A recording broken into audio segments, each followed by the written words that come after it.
kallo. Aya. APC, Oluremi Tinubu First Lady. Sai Tinubu, First Lady yan kasa cikar sarki. sai Tinubu, Jirgin ceton kasar mu yayi lodi. sai Tinubu, Sheshen da ta ci kwal uban yadi. sai Tinubu, Kankara mai can uwar uban rodi. sai Tinubu, Ga wani sako da kabbala wunji. sai Tinubu, Dan wakar shi ya so ta dau saiti. sai Tinubu, Kudin wakar ya biya a duk minti. sai Tinubu, Bauchi kira ɗai suke taho wunji. sai Tinubu, Mu sai bola Tinubu sai wunji. sai Tinubu, Oluremi Tinubu, Kuma an sami Tinubu, kifi kifi. Tinubu, Mama Remi Tinubu. Mata mata mata mata. Ai dama, Mata mata mata mata. ai hauni, Ku tattafa za mu gaida First Lady mata. dan taka. Za mu gaida First Lady mata.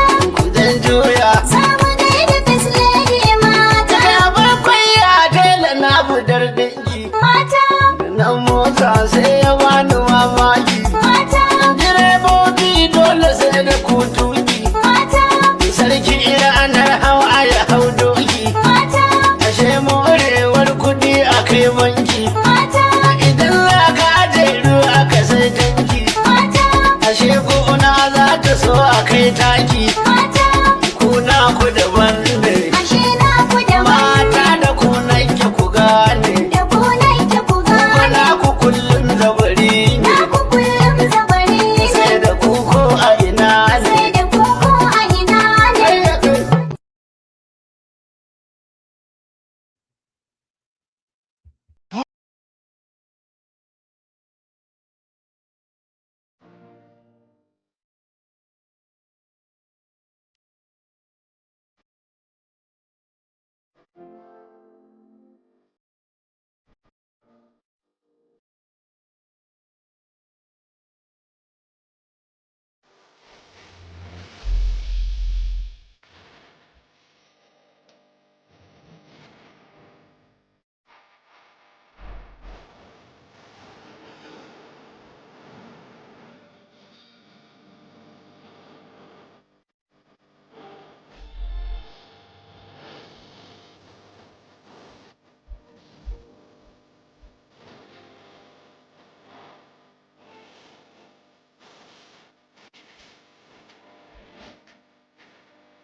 They fear one name, Not because he's noisy, but because he's solid. The only candidate they truly want out of this race is Atiku Abubakar, because they fear him. They think pressure will stop him from contesting. They are pushing a campaign that says he has been running and losing. He should not contest. 20 the man is early. But listen well, Nigeria.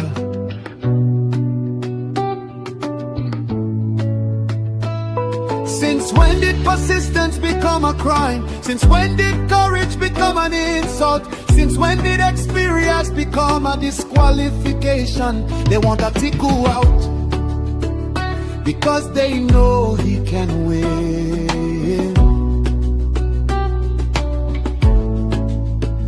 Across the north, across the south, across the lines they cannot cross. If he ran before, it means he is ready. If he tried before, it means he is strong. Only cowards quit in silence. Champions return when history calls. So let the people speak, let the millions rise, let the call go forth. Atiku must contest, Atiku must run. Let all Nigerian people lift this call loud and clear, in words and poetry and song, in spirit and in fire. Our demand is simple, our message is united. Atiku must run.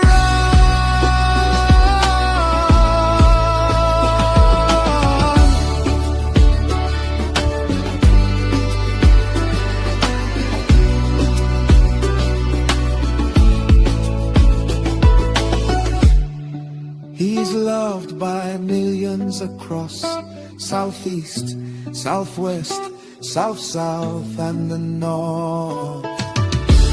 Nigeria needs him, Nigeria wants him, and history is waiting. Atiku must run,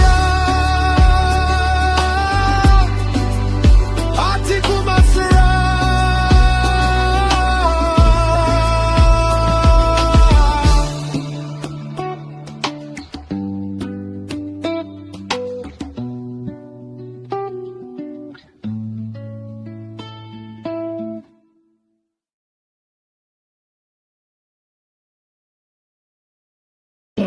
And there it is right there. So there it is right there. Atiku must run. What's Jesse? Choja Leni Kilonle. Atiku must run. Choja Leni. What has he stolen that is making him run? Atiku must run. He got on son here. If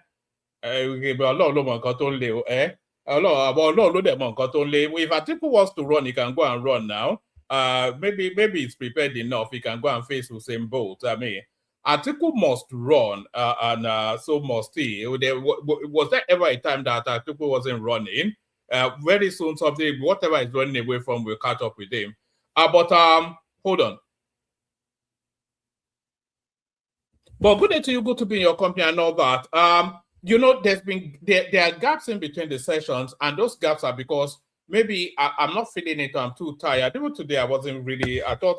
But I didn't want there to be too big a gap in between the sessions. But there it is right there. Atiku must run. But where is he running from? Where is he running to? What is he running from? And all that. So Aboyo Jale ni o, Boyon Le, Olodo mo. Akuku Moko Jale anyway. Atiku must run, and so must I. So Atiku must run. Good day to you, good to be in your company and all that. Good day to you, good to be in your company. Apologies for the gaps in between the sessions. There shouldn't really be gaps in between the sessions as we're building up to the elections now, but necessarily for reasons of being a human being, sometimes I necessarily have to take a break from it.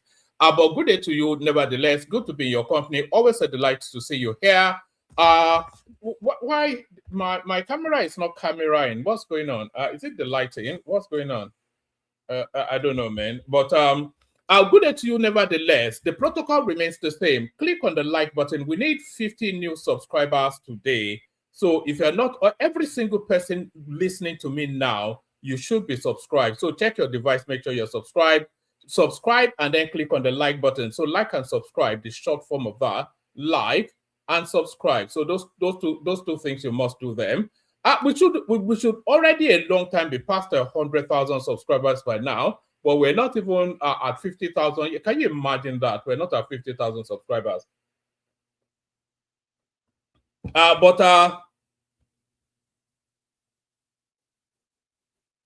This is it now. That's so proprietary. You know the thing now, I wish I had, I have good hosts and good moderators, but I wish I had people that but everybody has their own life. So this is not a criticism of anything. But I wish I had people that can take it on when I'm not available so that there's no break in between, If I had somebody like Simba who can handle it, or somebody like, but these people, they have excessively busy lives. So, I mean, why would I, but no, the original idea was, there was a time that I was actually thinking the platform would run 24 hours a day with people just taking time slots, but maybe that's still to come. Maybe that's not to come. Who knows? It's in the lap of the gods. But what is not in the lap of the gods, what is also rather in the lap of the gods is who your president will be. But God may well have already made that decision. Also, I think we already know that Tinubu will continue to be your president. So there is that. So we'll be talking about that. We'll also be talking about this strike too by the joint, I'm not quite sure what the terminology is. They're a bit vague in how they're terming it as well. But this joint effort, I think that's the best way to describe it for the moment. This joint security effort between the collaboration between the Americans and the Nigerians. So strike two now, and it has taken out apparently, allegedly, a top ISIS, ISWAP sort of functionary, a top terrorist has been taken out over the last few days. So that's been celebrated. Even Trump announced it on his Truth Social. So if Trump is announcing something that is happening in Nigeria, then that tells you that it's a seismic event. So a seismic event in terms of the fight against terrorism. So that will be cause for celebration ordinarily, but the opposition space, the people opposed to the success and progress of Nigeria, they are not even satisfied. They are now regurgitating storylines that this particular terror guy that was taken out, that the Nigerian police, the Nigerian security structures rather, they had said they had taken out this guy as far back as February, and they are tying it with that same Shekarau sort of a narrative. When they tell us they've pied somebody, and then they tell us 2 months later they've still, they seem to be pieing people 3 times over. This seems to be the Nigerian way. So some criticism coming along that direction rather than the celebration of the success of the Nigerian security forces. So we'll be looking at that. Desmond Elliott and his endless woes, we'll be looking at that as well. The ADC primaries are sort of in the formations of now, and there's a lot of goings on. Apparently, Obi Kubana was rejected in his attempt to become a representative somewhere in Igbo State. So we'll be discussing that. So also, people are coming out now that Peter Obi is not being accepted in the North. We'll be discussing that. The Southwest Commission, do you know that Tinubu created all these commissions for all the geospaces? And the Southwest Commission now, they have acquired a license for rail services, for rail interconnectivity within the Southwest. So they've acquired that license now from the Nigerian Railway Commission. So over the next 5 years, these things will come to birth, and then people will start saying, oh, these are the building blocks now of the success that you continue to see in the Southwest. So if and when, and very soon they will, interlink the whole of the Southwest in terms of their railway, people will be claiming there's a sort of a Southwest bias. But they are not looking at the dark hours of the night now, when these people are putting the building blocks of all of these things in place. Everybody and anybody can come together, any geo region they can come together and acquire that license from the Nigerian Railway Corporation. The Southwest has done it. The Southeast has not done it. The Northwest has not done it. The South, none of them are doing it because none of them act in synergy. So the Southwest acquires this license now for a rail service, a sub-regional rail service that connects the Southwest. So when they start building, and then after they've completed it now, they will claim that it's all money from the South that did it. So that's the usual Nigerian storyline. Peter Obi still doing this Kama jail. Actually, let me bring this one up because let me bring this one up and let's start it. Oh. Have I done the click on like? So yes, click on the like button. I've said that, please. If you have not already clicked on the like button, please click on it. If you're not already subscribed, please subscribe. We're after 50 new subscribers, as I said. So please subscribe. And then if you want to come and join me on the screen, come in via the hyperlink that says StreamYard. Let me send it again. So it should be the first line item in the comment section now. So if you want to come and join me on the screen, engage me in conversation, click on that hyperlink that says StreamYard. It will bring you into a studio space. As soon as I finish delivering the body of the talking points, I'll let you onto the screen, invite your thoughts. That's how it works. There's no there's no magic tricks. There's no special invitation to anybody. The link is there. Anybody that wants to come in can come in. And then share the links. Share the links. Copy the links to the stream. Put it in your WhatsApp groups, Facebook groups, etc. Say hello to me in the comment section. And more importantly, super chat towards the stream. But don't feel too pushed to super chat. Of course, I want you to super chat, but I'm not pressing your neck to do it. But say hello, subscribe, like, and all that.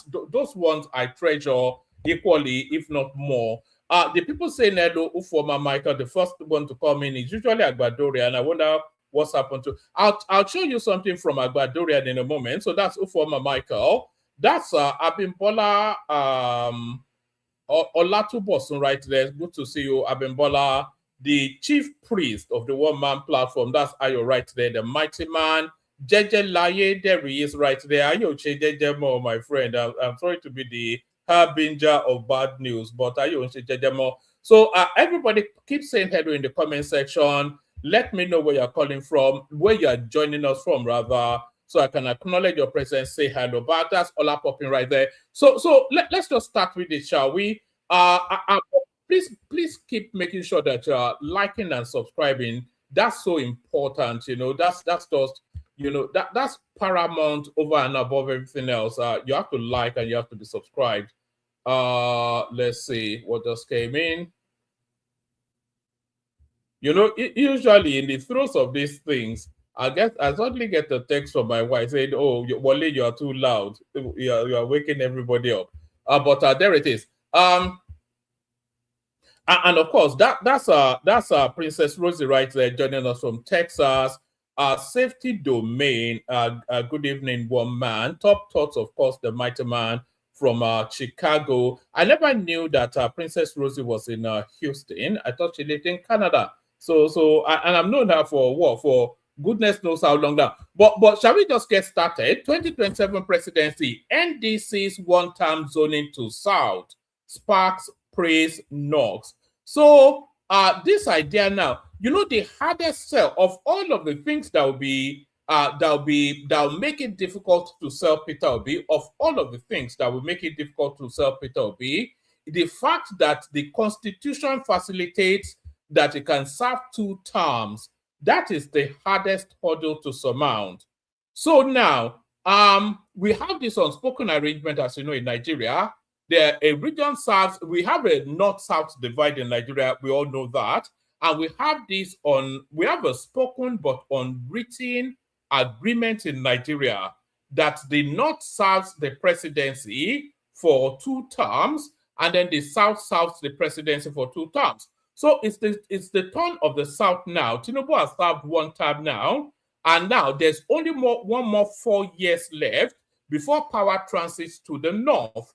So but the Constitution facilitates that, because the North-South divide is not embedded in any law. It's just a gentleman's agreement between the North and the South. So Tinubu has served 1 term now, so that leaves 1 more term before power transits back to the North. So if Peter Obi becomes the president, the constitution facilitates for Peter Obi to be able to serve 2 terms, which will be 8 years. And that is the biggest hurdle that the Obi narrative has to surmount. So if the Northerners vote for Peter Obi, they vote for Peter Obi on the possibility, on the understanding that the constitution facilitates that he can serve 8 years. And they know full well that if Peter Obi becomes the president, there is the whole of the Southeast would not allow, even he would not want to leave ever anyway, but the whole of the Southeast, after not having been the president of Nigeria since independence till date, now they finally get an opportunity, and you're saying you're only serving 4 years, so it will never happen. And that's the biggest hurdle that the Obi narrative has to surmount. The fact that the constitution facilitates for 8 years, the South has already served 4 years when Tinubu completes next year, and then you want to come in with the facilitation of 8 years that the constitution facilitates. So that's the biggest hurdle that Obi it has to surmount. And they are now trying to play all manners of magic tricks. And one of the magic tricks now, so 2027 presidency, NDC's one-term zoning to South sparks praise, knocks. So let's see.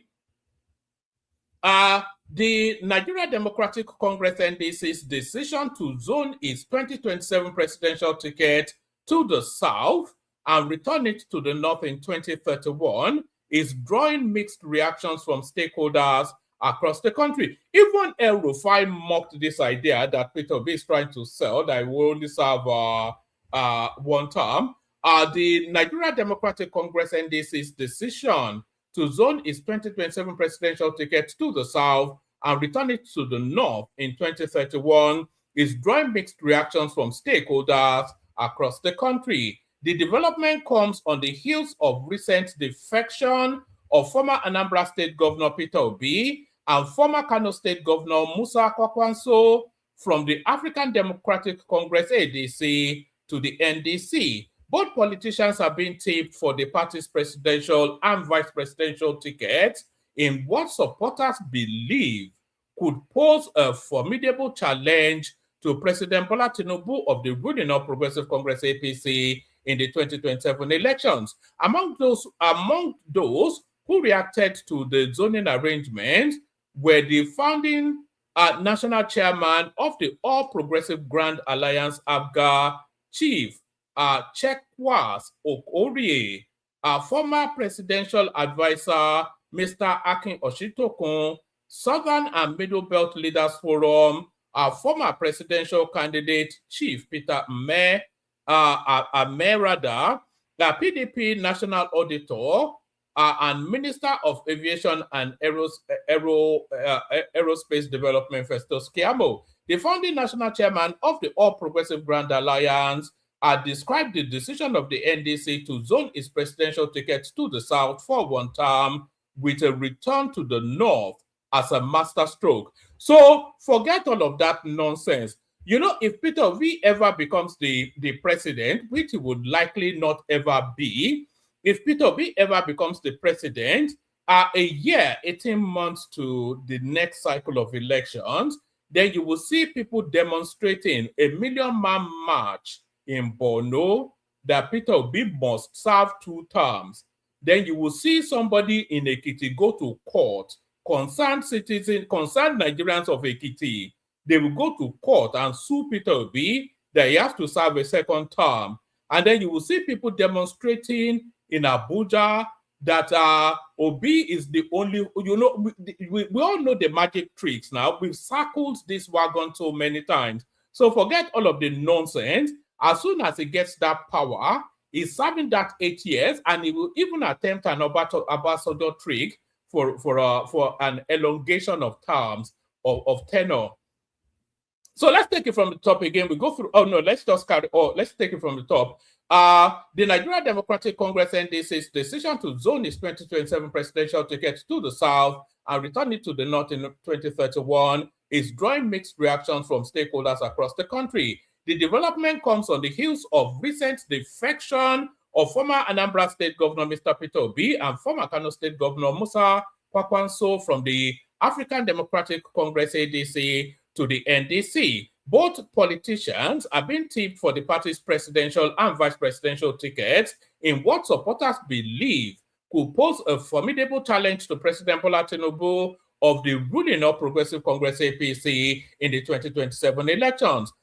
So the reactions, the founding national chairman of the All Progressive Grand Alliance ABGA chief Check was Okorie described the decision of the NDC to zone its presidential ticket to the south for one term as with a return to the north in 2031 as a masterstroke. He expressed confidence in the party's chances of causing an upset in the 2027 presidential election if it goes further to present Peter Obi as candidate and Rabiu Kwakwanso as his running mate. So this is the chairman of ABGA to tell you that the Obi narrative is a regional ethnic narrative. The chairman of ABGA is advocating for another political party. The only reason why he's doing that is because his clansman is in that party and it's their best foot that they're putting forward.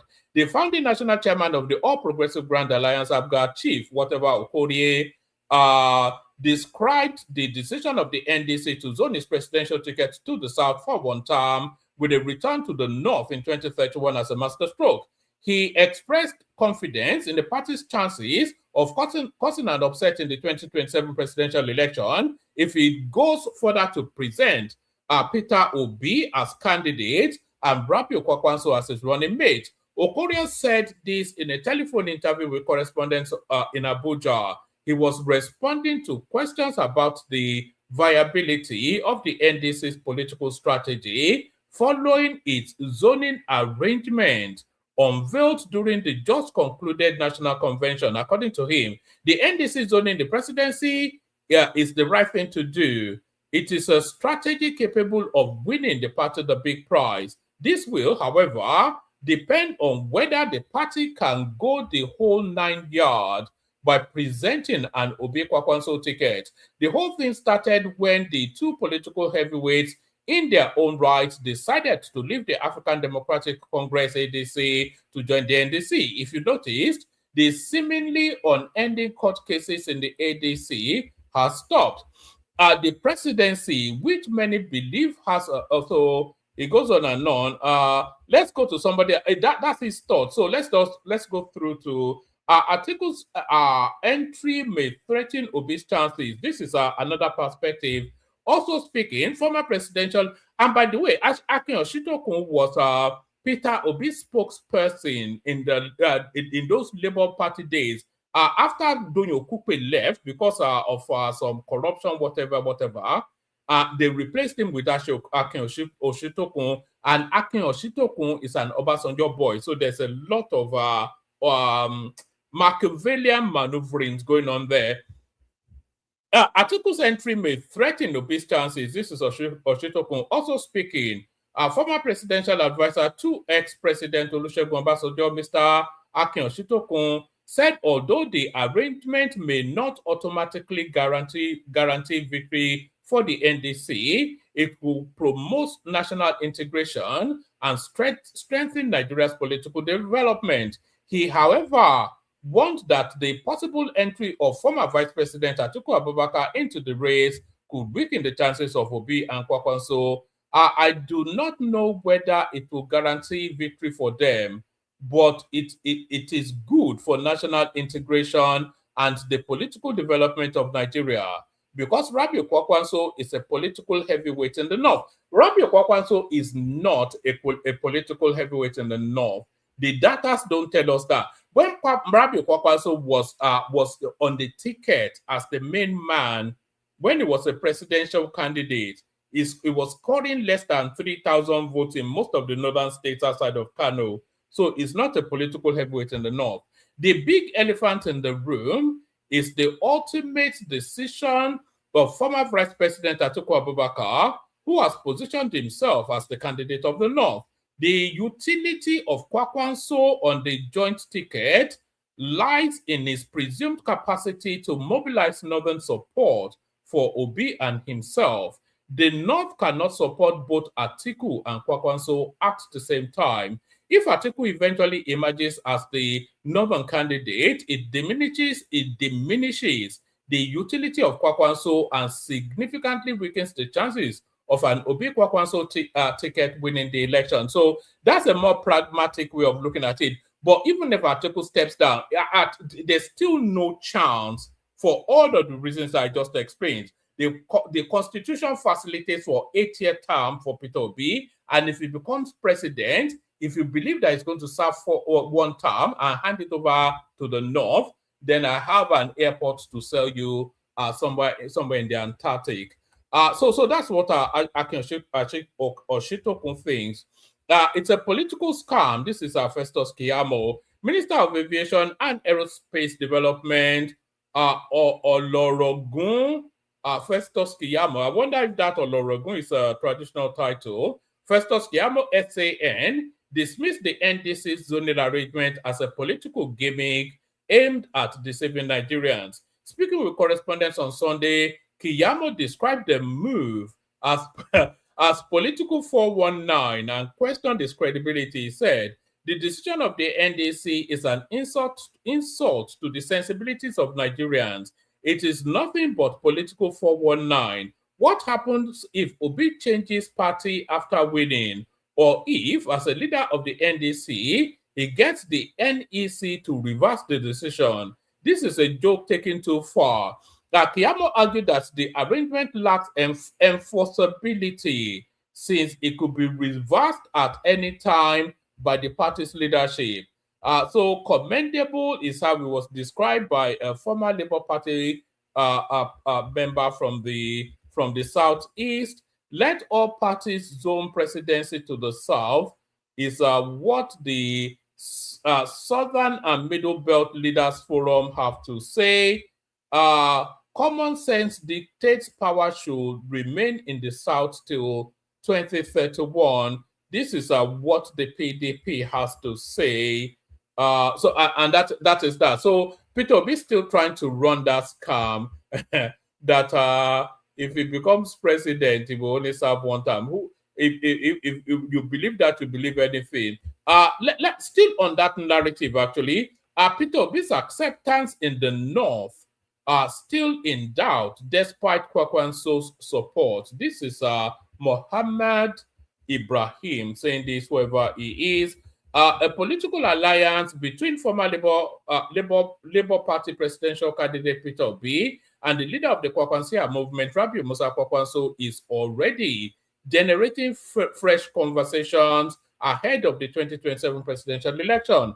Although neither politician has officially emerged as the presidential candidate of the NDC, both men are seen as preferred candidates to contest against the ruling party and other strong opposition parties in the next election cycle.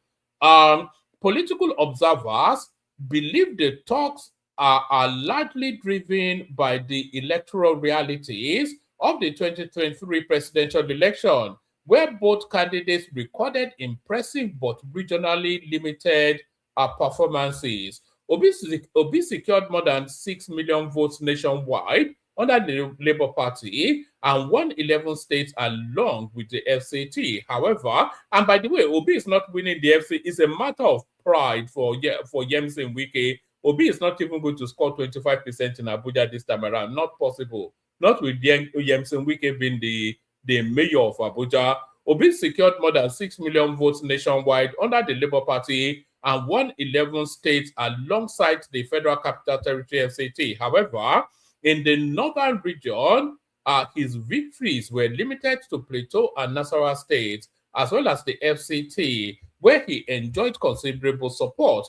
Kwakwanso, who contested on the platform of the New Nigeria People's Party, NNPP, won Kano State and secured nearly 1 million votes, reinforcing his influence in the Northwest. So I think we have to address something. Sorry, I didn't even want to pause there, but I think we have to address something fairly quickly. Just hold on 1 second. Because I'm getting somewhat irritated by this idea that yes, who's texting me? Hold on. Just hold on 1 second. Oh yes. Hold on. Yes, I think we have to address something fairly quickly. You know, because we'll be moving with data. Okay, I'm on that one. So we'll be moving with data as we continue to carry on.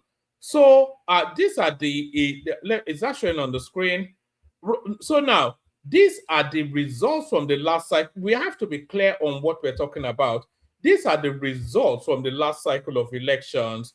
Tinubu scored 8.8 million approximately, 8,794,000. So you say 8.8 million approximately. Atiku scored approximately 7 million, 6,984,000. So you can approximate that. Obi scored approximately 6 million, 6,100,000. So Kwakwanso scored. Kwakwanso is the figure I want to look at.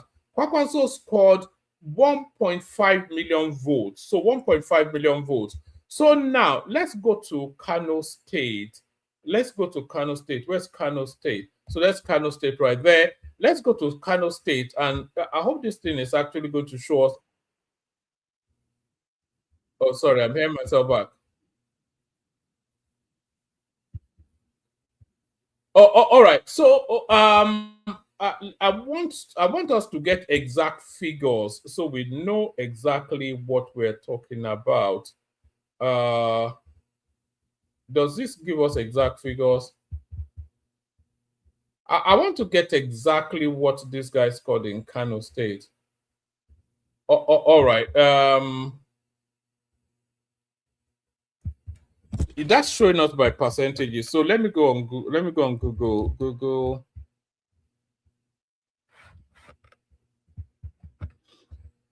Nigeria's last presidential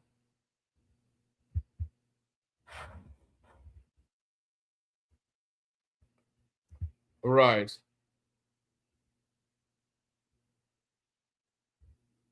Hold on. I just want us showing figures. Let's add that. Showing figures.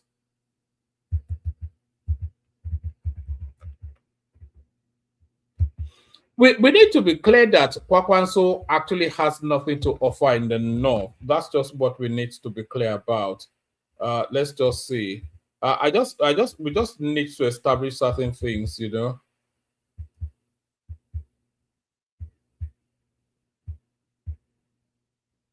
Is this showing figures? So hold on. I'm just trying to get the figures.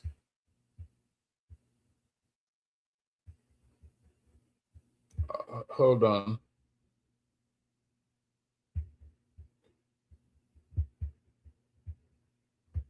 I don't quite know why that stairs is not showing figures, but I want us to be able to see figures. Hold on. If anybody has that link, can you send it to me in the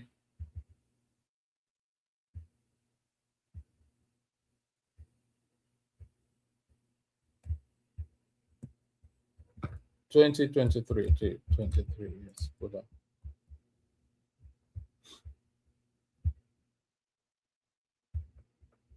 Sorry, I just need us to be able to see some figures. All right, maybe we'll get it from Al Jazeera. Hold on.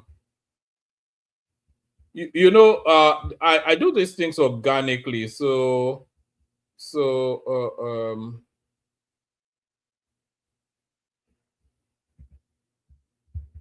are we able to go in there?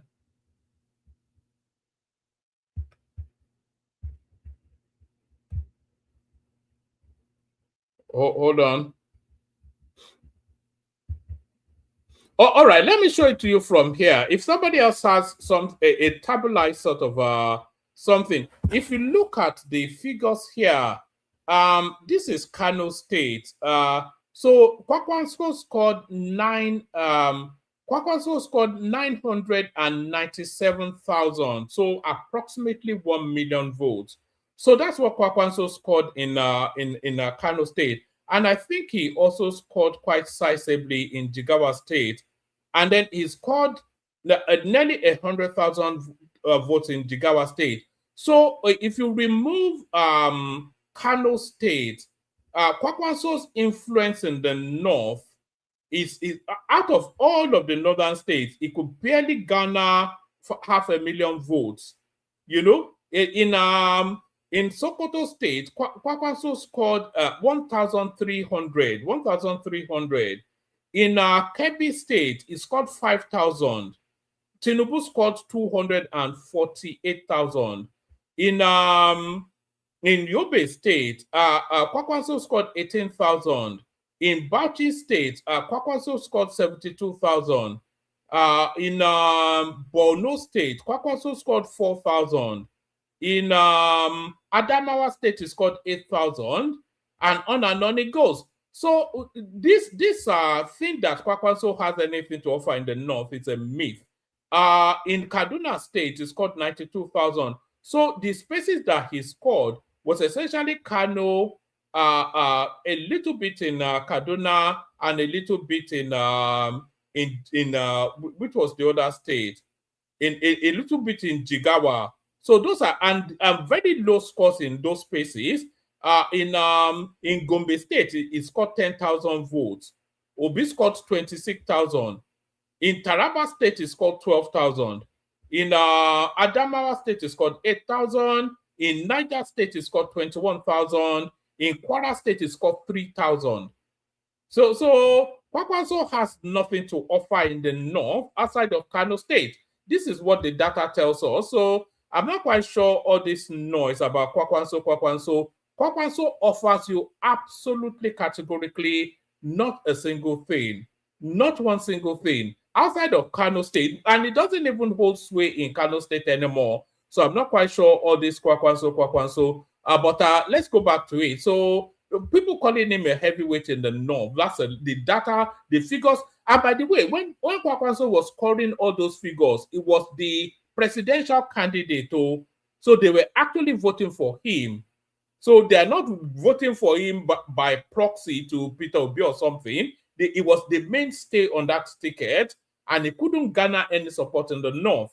So now that it's Peter Obi's boy, that is when his popularity in the north will surge. So what are we predicating on? It's nonsense now. The data don't back up any. You know, these people, they like to exist in a funk, but the data do not back up any of these things that they say. Peter Obi's acceptance in the north is still in doubt, despite Kwakwanso's support. This is from Mohammed Ibrahim. A political alliance between former Labour Party presidential candidate Peter Obi and the leader of the Kwakwansia movement, Rabi Musa Kwakwanso, is already generating fresh conversation ahead of the 2027 presidential election. Although neither politicians has officially emerged as the presidential candidate of the Nigeria Democratic Congress (NDC) yet, both men are seen as preferred candidates to contest against the ruling party and other strong opposition parties in the next election cycle. Political observers believe the talks are largely driven by the electoral realities of the 2023 presidential election, where both candidates recorded impressive but regionally limited performances. Obi secured more than 6 million votes nationwide under the Labour Party and won 11 states alongside the FCT. However, in the northern region, his victory was limited to Plateau and Nasarawa states, as well as the FCT, where he enjoyed considerable support. Kwakwanso, who contested on the platform of the New Nigeria People's Party (NNPP), won Kano State and secured nearly 1 million votes, reinforcing his influence in the Northwest. So he has no influence in the Northwest, is what the data tells us. The proposed alliance is now raising questions about whether Kwakwanso's northern political structure could help Peter Obi improve his acceptance across the region in 2027. Speaking with correspondents in an exclusive interview, political analyst and lecturer at the Aliko Dangote University of Science and Technology, Professor Muritala Mohammed, said Obi's appeal in the north during the 2023 elections was mostly concentrated amongst urban youths and citizens seeking alternatives to mainstream political parties. Peter Obi demonstrated some electoral strength in part of northern Nigeria during the 2023 presidential election, particularly in Abuja, and among urban youths and middle-class voters and citizens dissatisfied with the traditional political establishment, he said. According to him, electoral trends showed that Obi's strongest support base remains outside the north. Electoral analysis estimated his northern vote share at roughly 14% compared to over 40% in southern Nigeria, Mohammed stated. He explained that while an alliance with Kwakwanso could strengthen Obi's chances in Kano and parts of the northwest, it may not significantly alter the broader regional voting pattern. Although a potential alliance with Rabiu Musa Kwakwanso could improve Obi's competitiveness, particularly in Kano, through the Kwakwansia movement, it does not automatically generate widespread northern support, he added. Mohammed argued that voting behavior across most parts of the Northwest is still heavily influenced by religion, regional identity, long-standing political loyalty, long-standing party loyalty, and local political interest. So, and this, when we say the conservative North, this is exactly what we mean. When we say the conservative North, this is exactly this is what moves. This guy is not telling you anything you don't know, by the way. I know it. I've said it endlessly on this platform. And even if I don't say it, you know it as well. You know what moves the North is religion and ethnicity.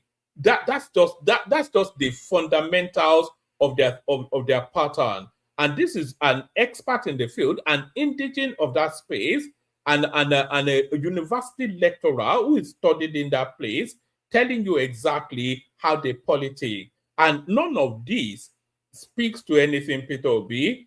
Mohammed argued that the voting behavior across most of the Northwest is still not influenced, but heavily influenced by religion. So if you look at religion, the North, the conservative North is a Muslim North. Peter Obi is a Southern Christian. And not only that, Peter Obi has declared a religious war against them. We all have it on the Yes Daddy tape. So Mohammed argued that the voting behavior across most part of the Northwest is still heavily influenced by religion, regional identity. So if you're not an Aboki, you're not coming in. Long-standing party loyalty. I'm a member of the, these people, they are still members of the MPN, the Shagari party, because and the mutation. So that MPN might have another name. In fact, they're still part of the Tafawa Balewa party. And whatever transmorphication takes place to that party, and whatever moniker that party presents, they're still in that singular stance of the Ahmedu Bello party. Whatever inflection it presents for modern times, that's the way they are. So this is what this guy is telling you, that these people don't move. They are sticklers to particular conservative values. This is their value system: religion, regional identity, party loyalty, and local politics. So none of that sings Peter Obi to me. Consequently, many northern voters may still be reluctant to support Obi despite Kwakwanso's endorsement, making it analytically inaccurate to assume that Kwakwanso's northern identity alone can deliver the wider Northwest voting bloc to Obi, he said. Also speaking on the development, Kano-based politician and State House of Assembly aspirant Aminu Abdullah Ibrahim acknowledged that Obi has gained more visibility amongst northern youths since the last election. I believe Peter Obi has gained a level of popularity in parts of northern Nigeria, especially amongst young people, urban voters, Christians in the north central region, and Nigerians who are frustrated, Ibrahim said. He maintained, however, that Obi still faces stiff political limitations in the core northwest states, where established political structures remain dominant. His popularity in the core northwest, particularly in states like Kano, Katsina, Jigawa, Kebbi, Sokoto, and Zamfara, still remain limited when compared to established northern political figures such as Atiku Abubakar. He said, despite those limitations, Ibrahim says a merger between both politicians could still create a stronger opposition platform than what existed during the 2023 elections. That said, if Obi and Kwakwanso eventually form a political alliance ahead of future elections, so note this word, so ahead of future elections, so that's a plurality, not a singularity. And I've always explained to you that the OK ticket is actually the OKO ticket for 2031. So the play is not 2027, the play is 2031. And that vice presidential plateau that's always going to be the limit of our Obi's political journey is still what is anchoring after. So the OK ticket runs 2027, and then the KO ticket runs 2031. So, and this is essentially what this guy is saying as well. It says, that said, if Peter Obi and Kwakwanso eventually form a political alliance ahead of future elections, it could make a significant difference compared to 2023. He said, according to him, any serious challenge in 2027 would depend on more than just popularity or online support. They require strong grassroots mobilization, party unity, trusted local structures, religion and ethnic balancing, and the ability to protect votes across polling units. So this ability to protect votes across polling units, that's one of the defining factors right there. So that's one of the things that will stymie the NDC. So the NDC was just a one-man party as early as 2 months ago before they all rushed in there. So when they're talking about structures, they're talking about the capacity to man all the 774 local governments and then man the 5, 10, 20 polling units or hundreds of polling units right across the length and breadth. So the logistics of it is beyond the capacity of the NDC. They don't have the structures. And this is what he's saying.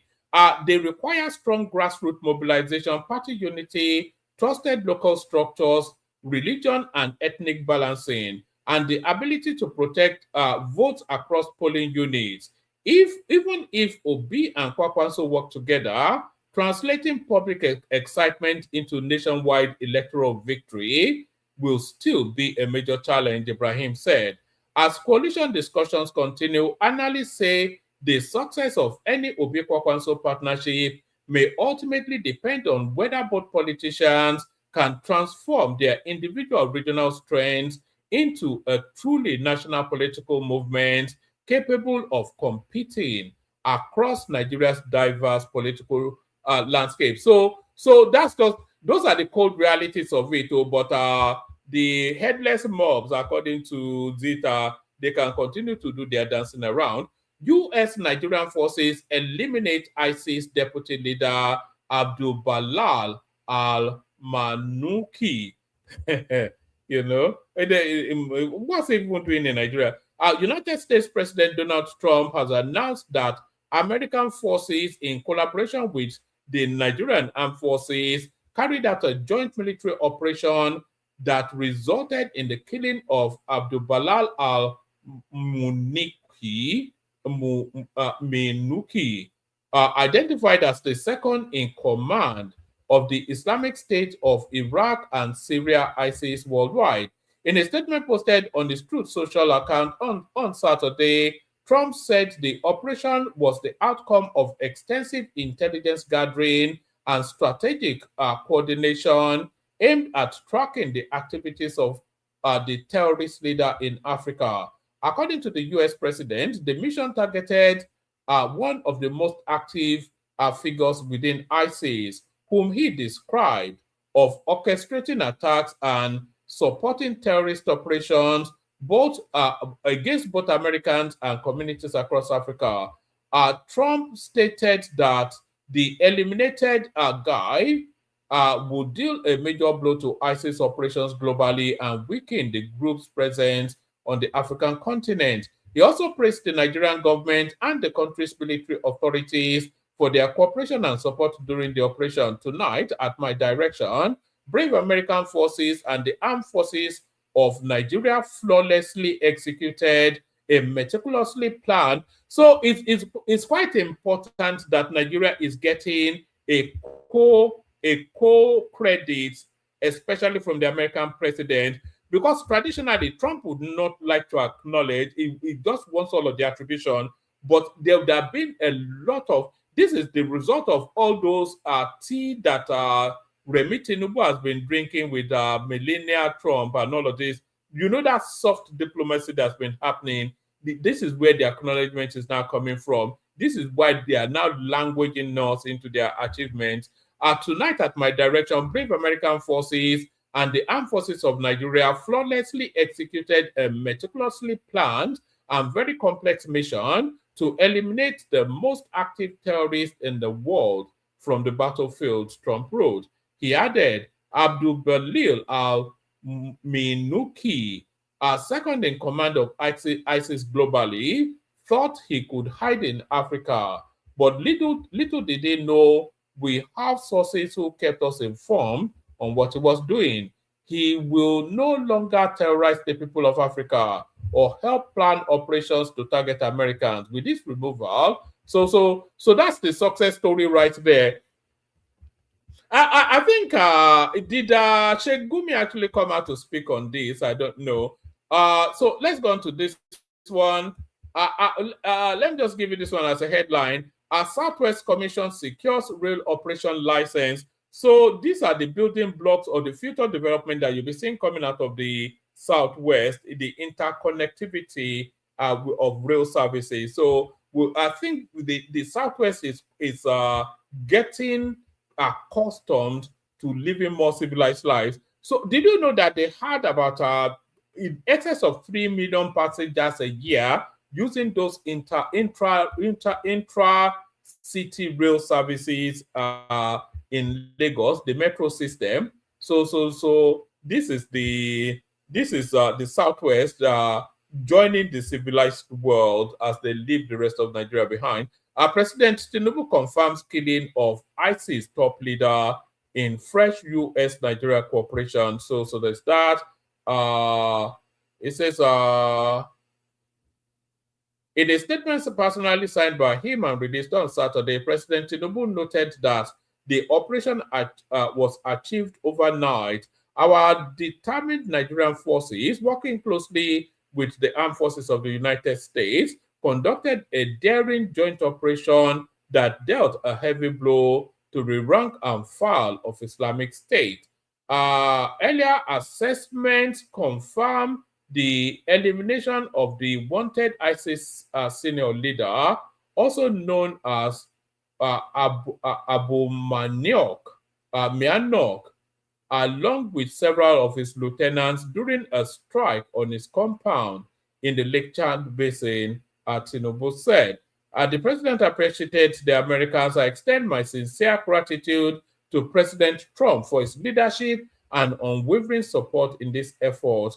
I commend the personal involvement on both sides of their professionalism and courage, and I look forward to more decisive strikes against all terrorism enclaves across the nation, Tinubu said. So there it is right there. I wonder how the Northerners are not rebel rousing about this one. So there's that. Let's go on to this one. our 2027 elections, powerful forces behind Tinubu named. So who are these? Is this the Babalawo that it has been after?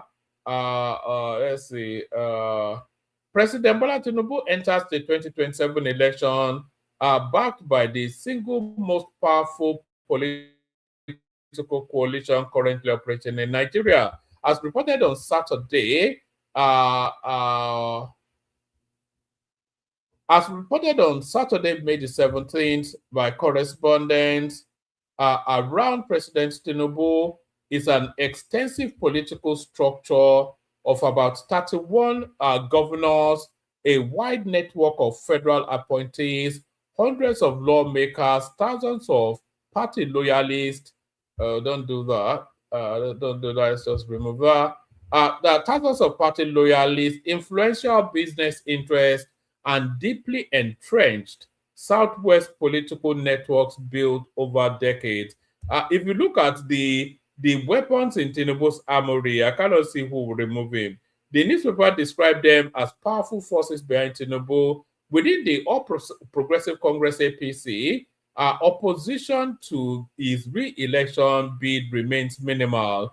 A large majority of governors are either directly aligned with him politically or widely perceived to be operating within the broader orbit of the ruling party's influence. Governors remain amongst the most decisive factors in Nigerian elections because they control state structures, local mobilization network, party agents, grassroots patronage, and enormous political influence within the states. Beyond the governors, Tinubu also benefits from the enormous advantages attached to incumbency itself. The APC controls federal power. Ministers, special advisors, board appointees, and senior political office holders remain politically invested in the survival of the administration. Within the National Assembly, the president also retains enormous influence through party dominance and elite alliance cultivated over decades. The president's long-standing relationship with sections of the business elite also strengthens his position financially and strategically. Even many opposition politicians privately acknowledge that Tinubu's greatest strength is not popularity but structure. There are also persistent perceptions that incumbency naturally creates institutional advantages in areas ranging from security coordination to regulatory confidence. Critics sometimes argue that the ruling APC enjoys indirect systematic advantages because state institutions tend to operate more comfortably around established powers. There is incontrovertible evidence that institutions such as INEC, the judiciary, and security agencies are acting improperly. Still, perceptions of institutional sympathy towards incumbents remains common within the Nigerian. All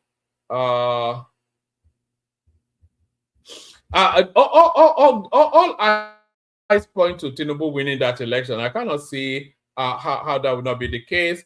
2027 may be a replay of 1979. This is Tambuwal clutching at straws. Former Kano State Governor Aminu Tambuwal has said the 2027 general elections will not follow the same pattern as the 2023 polls. Tambuwal, who spoke during an appearance on Politics Today on Friday, said the political environment ahead of 2027 is already changing. Political dynamics and virtually everything about people is dynamic. Politics rather is dynamic, and virtually everything about people is dynamic. 2027 may not necessarily be a replay of 2023, he said. The former Speaker of the House of Representatives noted that new alliances and shifting interest amongst politicians and voters will shape the next election differently. He also compared the coming election to the 1979 presidential election, which featured political heavyweights such as Shagari, Obafemi Awolowo, and Nnamdi Azikiwe. I see a replay of 1979 in 2027 rather than 2023. He said, "You wait and see. The dynamics today is different." So that's Amino Tambo right there, clutching at straws. What else do we have that is of any real impactful? We've done that one. Oh, all right. Let's see. Let's have a look at this one. People are picking up. Curiously, they are saying Abbas. Oh, okay. I think I misread that. When I read Abbas, I was reading Obasi. So people are picking up their tickets. Abuari's son got approved, by the way, to run for the House of Reps. So we'll be monitoring him. See how he performs. Buhari's son. Speaker Abbas Kalu Elumelu. Buhari's son win APC primaries. House Majority Leader Ehobere loses. So let's see what this means. Speaker of the House of Representatives Tajuddin Abbas and his deputy Benjamin Kalu have won the primaries of the All Progressive Congress to seek re-election into the House of Representatives. The Speaker, okay, let's leave that one. A former minority leader of the House, Honorable Ndidi Elumelu, also won the APC primary. So it was the Elumelu name that actually made me bring up of course, we all knew that it wasn't going to be the billionaire. Yusuf Buhari, son of the late former president Muhammadu Buhari, a match winner of the primary for Sandamu Daura federal constituency in Katsina. He secured 6,386 votes to defeat his opponent, son of former Director General of the DSS, Lawal Daura, who polled 322 votes in the exercise. So I thought they were cousins. That's the son of Maman Daura, isn't he? The one that rolled out security forces on the Senate. The one that Oshibajo sacked, wasn't he? It was that one that Oshibajo sacked. Abbas emerged unopposed. So those are people picking up their tickets then for the upcoming election. So that's that. So let me play you some clips. I've got so many clips, but I don't want to play you so many of them because I've been talking for so long. Let's see. So Tinubu is not working. Tinubu is not working. Don't tell the people in Port Harcourt about to Port Harcourt. So this is another road yet completed by Tinubu, but don't worry. What has he done in the last 6 years? In the last 3 years, they keep on saying. Okay, I'm not going to play that one. I'll save that one till tomorrow. Let me see. What else do I have?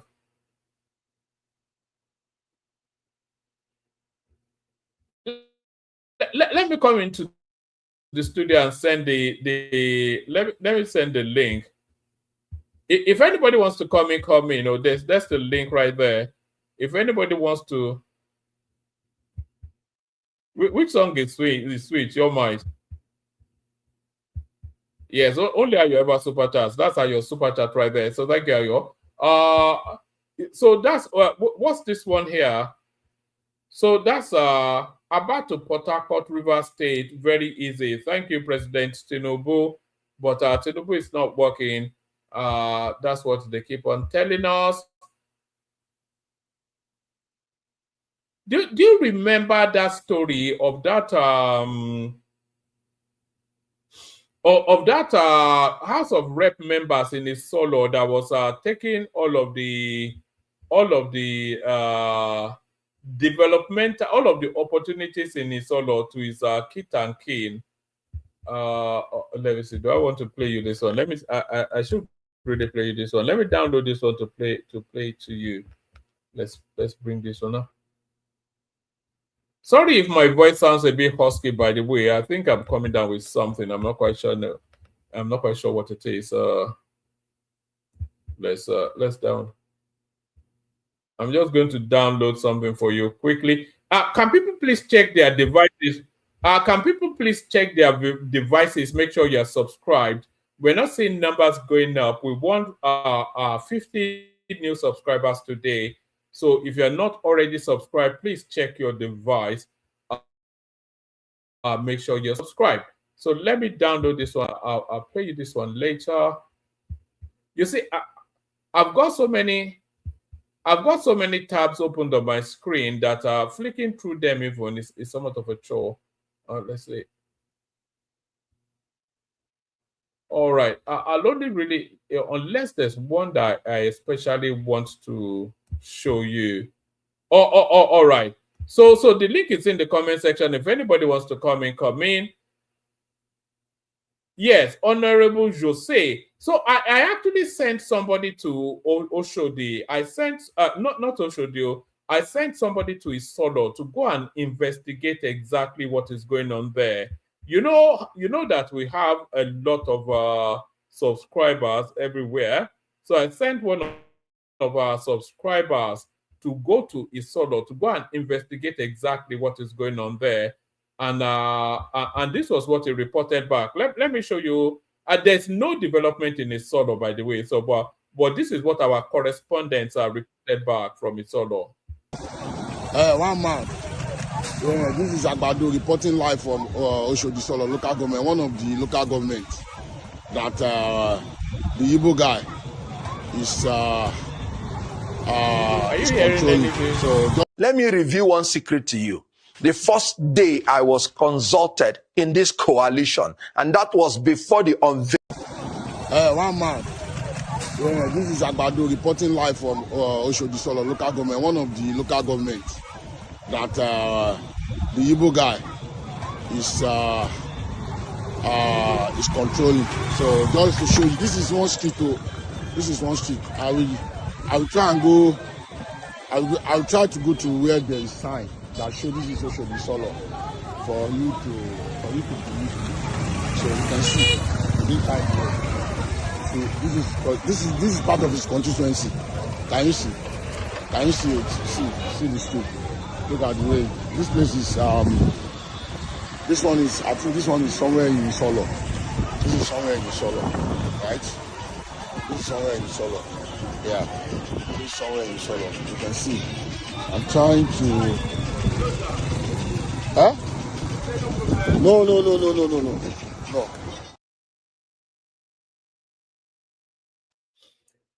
So there it is right there. We sent Agbado to Isolo to go and check out exactly what this guy is up to there, and nothing to report. It's just the place is completely, there's no visible sign of governance anywhere in Isolo. It just looks it looks like somewhere in Abakaliki, never mind Isolo. So that's Agbado reporting from Isolo right there. But do you know that this battle between Tinubu and Peter Obi, do you know that this battle actually goes back as far back as 20 years ago, if not longer? The battle between Obi and Tinubu, it goes back further than these elections. It's been going on for 20, near 30 years.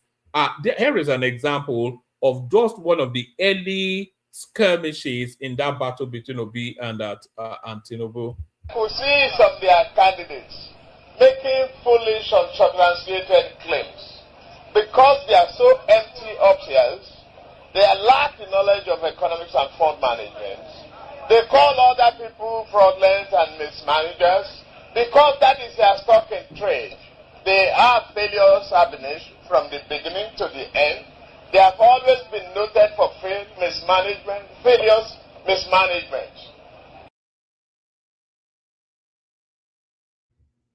So that was Tinubu right there. I'm not quite sure who he was talking about, but you could well just superimpose that on present day politics, and it's probably still relevant.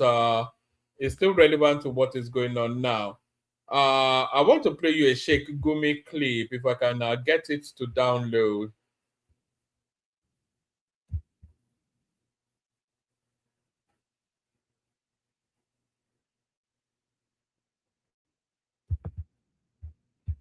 All right.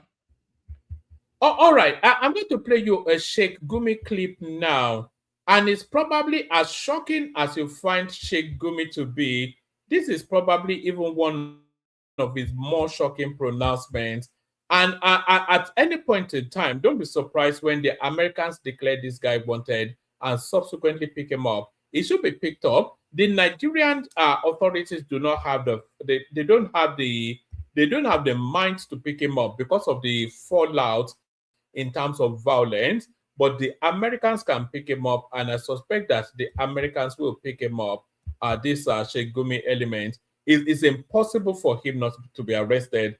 I'm just waiting for this thing to upload, and then come on now. Oh no, that's not the one I wanted. So I wanted Sheikh Gumi. Where is Sheikh Gumi? Making foolish, unsubstantiated claims because they are so empty.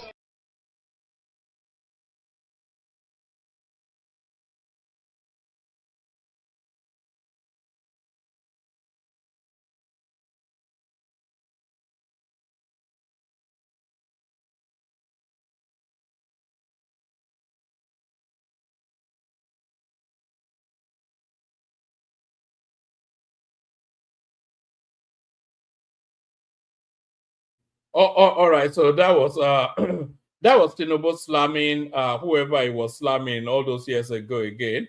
But this is the one I wanted. Oh yeah, listen to Sheikh Gumi. When you ask a battery of questions, how do you expect me to convince you? Let me step one by one. IPOB is attacking the police, is attacking the army, is attacking INEC, government institutions, killing our men in service. And the herdsmen are kidnapping children, not to kill them, to get money. So how can you compare somebody who's killing our gallant men in the armed forces directly, attacking them, to somebody who's kidnapping children to make money, not to kill them? Look, we need some fairness in what we are doing.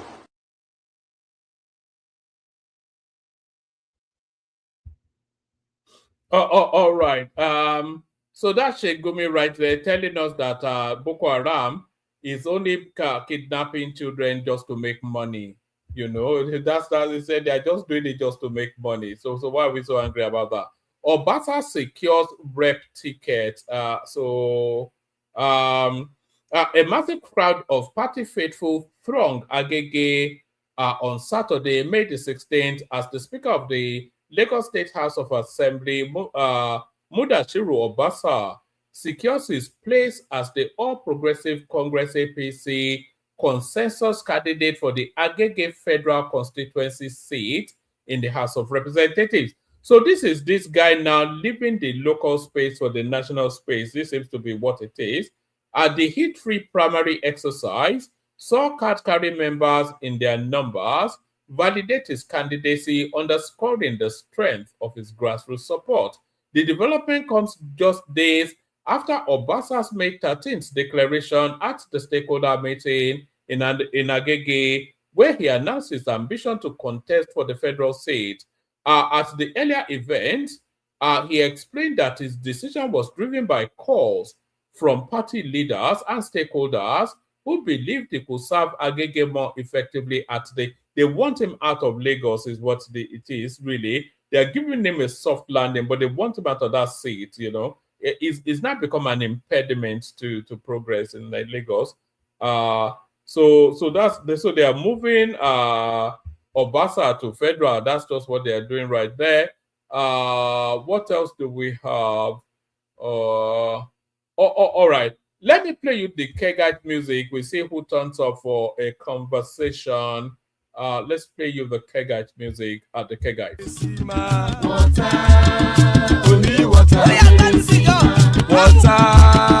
only water, where they see my water.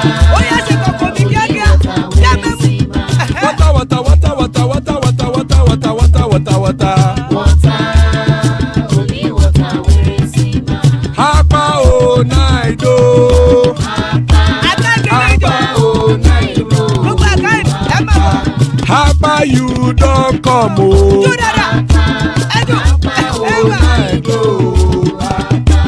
Hapa oh night oh.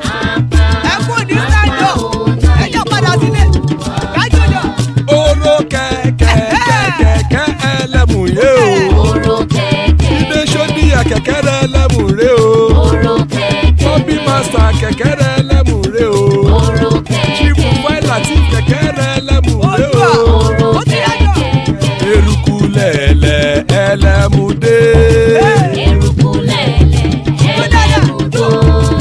Eruku lẹ̀lẹ̀ ẹgbẹ́ ẹlẹ́múdóde ojàre o. Eruku lẹ̀lẹ̀ Ghana ti dé ẹgbẹ́ bọ́dì o. Ọmọ ẹlẹ́yẹ ẹyẹ o ó dilé o. Odúyẹ̀lá ẹyẹ o ó dilé o. Petrosoname ẹyẹ o ó dilé o. Petrosodunke ẹyẹ rẹ̀ ó dilé o. Ẹlẹ́kọ̀ ọ̀run mú ìní o.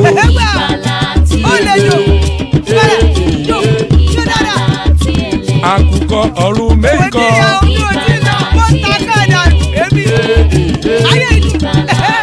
Ikú kò ní ríwà gbéṣe o.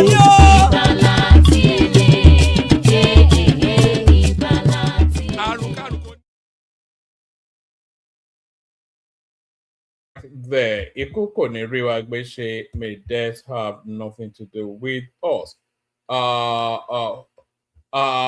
So yes, joining us, Zita. Good, always a delight when Zita is here. So Zita is sufficient enough to carry this session anyway, and Patrick Uche joins us as well. So still plenty of spaces. Anybody that wants to hop on, hop on. So good to see you, Patrick and Zita. Good to have you both here. So yes, to the politics. Who wants to kick it up first? Hello, knock, knock. What man? Madam. You remember to come out today? Yeah, so I wasn't even going to come out. I was on my bed. I said, well, but I don't. Zita, I shouldn't really be leaving too much space because the politics is moving so fast. But like I said, if I had like a team, then it would be better. Then we could be doing it in slots. Maybe we have to bully you into hosting one of these days. Mike. You are in already now. Okay, can I come in? So what man? What's up for today? No, we're looking at these joint operations by the Americans and the Nigerian troops. They've taken out a top ISIS functionary. So, I mean, that can only be good news. And I don't buy this thing that America, we've never been able to tackle it. So, what if we're able to now handle it with American help? Then why would that be a bad thing? So we're looking at that. And then we're looking at the primaries taking place, the winners and losers. Desmond Elliott, it looks as though he might well lose his seat in our Sokoto State. Not Sokoto State. Did he pick primaries? I think the primaries are still ongoing, but the body language of that primaries is telling us then that they might well, it might not get the ticket. There's a possibility that he might not. That kind of a thing. If you think he has what do people call it, political ground, he can jump into another party now. No. The window has closed. No, he can't. That's Badabi Amila's backyard, Surulere. Anybody that is not the APC candidate there is not doing anything. No, it's not getting anywhere near anything. Anyway, in Lagos State, they know how. What? I don't even. Whenever you mention that Bajabia Mill or whatever you people call it, I get kind of irritated. That guy is. I don't know. It's a demigod in Surulere, though. That's Bajabia. It's a demigod. He gets something where my mother-in-law they talk. He said you don't need to. I don't know how they put it. I think one man you will remember that phrase. They say you don't need to be.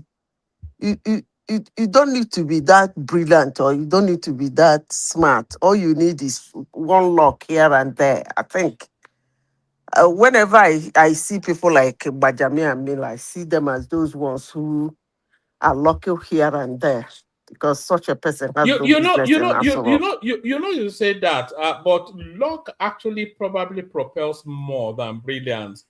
if you are brilliant and you are not likable, or there's so many Yeah. factors beyond being clever, you Yes. know, Yes. that Some that people that, are that that make lucky, yeah, honestly. that makes success, I know a lot of people in life that just find themselves in a place. When they get there, you look at their personality, you begin to wonder, how did they get there? Honestly, but it's a thing of chance and luck. So what is the other news? Leave Desmond, the No, American. let me show you the clip of him begging first, and then we'll go on. Good day, great Surularians. My name is Desmond Elliott, and I represent you at the Lagos State House of Assembly. While I want to appreciate the president of this great country, Ashwadi Bola Ahmed Tinubu, and of course the party leadership for allowing direct primaries to hold across the country, we say thank you so much, because this is meant to test the popularity of all the aspirants across board. But I want to bring to your notice that intimidation, coercion, arm twisting, and forcing people to follow their own candidate is what is existing today in Surulere. Telling them that they will not be beneficiaries of some empowerment that is coming some other time. Please, this is not done, should not be done. We are all members of the same party. We've been intimidated so much so that a lot of people from the local government have been fired because they follow me. That should not be allowed. It is bad enough that the LGA at the local government already took a side months ago. The local government already took a side to support a particular aspirant. I didn't say anything, but they were shocked to have seen the quantum number of people and supporters that we've had and have followed us because they believe in justice and they believe in fair play. More so, my security personnel was taken away from me yesterday for reasons best known to I don't know. Now I am left alone to myself. What have I done? They are coming out to fight us. They want to bring people from outside and from within to cause mayhem and to cause trouble. Please allow for a free, fair. Okay, So that's a man in panic right there. he is begging for a free fair election. He's Uh, begging for them to pick him. Is really what he's doing. but the if he do they actually manipulate the primaries? Zita, what are you? Is that a question? No, because the primaries, I thought, I'm just having a vision of what those primaries, I thought those people line up in a single file. Yeah, but And but I before they remember get during the Tinubu own in Ego Square. Oh, okay, it doesn't matter the line. No, I thought the line behind the box of their candidate. I think so. yeah, but they line to instructions now. I understand the line to instructions because you people talk about green energy, how somebody is organic energy. If he has that organic energy, they should line behind him now. After all, his primaries. Organic waiting, organic food. I thought you people say Organic waiting. it was organic in 2023. Organic No, energy. no. Organic energy. By the time That the organ don't fail. That organ. by the time the fraud started coming out, everybody was running head. I didn't even believe Labour Party has that kind of money because they told us that everything was organic. No money was coming. People were just doing something by their own. Anyway, that's by the way. Back to Nigeria and the United States airstrike. I thank God that they are coming to help because It's clearly a problem we don't have the capacity to handle by ourselves. no, I don't. We've been on it since Obasanjo. No, So no. clearly we don't have the capacity. No. It's not that we don't have the capacity. We have the capacity. We have the equipment. Whoever who is telling you that Nigeria doesn't have the equipment to battle those ragtags, that person is, I don't know. The problem we have is that the military in Nigeria, they are the Boko Haram. I'll keep saying it. Hate me, like me, I don't care. Don't tell them anything, just hammer. That's the only way you can achieve anything. But the moment you say, well, the military can talk to what is his name, If they talk to Tinubu, talk to what's that guy's name, Rubado. They discuss it with Rubado and Tinubu and the hammer. That will be okay. On that note, if anything leaks, they will know that the only person they spoke with Tinubu and Rubado. So I think if they work like that, they will achieve a lot. But trying to sit down to begin to plan your next action with Nigerian military and generals, come on now, you're not gonna get anything out of it. You're not gonna get. And they actually did not kill that guy alone. They killed him with a lot of people there. I don't even know what is going on in Yes, Africa. the pushback that I'm seeing on especially on TikTok, I was watching them earlier on today, and the narrative is that this same guy they're celebrating now, they claim they have fired him in February. The Nigerian security forces called a press conference to tell us that they are taking. It's a bit like that Sheka Rao that they Okay. seem to be killing him every 6 months. They seem to kill him. One man, let me explain. It's like you didn't study. Maybe you are not among those who study terrorism and militancy. Let me tell you how they function. That name, hmm, that name, the moment their first orga carry that name, they keep that name. I hope I'm making sense. Let's assume that the first person is Osama bin Laden. I'm just giving an example. They buy Osama bin Laden. The next step, more especially the low ranking, like those ones running around Africa, that's the way they do. They buy him. The next person taking his position will answer that name. Why did they do that? They do that to maintain strength and maintain followers. Okay? Because in as much as they run around everywhere buying people, their main organ is not easily being seen by the other followers. You just sit down one place to give them instructions. So they usually carry that name, unless otherwise it's a different ball game. So when you say you have pied, hello, Yeah, we're listening. We're here. when you say you have pied whosoever, the next thing you will hear another whosoever, the same name. And you'll be like, you didn't, just to give the picture that the man did not die. It takes a very strong intel like that of United States. Okay, let me give you an example.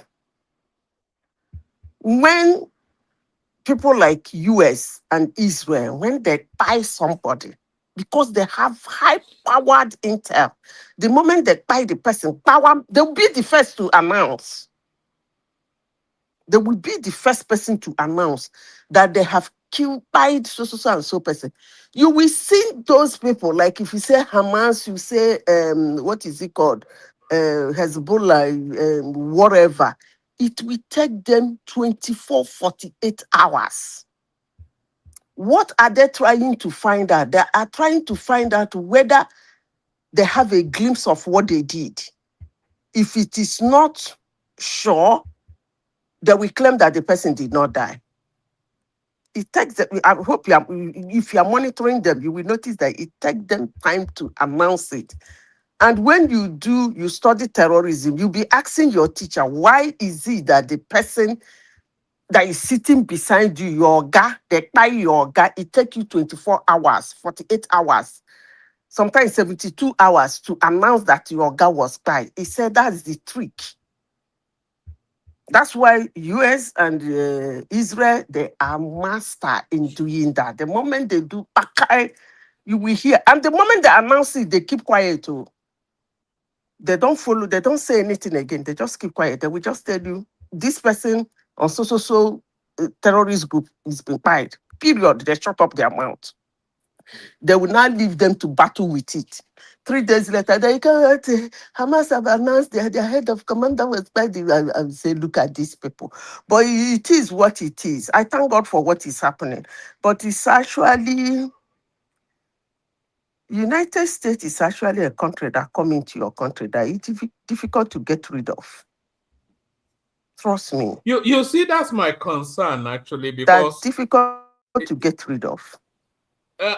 because they clearly have a different agenda from just protecting Nigeria from terrorism. But by the It's time we not, find out what it is, it will be too late. no, it's not. Well, I don't even know what the agenda will be, because actually, if you study the way they move their military, those people don't. I didn't know. I thought that when they move those military, that it's those countries that actually pay and take care of their military. But hell no, that's not the truth. It's them that still take care of their military wherever they are. It's even this orange man that came and was changing everything. He will ask you, how many can you take care of? If he said 25,000, then 25,000 you will have. He's not going to keep 50,000 military personnel and billions of dollars worth of equipment for them to be maintaining from.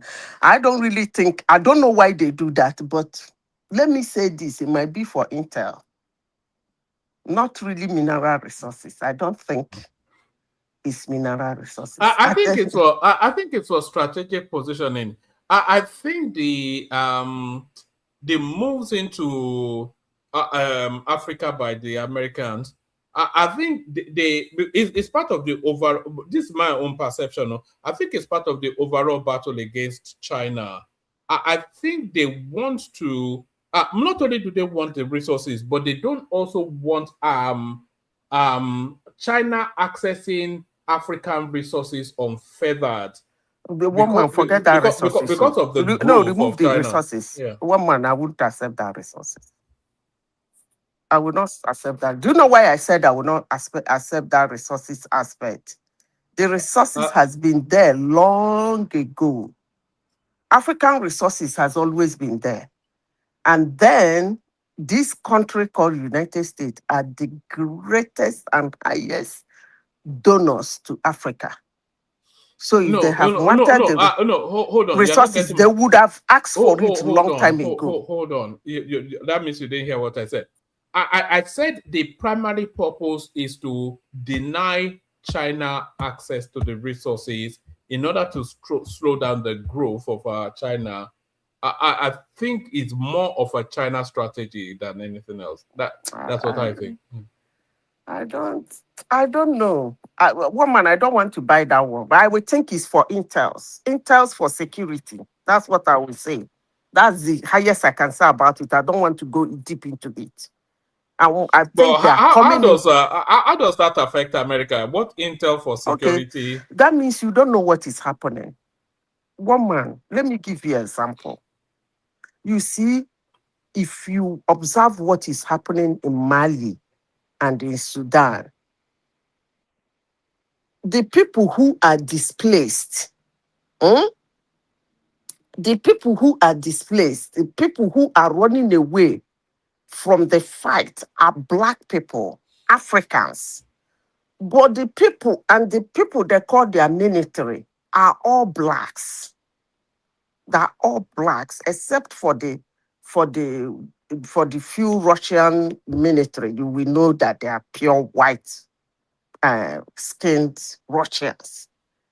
The people that is called what do you call it, resilient or rebellious, or let me use the right word, the terrorists, are actually Arab-looking humans. Mali don't have such people. Sudan don't have such people. So why is it that the people fighting the Sudanese military and the people fighting this guy they pied, I suspect it's an Arab looking. It's not a Nigerian. For that name, yes. Is not even. They said it's the second in command for ISIS. And what is ISIS? It's from Syria. The link was Syria, Lebanon, something. Not anything African. Yeah, so that is what I keep asking everybody when we are in the this thing. I told them, how come the people who are displaced, look at people running away from their homes, they are all Blacks. The military fighting the war are all black. So why is the people fighting the military and fighting a country are looking different? And you will see them the other day, they couldn't, the heat was too much. They have to remove their bobore. You mean the Mali situation? Yes, they were, they usually mask themselves. They usually cover their face with cloth. The only thing you can see is their eyes. There's a certain sort of, that Sahelian culture,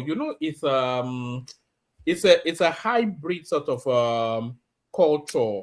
There's a lot of there's a particular there's a particular sort of, they call them Shua Arabs, which they have this Fulani intermix sort of.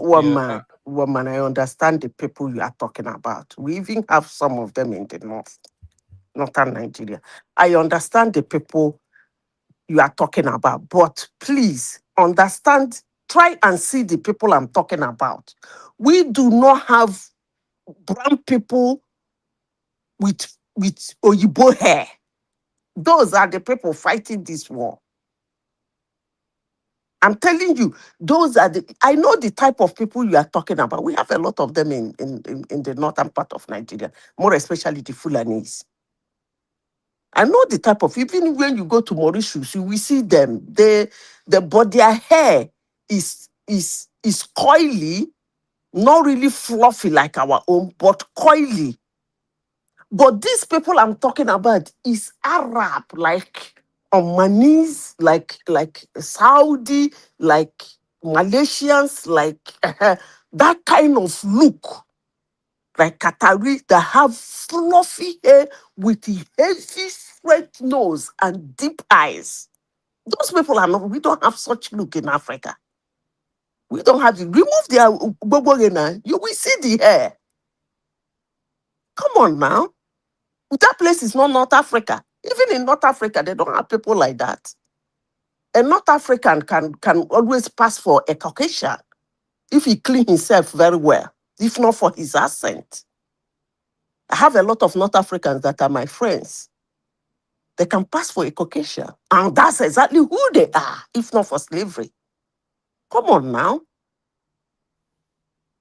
The people who are, okay, woman, since you said you have that kind of people, so why is it that they're not among those displaced? Hmm? They are not indigenous to, and also they are nomadic by nature, so they cannot be displaced because they have no permanent, they have no fixed address. You are saying in a country, a particular group of people are part of a country, and then the country is fighting war. Those group of people, in any way, they are not among the displaced. Come on, woman, those people are not Africans. Even if I don't think they're Africans. And I will maintain my ground, they're not Africans. That's why they tie their feet. They tie that thing, they cover only their eye. But if you use AI and shoot away that their bobo, you will see their real person. They're not Africans. So I believe that United States put that strategic bond for intels, so that many people will go down. It's not. I don't think it's for him. Whenever It was Africa, quite interesting that Trump even posted it out on his platform. yeah, he has to post it now. That his second name is posting. No be showman. No, I think he just wanted some sort of positive from his failure trip to China, where he was humiliated. Forget about. Listen, one man. When you people say this kind of a thing, you people get me angry. I don't. The only his trip listen. to China was not a One failure. man. Let me sorry, tell are you you saying his trip to China was not a one failure? man. Please let me say this. And if I say it, I shut up my mouth. That's the way I behave. There is only one country on planet Earth you cannot belittle, and that country is United States. But China belittled him now. I've said I'm not going to go into that argument with you. No, hold on. People can say anything. People can say anything. Now, people can do anything. But I am telling you, one man, there is only one country on planet Earth. No country can belittle. But China belittled it. Okay, no wahala now. China said it was a failing state, and Trump retweeted. He said, "Oh, Xi told me that America is failing, but that was Anyway, under Biden. Now I've bounced it back." anyway, So the that's only thing is belittling that now. maybe if, The American let era me is let gone. me The let American era is me gone. let me rephrase my word. One man, I can call you an idiot. You won't be the first person. No. I'm just giving an example. I know. I Carry on. can call you an idiot. That doesn't make you an idiot. Not because I said it. So that's why I told you that the United States is the only country in the world you cannot belittle. They have a lot. They have so much power. So much. One man. Belittling somebody is not all about You know, saying it. It's not all Jika, about saying you are stupid, I you are an know. idiot. After all, if Hold you on. call that belittle, there is no country in this world, including you, one man, on this platform that doesn't say bullshit about United States. That doesn't belittle them. After all, they are the one that get people freedom of speech. But I don't know where you got that conversation that they had, but it's okay. You can say what you want to say. Oh, Yeah, and yes. what I was going to say, you see, the nature of power is changing. if Do you you believe understand? so, that's Look, fine. hold on. The nature of power is changing. What is the American strength? The America only has two main strengths, really. Their military might and their money. Those are the two greatest potency of America. That They means have you so don't know them. no, hold on. What do you mean I don't know them? We all live on this planet, so you don't know them any more than That I is know not them even now. their No, most valuable strength. Their most valuable strength is is the soft part. their What? institution. What institution? Institutions now. When Like what? America said that this is the best in the world, it is the best in the world. No. Okay. No wahala. No. America has three strengths.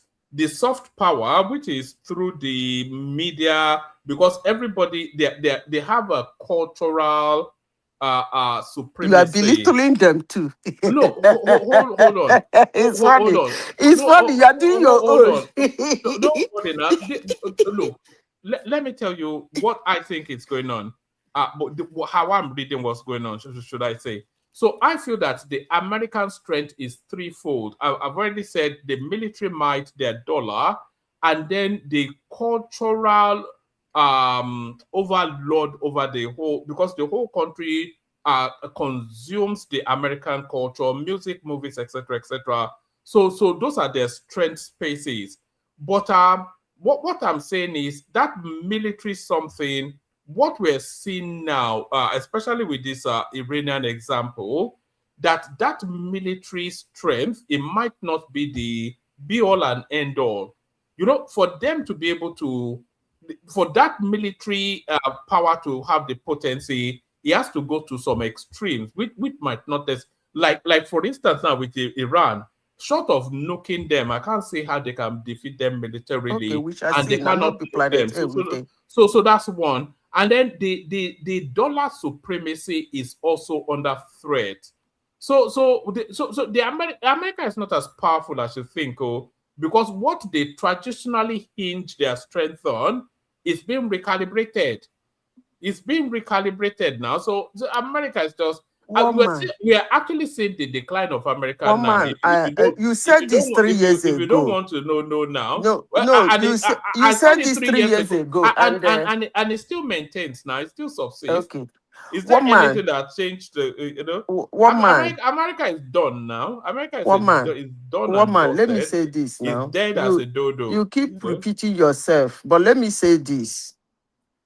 When I grew up, when I started noticing things about America, that was the time of George Bush Senior.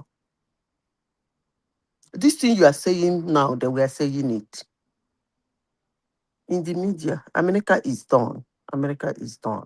It has been done. But one man, one thing I will not argue with you is about America.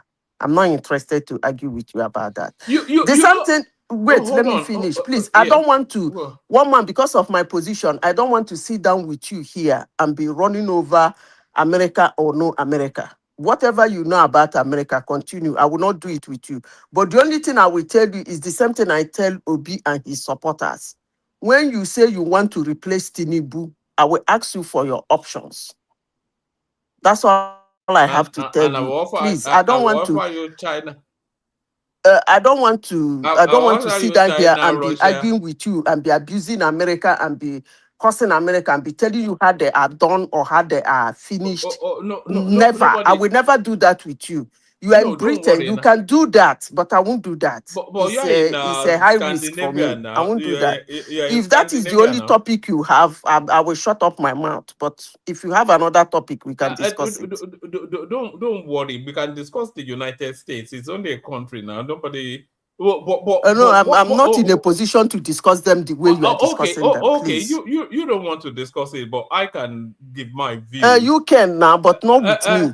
But you don't have to respond to it now. See, but you are very funny. Oh. What about you are very funny? You see that in Britain that is run over. You see that there a Well, country you're that sitting is down in Scandinavia now. If we are both in Europe, we are both where they Europeans now. where Neither would of they us are cook? Americans. Would We are they both cook amala Europeans. Eh? in front of 10 Downing Street? Una they cook amala, they fry akara dakabu in front of Downing Street. You still have the guts to open your mouth and talk about America. Go, please, one man, is that the American empire is over. It's okay? just Make as another simple as person that. continue with you. You I know don't tire. America could collapse in 6 weeks if Saudi Arabia decide to not to denominate their oil in dollar anymore. America collapses in 6 weeks. America is just a scam now. It's a Ponzi scheme. The whole of the United States structure is a Ponzi scheme now. Everybody knows this now, and that's why the Chinese president was saying to look, my friend, the game is up. You know, this your sakama, this your abracadabra, this your badu.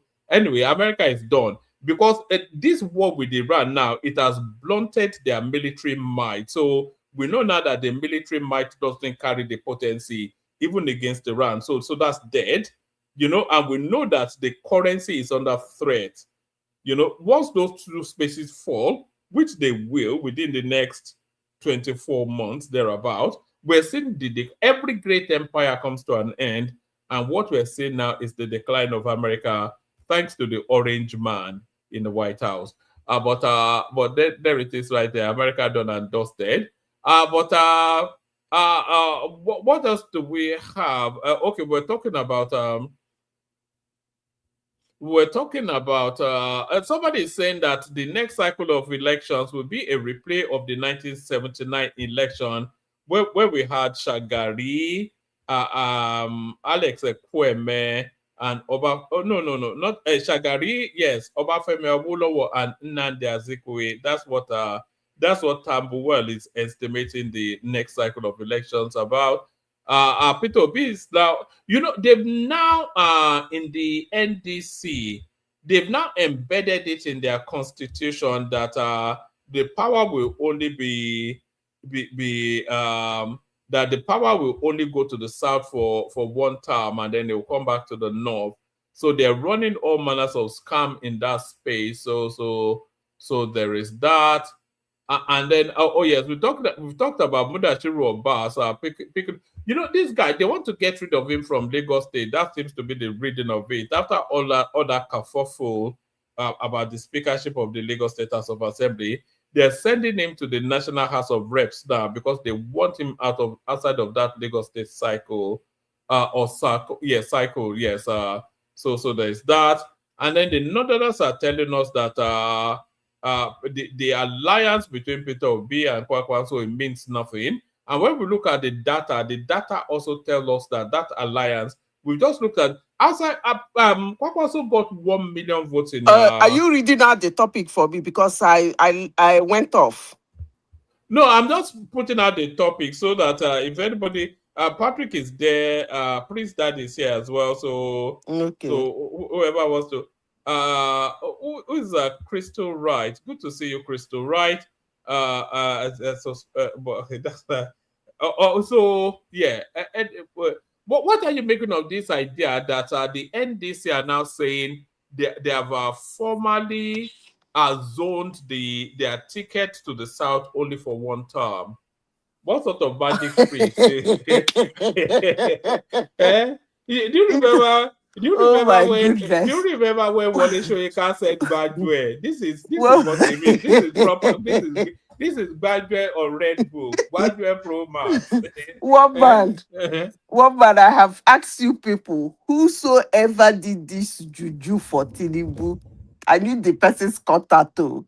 I have never seen in life where grown-ass men are just misbehaving. They have 4 years. Okay, let me read 1 year. They have 3 whole years to arrange themselves and You know come that after. sorry, Zita. Yes, carry on with that point. But what you're saying there, that's the biggest disappointment. Yes, that is Rather than them to go quiet, go and strategize, and then come at it. They should be coming out now, but they've always been out. Tinubu, it decided that they wanted the gate of Aso Rock painted, and then Peter Obi will hold press conference in Lagos. Atiku will hold press conference in Abu Dhabi. That look, they are painting. Just forget all that nonsense. Now, the that guys you therefore do in the windows. That's stupid. go into some quiet room for 3 years. One more, can I come in? 3 years. They But have 3 years. They they have were more 3 interested in years making to noise. 3 years to arrange themselves. I'm even surprised that the alliance is coming like 6 months to the election. I am surprised. What have they been doing? For 3 years, they have every right to fight Tinubu, blue, black, purple, and red. When I mean fight. But if I may say, Peter Obi tried. He tried. He tried to show his claws, but he didn't have claws. He thought he had claws. So immediately after the election, he did not accept the result. He did not congratulate the president, elected president. He moved into criticism. And then from there, anywhere he hear that there is a by-election, he will rush into that place and start campaigning. Seriously, you know what I mean? He will campaign and campaign, trying to show those his claws. But at the end of the day, there was no clause. So in all that 3 years, he's been running around campaigning for anything and anything, even to the extent of digging borehole, giving money, eating with this thing and blah, blah, blah. And at the end of the day, he never won a seat. So what does that mean? It means that the clause was not there. But even at that, they would have arranged a better fight. This is an election now. The thing is just dragging leg, I beg. Me, I tire. Is that the only topic? Kwankwanzo, woman, I told you that Kwankwanzo is an unstable politician. Apart from Kano State, I don't know where else he has this thing. And Obi, as I said it before, I don't know who will go and write an obvious thing that Obi's acceptance in the North is still, it's not there. There is one thing the Northerners have against the Igbos. I will keep saying it. Is this secession. They want a strong Igbo man who can denounce that thing and fight it.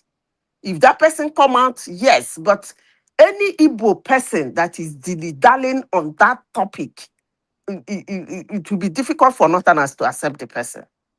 That's my own. Hello, one man, are you still there? Hello? We're all listening, While I was waiting for one man, can I chime in? Okay. Prince, that you go ahead. So that's what I'm saying. That secession. That thing Igbo people are doing, that they are Nnamdi Kanu and blah. That's why I came here. I said, Soludo has put comma in his political ambition. You know, I sabi talk rubbish. You see that thing he went to go and beg for Nnamdi Kanu, give me him as a collateral or whatever. He said he wanted to do that time. Immediately Tinubu won that election. He went to do that thing 1, 2, 3 times. He has put comma in his political ambition. Any day that guy come out to become president, you will see how the Northerners will react over it. But that being said, one man, I actually... Peter, I think he did that one for his own local political ambition. He didn't look at nationally. Listen, let me tell you, that was the mistake. Let me tell you, all the Igbo people, including P2B, that do those things, they actually do it for the local content. Exactly. But a politician who wants to be president should not be doing local content. That's why they did the 25%. That means 25% in every state, 24 out of whatever, will accept you. You think those people that put that in, they are stupid? They don't want you to, one part of Nigeria to accept you and another part of Nigeria will not accept you, and you come to be the president. So if you are a politician, you are doing actually local. All of them did that. I don't think there's no politician, prominent politician from the Southeast that didn't do that. That's why we want to read them off now. Those said we have to go. Young people will come out. Young people who but you have to be accepted locally before you go national now. Leave that local matter first. Leave that local matter. When we get to that local matter, we will cross that bridge. I'm telling you, because all these people, you see, if you watch the video, when P2B went, you know, that time, those are, actually me, I want Northerners to lose their political goodwill. One man, I'm in for it. Simba, I am in for it. I don't want any politician in Nigeria, more especially presidential candidate, to be depending on the North to become the president. I pray that the Southerners will get their ass together. But that being said, for now, they are still having a political goodwill. And every reasonable politician will have to respect that. Otherwise, we are not getting into Aso Rock. But that being said, if you look at what happened in 2023, they were asking Tinubu what he's going to do for them. They were asking Atiku what he's going to do for them. They were asking Kwankwanzo when they did their Arewa, whatever they call themselves, they pretend to be Dunkin' Docom that makes politics in Nigeria, that if you don't relate with them, you're not going to be the president or things like that. I don't care who they are. But the important thing is that the presidential candidates and presidential aspirants, they actually do went with them to give them audience. They coordinated themselves. It was like a conference hall. And they were asking all of them, they came in different days. What they asked Obi is what I want Igbo people to go back and listen. They should not ignore that thing. You ignore that into your career. He tried to cut it like this, cut it like this. One of them picked the microphone and asked him the question direct. So when people show concern about you in things like that, you are not supposed to wave it away. But if you want to wave it away, I wish you luck. One man, another topic or next person.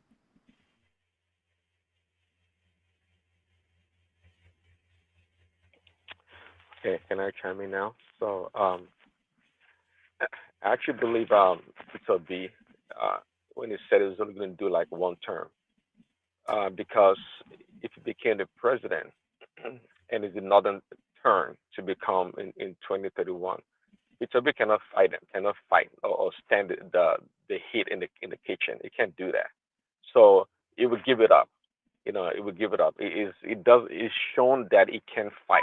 He can be in the battlefield, and that is Peter B for you. Not because willingly wants to like to give up the presidency, but he would go there in one term, and it would depart. But it actually shows. One man, that, can I come in? it actually shows that Peter B One is not a man. serious person. It actually shows that Peter B is One not a serious man. person, really. Patrick, hold on, please.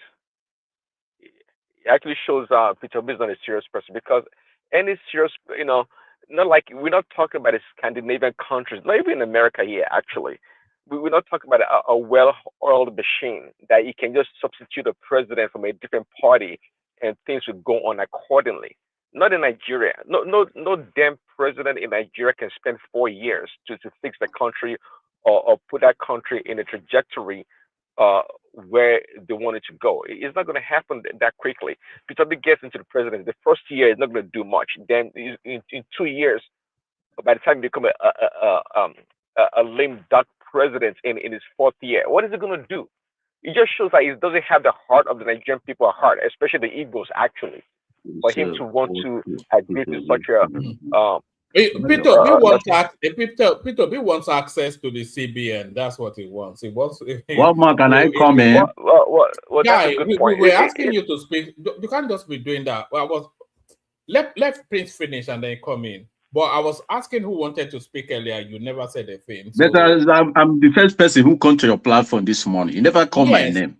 Yes, and I said whoever was ready to speak, speak. You didn't speak. Then Zita started to speak, and then we waited again, asked you to. How can I speak where you never call my name? I say, Patrick, can you go? Are you coming? No. Okay, all right. Patrick, we call your name. Speak. Can I come in? No. You can't do that now. Let Prince land this point, and then you can come after him. Oh my God! This guy is your son, eh? I don't know why you normally indulge him. You just give him freedom to do whatever he likes on your platform. I don't think you have given anybody this kind of opportunity. I don't know why. You just love this guy. I don't know why. I want him to come up to the standard of civil conversation, that you can't just rush in and start to abuse people. You cannot just unmute and it's give and take now. You see, as Zita pushed a little, Prince said he wanted to come in. She paused. He goes. You come in. So that's how it flows now. We don't share. You know that he can't do that. You know that Patrick but we have to train him up. We can't just abandon him now, Zimba. We have to bring him up to speed now. Oh yeah, Patrick, the floor is yours. Tell us about Peter Obi. It's one man. Good morning, everybody. Good morning to you. It's a very, very, very cheerful. I was first person in your platform this morning, and I spent almost 1 hour here listening for you, but it never called me. Let me come in now. I came here to talk about politics. It's not. I don't want to talk about America. I want to talk about my country, Nigeria. About primary election is going on in Nigeria now. It's a very, very cheerful. When I see all those primary APC people are doing, they count 1, 2, 3, 10, 15. I wonder, is it a primary election be this in front of camera? Then jump the number, they jump number. Now, many people are already approaching the courts. Election never starts, only primary election. You cannot conduct a common primary election free and fair. In the count 63, 68, 70. In this 25th century, you're supposed to talk this. I was watching this thing in TV, in front of camera. My brother, Nigeria will never go forward in this mentality of our leaders. They want to continue being a House of Rep. They want to continue being a senator. If they do wuru. May God help us in that country. When you see true, talk true. Ndidi Elumelu in a Delta State. Go and check that result. The opponent never conserve, they call result. But sometimes I say, God, why not conduct this election digital? Not like olden days, 1, 2, 3, 3. They're standing, counting election, primary election. INEC cannot conduct primary election. My brother, P2B, let me tell you guys, in Nigeria Constitution, make it possible 4 years. If you say, what can P2B can do in 4 years? Why your Constitution make it 4 years? Mandatory in 4 years is not 8 years. 8 years is not so. It's not determined by masses. If you're doing well in 4 years, then citizens will they can continue. But our Constitution is for only 4 years.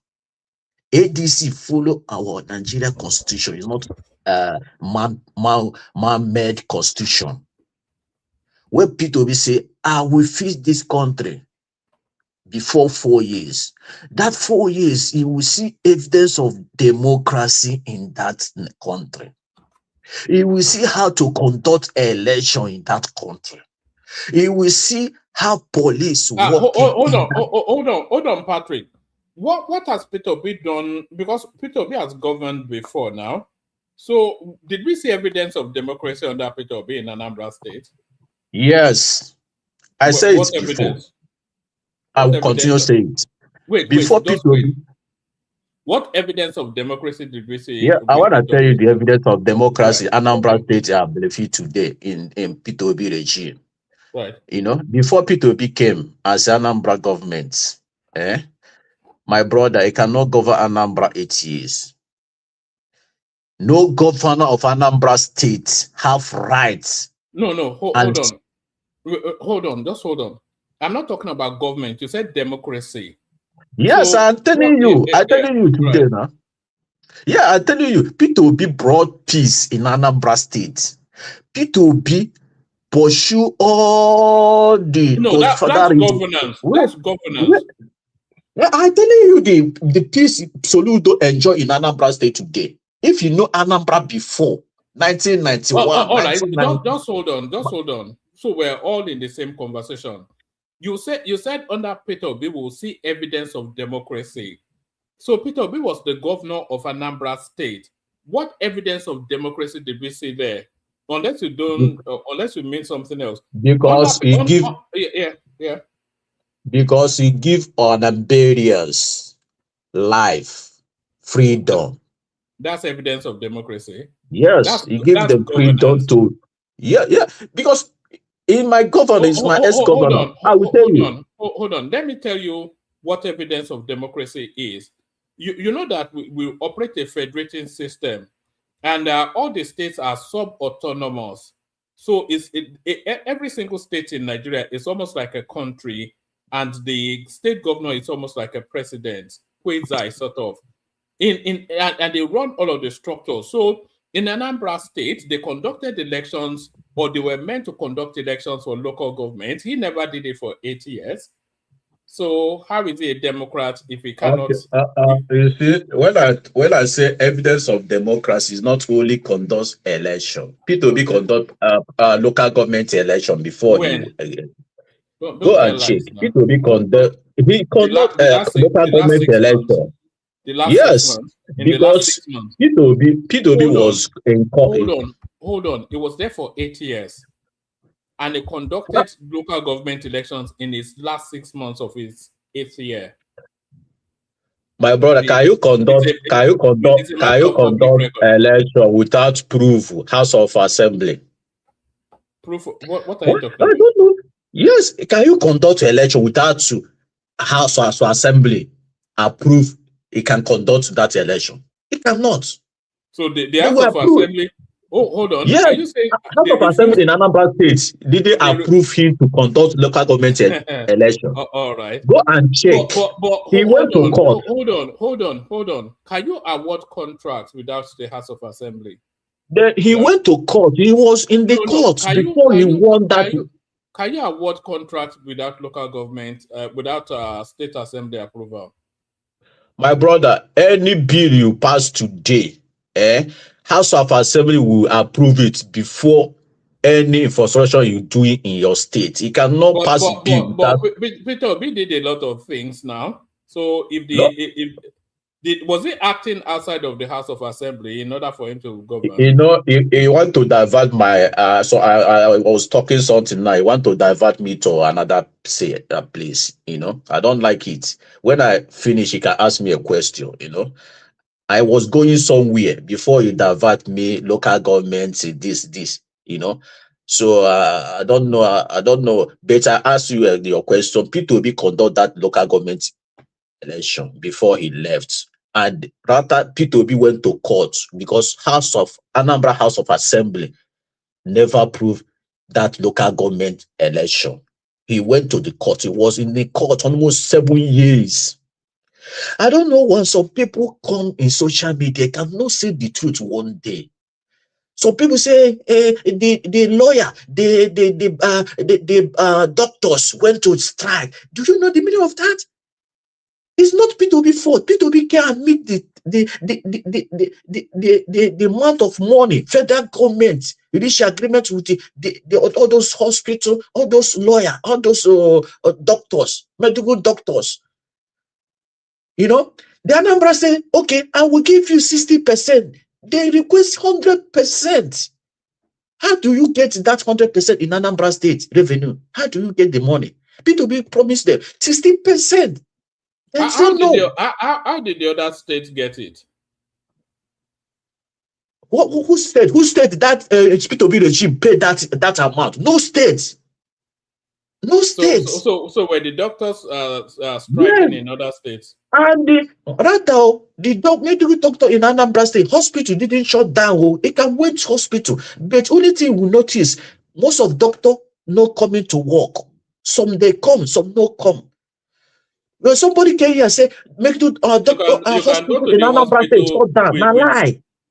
So you can go to the hospital with no doctors there. Yes, I was in Anambra. I doing my business in 2007, 8, 9, 10, 11. Forget all the high-pitched voice. Don't worry about the high. Nobody forget the contrived indignation. Nobody cares about all that. I do oppression. Can you hold on, my guy? You can go to hospital with no doctors there. What are you going to do there? What are you going to do in the hospital with no doctors? Okay, let me answer. I went to hospital 2009. I make operation. Who do the operation? No be doctor. No be the same hospital. Said hospital shut down in Anambra State. I make an operation appendix. So are you saying that? Okay. Are you saying that it is not true that the doctors were on strike in Anambra State? Most of doctors in the strike, but not all of them. Not all of them. Some people agree that 60%. You know, then most of them say no, now 100%. The federal government promised the 100%. No, that's not. Hold on. That's not how things like that work. It's not some of them agree, some of them don't agree. You see, these things happen on a union level. The union takes a position, which is the position of that trade body. So it's not that some doctors will agree. They're not negotiating with each individual doctors. They're negotiating with their union. So that's not true. Don't tell lies now. Okay, that union now. You say na P2B. No, not P2B fault. This is federal government from federal government, you know. But today, after P2B negotiated with all those doctors. Hold on. Do you know that was it 18 months or 13 months? Do you know that the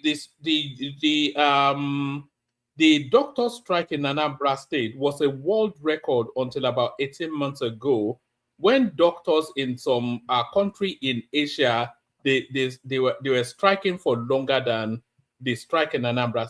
For a long time, it was a world record. My brother, go and check after P2B and doctors sit down and discuss and pay them. P2B clear all the in Anambra State to today. He will never see that strike again. P2B paid them off now after they negotiate with P2B. After that 13 months, because P2B told them, wait, I'm going to court. Impeach me. Let me clear my mandate came first. I will clear you people off. And the P2B was in the court almost 2 or 3 years. Why people talking like Peter B was sitting in the Anambra office? Doctor went to start. No. Let me come to Nigeria politics, please. Let us leave Anambra because today there's no more strike in Anambra because of P2B. You know, everything that the man have done in Anambra State. Till today, you cannot see anybody in Anambra State say went to strike again in Anambra. Let me come to Nigeria politics, you know, because I like to talk about Nigeria politics.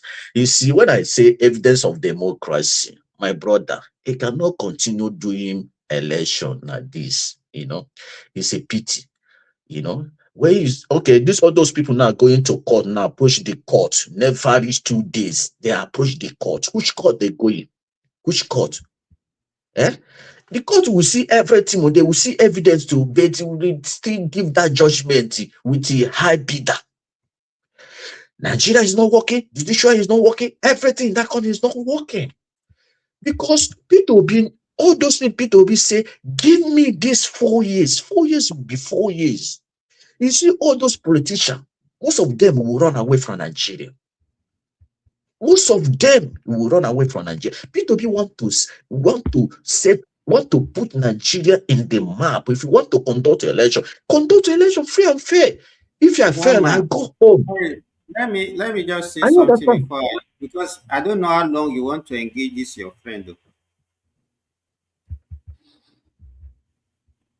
Woma, are you there? You can say, excuse me, can I come in? Not be say one man. I'm the one in charge now. I'm here. Did you want to? He said, yeah. He said, can I come in? He has taken over your platform. It's my time. You can say, excuse me, can I come in? Abba, don't do that. Don't do that here.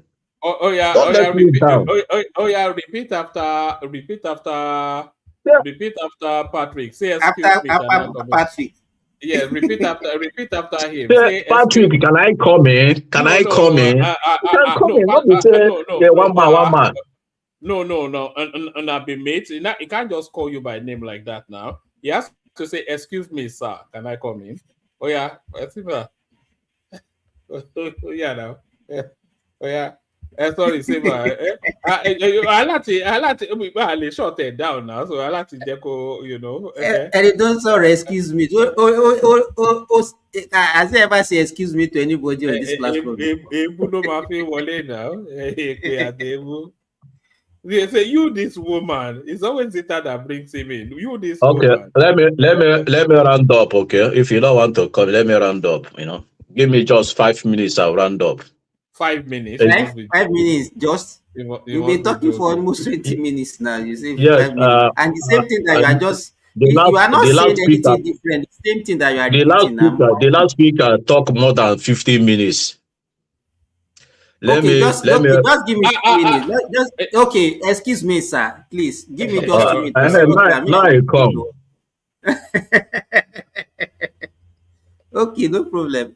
Woman, I just want to talk about this Desmond Elliott, this thing that you are talking about, asking Zita about earlier on. You know that video that you show, I think it was one of the old video that I released, because if you see the recent video, it was actually begging Gbajabiamila. I think his problem started since last year, not now. You know that time that they were talking about the impeachment of Obasa or whatever. I think he was one of those. Miranda, yes. He was one of the people that orchestrated the removal of Obasa as speaker. And that really, in fact, if you hear what Gbajabiamila said, that actually nearly cost him his job as a chief of staff, because Tinubu was actually angry about it. So I think it is about internal political power within Lagos. It's not actually a personal thing.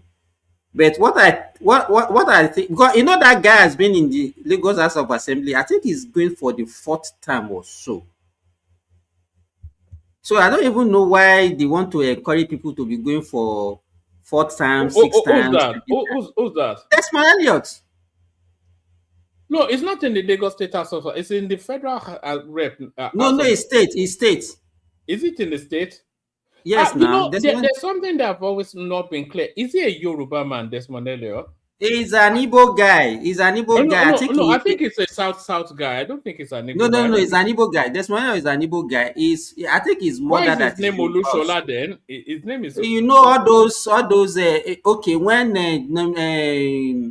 Good Luck went and put Azikwe in his name to have this Igbo tinge. What can you say about it? It's just for politics now. And then, you know, if you have a Yoruba mother, definitely that Yoruba mother will give you a Yoruba name now. So Desmond Elliot is an Igbo guy. So I've always thought that, you know, but I've not always thought it was Igbo. I thought it was an Edo guy. That's what I've always thought. No. Lagos, all manners of people just. No, I think it's about the way Yorubas are very liberal. You know the guy. Sorry. You know this Agbado guy that comes on our platform. Yeah. Do you know that he went to Isolo to go and attack that guy, that rep member? He sent in the clip. Watch this. One man. This is Agbado reporting live from Oshodi Solo local government, one of the local governments that the Igbo guy is.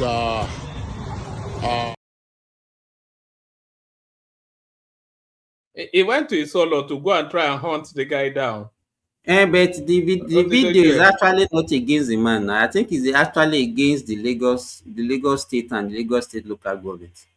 Because as a rep, I think it's an abnormality to be expecting a member of House of Representatives to be doing capital projects and doing all those things. It's to me, in Nigerian politics, an anomaly. It's not their role.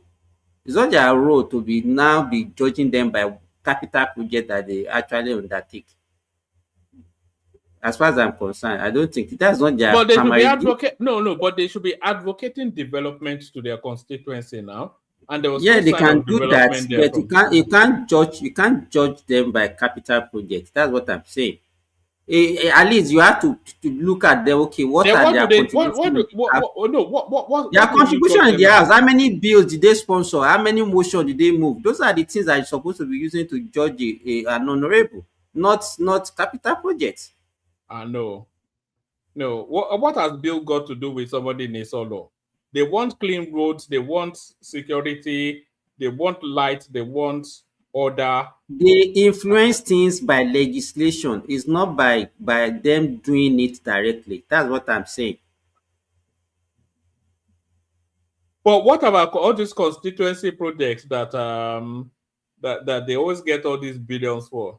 And that's what I'm saying, that, you know, the only way Nigerians can assess you is by what you do. Nobody, how many people in that local government, in that constituency, actually listen to what he's doing in the house? The only thing that they will see is, what has he done for us? What does he bring to our constituency? And that's why they inserted all those constituency projects and all those things in the budget. But that's the only thing that the people can use to judge them. But to me, as far as I'm concerned, he's not an active member of the House of Rep either. Now, I've never heard him. His name has never come up in the House as. If you see him in the House, the way he dress, will you think that this one is representing Lagos? If you see him talking in the House, that one is just he's just there for the dollars and the babes now. Well, I think they have succeeded. They have succeeded in moving Obasa to the national level. I think that one will settle whatever rift. What do you think is in play there? Because that one has also been there 4 times, hasn't he, Obasa? I think it will bring more peace to the APC Lagos, because if Obasa should remain at that level, the only thing we accept is to still continue to be. It can't be an ordinary member of that house. No.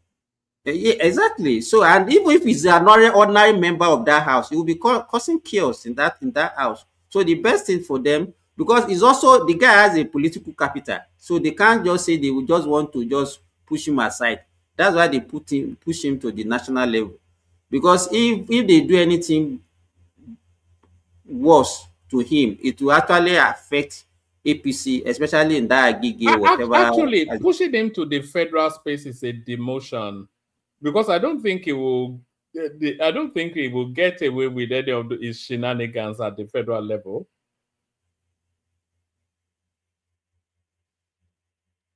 Well, I think at least it will still be relevant now, and he still No, have the. they will just go and park him in one seat. I don't think. He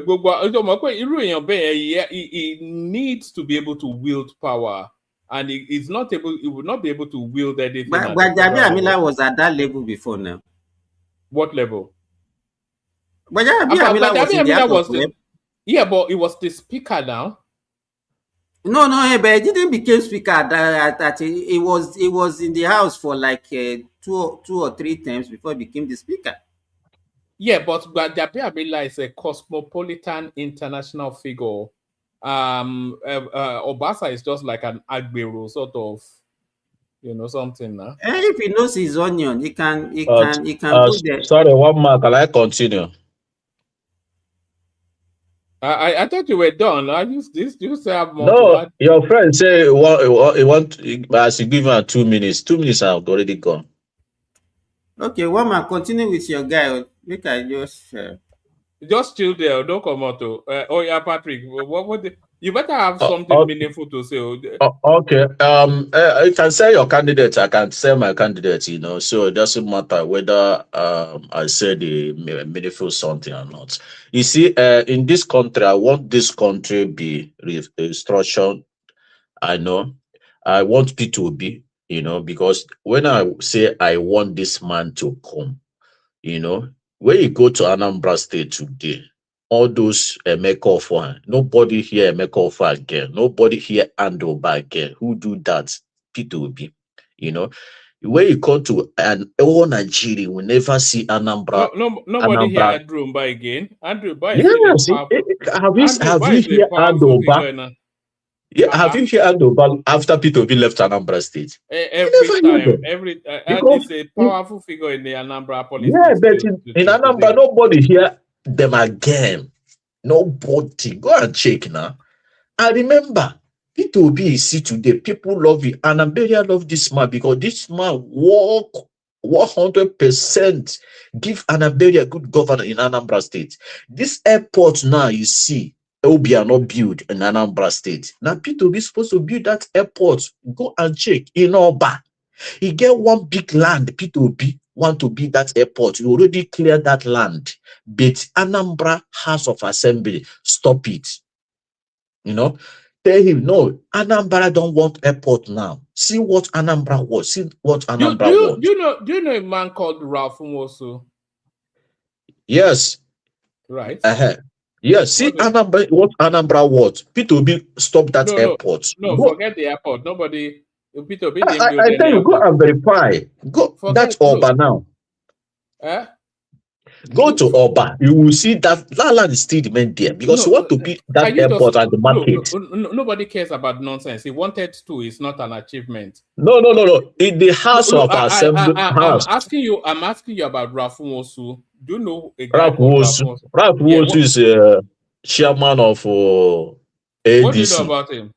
Right. I don't know him. I know him just yesterday for right. Do you know that? Do you know that when Peter Obi came to run for the Anambra elections, do you know that he ran the primary with Ralph Nwosu? When? Well, what do you mean when? When he came back from the UK for his first term? Ralph Nwosu. Yes. Yeah. He came down for UK. Ralph Nwosu and P2B. P2B beat him in primary election, no? No. My brother, I'm an Anambra. I was in Anambra. I will tell you what happened in that primary election. Peter Obi beat Ralph Woods in primary election. It did? Are you Ralph sure? Woods went to court. Yes. After they settled the case, Peter Obi beat him before he left Apuga. So what I tell you now is some people who came here say what Peter Obi do in Anambra, that man do a lot in Anambra because of that period he came as a governor of Anambra. Say Anambra lack most of things. So this man starting doing all those who give citizens of Anambra a better life, begin to do all those things like changing our school, our hospital, building road, give us electricity, all those things, and open our markets everywhere. That making to stop building that airport because the very largest land that's man want to build that, but if they stop, he said no. Anambra House said no. Anambra don't want airports right now. He started saving that money, start saving the money, and it's his hope Obiano will use that money, go to Oba, build that airport after he left. But Obiano refused. Use that money, go to Omo, go and build that small airport. That land now still remain in Oba. Go and check, Google it. Anambra, former Anambra International Airport. Who commissioned it? The P2B. They stop it. So let me tell you, I want Nigeria, I want Nigeria will come. It will have police. Police will be more respect citizens because now our police no respect us at all in that country. You live in our blood. You will see how police dress. You will see how police approach people. But in Nigeria, it's a different ball game because when you have a corrupt leader, when you have a mafia leader, your police, all your military police will behave like a leader you have. The only Nigeria police will stop you, will slap you, beat you with a gun. You never done way in Western world. Good day, great Sularians. My name is Desmond Elliott and I represent you at the Lagos State House of Assembly. While I want to appreciate the president of this great country, Ashwaju Bola Ahmed Tinubu, and of course the party leadership for allowing direct... Who is this? Who do that now? I was talking. One man. One man, are you there? I'm here. Sorry. That I wanted to play you a video. Let me play you this video, Patrick. So let me just make a clarification. So those two governorship primaries that you won, Peter Obi was a contestant in those primaries. Yeah, he was. He was a contestant. Yes. Okay. Just needed to clarify that. And but what happened was that later the national chairman of the party, independent of Chekwas, now said that that the leaders of the party have decided that Anambra should be consensus because Ikemba was going to be our presidential candidate, and that Ikemba, the presidential candidate, said that for him to run, that he's going to be the person that he should be allowed in his state to nominate the person who became the governor. Interesting. We just needed that bit of clarity on history.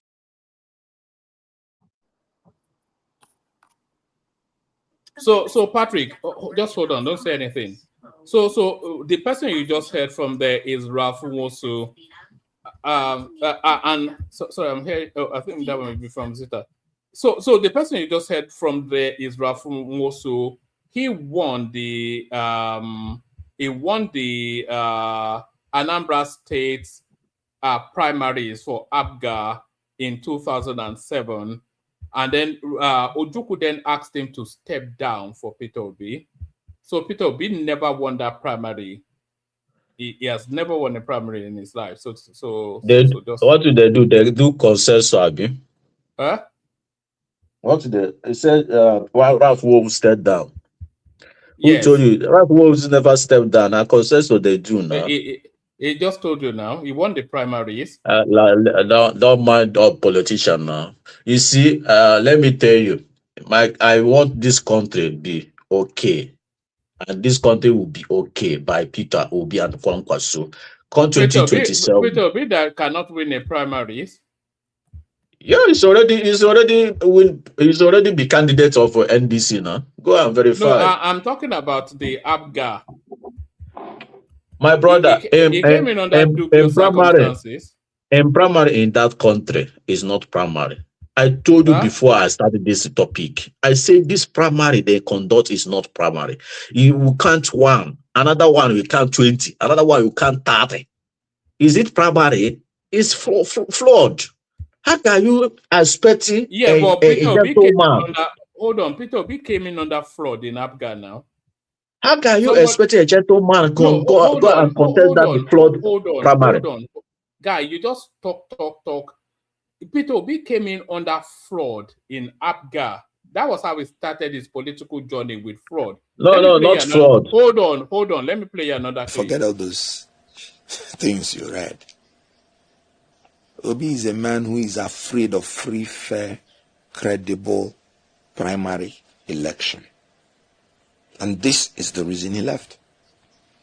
Throughout his political career, he has never contested for any position. People don't know why. The first time he wanted to become governor, he went into primary and he was beaten flat in APGA by Ralph Moose, because Ralph Moose was the one who built APGA in Anambra State. So when he came in to contest, of course, he came in from London and wanted to, move in. He's not a politician. He does not know anything about politics. He's not a team player. He told you he's a trader. And one mark of a sole proprietor is that he goes alone. But this is not democratic. So when he was defeated, he and his colleagues still found a way to cancel purported the primary. And they went behind, and in the purported consensus, they gave him the ticket. And so that was how he started his political career, building it on sand, not on democracy. How did So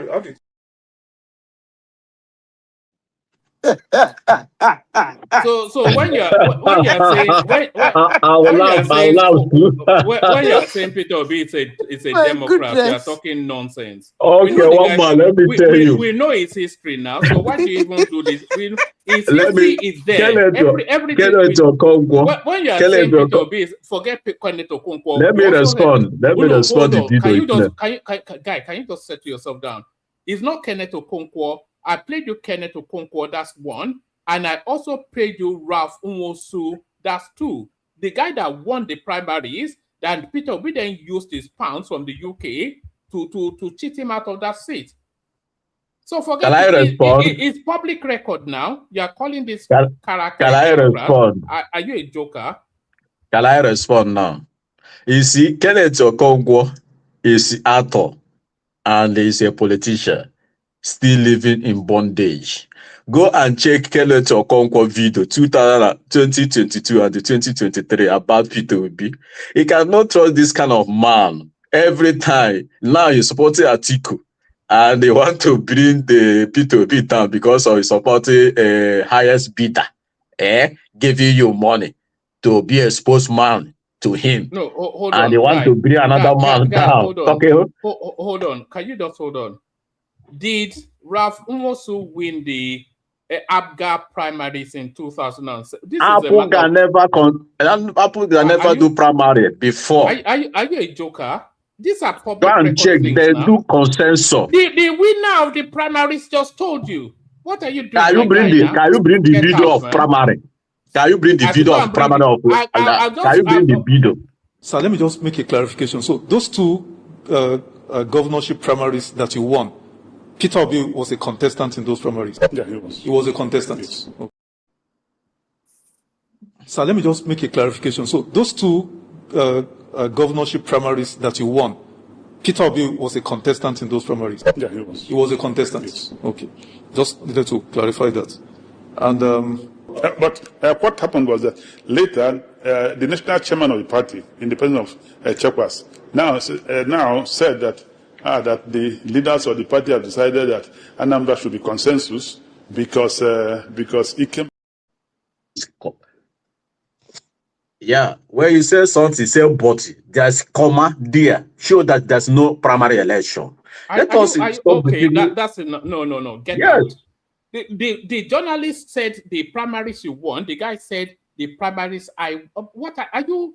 Are you? Are He you? said Are you? yes, but Are you you? Are don't see you? but. Are you crazy? Are you? Get out! Sorry. Don't. Guy, just don't do that now. What's all this level of nonsense now? The winner of the election told you he won. The witnesses of the elections told you he won. The journalists that were present who told you he won. So what nonsense are you saying? Peter Obi even acknowledges it now. So what nonsense? Don't turn this space into some ridiculous. We're not ridiculous people here now. What's level of nonsense now? This is just don't do it now. What do you mean? Rafu also won the primaries. It's a matter of public record. What's all that nonsense now? Let's speak to someone else, man. Simba, are you ready for us? You may be right after all, man. Can I reply you? Do you have anything sensible? If you don't have anything sensible today, then don't say anything. Yes. Rafu also won that election. It's a matter of public record. They removed him, gave it to Peter Obi by consensus. It's an actor. No, don't do nonsense now. Okay, let me reply you. Even Peter Obi is not denying that he lost the primary. So what are you doing? One more, calm down now. No. Sometimes you go to my guy. Just don't do that. Let me reply. I'm only opposition here. No, forget opposition, but stay consistent with what's known. Okay, let me stay consistency now. You see, in politics, Ralph will also say he won election for mouths. When I say, okay, I come here and I say Peter Obi won 2023 election, do you believe me? You say no. Now Tinubu won because Tinubu all right. When somebody say he won the election for mouth, only people I know won that election. You are clearly not normal. Peter Obi himself said it's record now. Peter Obi himself has not denied that. He won this thing now. They removed it from him and then did consensus. There's no controversy there. So what are you generating? Simba, please, can somebody else just speak, man? I try so hard, man, but you just make it impossible. Why do you riot so up with this guy? One man. Even Peter Obi is not denying one man, it. I don't even know why you are getting worked up. But it's really, I don't know, it rankles me a little bit. No, wait. It's not even, there's no controversy in that particular thing. Wait. Let the man have his own opinion. It doesn't matter. It doesn't matter. Right up with this guy. Oh, God. I don't know, man. It's just, it's an unnecessary something. There's no... I don't even know. You know why it rankles me? There's no controversy there. It's not in context. The guy won. The guy said he won it. The journalist was there in the conduct of the thing. They know. Peter Obi did not say he did not. It all played out. The guy won the thing. They took it away from him and gave it to Obi. Consensus. It's there now. It's I can go and start digging around and bringing more and more. And they say the guy say he won. He did win. It's not a control. What's the? Man, calm down. Oh, wait, God, wait. man. Okay, woman. Let me chat real quick regarding Desmond Elliott. 1 second. Prince Daddy, let me say something. Man, I think everything you put on the screen and you said and everything that you are saying, I think the problem is a kind of will I say that what you're doing is trying to make the situation look so serious when it is not serious. Actually, all the people you put in the video, everybody is saying the same thing. What is the catch there? The catch is that Peter Obi has not done primary election before. Okay? That is the catch. I don't know why there is an argument over it. Whether Anambra State is doing consensus candidate, they don't do primaries. It's still the same thing. What is the result? The result means that because there is a consensus candidate, Peter Obi did not do primaries. I don't know why you are getting angry over it. The important thing is that the question is Peter Obi has never been contested in any primary. Do you know where my frustration is, Zita? Wait, I no frustrate. No. Let me just say this. Let me just say this. You know, and this is just. I apologize if I was a bit excessive, Patrick. But what frustrates me is that we have documentary evidential facts, and people adopt positions in total dissonance with that. And then you are saying, but this is it now. And then it's just some ludicrous, it scrambles the brain. No, one man. The thing is that when you are having the entire something is a matter of 2007 you are now. working yourself It's a up matter for of nothing. 2007. No, Peter Obi has not said he didn't run the primary. Rafin also told us, everybody told us, the journalist was there, he covered the event. Because you didn't mention the and then because they did not want, they wanted Peter Obi, so they maneuvered the guy out. Maybe they even gave him money, it doesn't really matter, but they maneuvered him out and gave it to Peter Obi by consensus. That's a factual statement. No, so one man. One incontrovertible evidence, the guy can sit in denial. That's when you ignore him. What can you do about it? Let Patrick have his own opinion. One man. He can see with his Kurokuro eyes and still ignore it. That's okay. One man, the problem is, you know, when you are writing an essay or you are writing an article or editorial, there's what they call the hook. What is the hook? The main point. The moment you put out a good hook, it will attract people to read what you are writing. Now, in this case, what is the hook? Or will I say, what is the point we are trying to discuss? The point is generally agreed. Peter Obi never, ever participated in any primaries. Period. And the answer is yes. There is no argument about it. Whether the state where he was governor is doing consensus for him not to be contesting with other people in primaries, that is not the issue. The issue is that he has not contested in primaries before. He left, what is it called? He left ABGA, went to PDP. They wanted to do primaries. The man is so. You know what they call Ben Johnson ran to Labour Party where there was no primaries. He picked the ticket. Now again, they came to ADC. They announced there will be primaries. Nobody is. He started his Ben Johnson. NDC. And I tell you something, in that ADC, if they ever announce there is going to be a primaries, Ben Johnson again. So it is the obvious fact. He doesn't want to do primaries. He's used to not doing primaries. There is no argument about it. So why are you getting worked up? Whether it's because of this primary, Nigeria never get a good president. The important thing is that he cannot have a very good president because of Ururu primary election. He cannot. One man. The important thing is that if you trace Peter Obi's political career, there is nowhere you will write primaries there. Right. Period. Well, then so where is the anger now? The type of primary you are doing in that country is not primary. If you want to do primary fair and fair, Peter Obi will contest, not to money primary election. No, Peter Obi cannot give you money to vote for him. You know, where you say primary, go and look primary. Yesterday, you do Lagos. Everywhere in that country, we see that is not a primary election. All right, Patrick. Let's hear from Prince. Sorry, Patrick, if I went a bit too heavy, but I just got frustrated. You were going counterfeit, and it frustrated me. But Prince. No, I was gonna say. I just did a quick search. It said Desmond Elliott was born in Lagos. Nigeria to a Yoruba father from Ologo in Lagos. So it's a true Lagosian. His father is supposedly, I mean, what I'm reading right here is a Lagosian, like Baba. Okay, his mother is actually from an Igbo mother from Ila in Oshimili, North Delta State.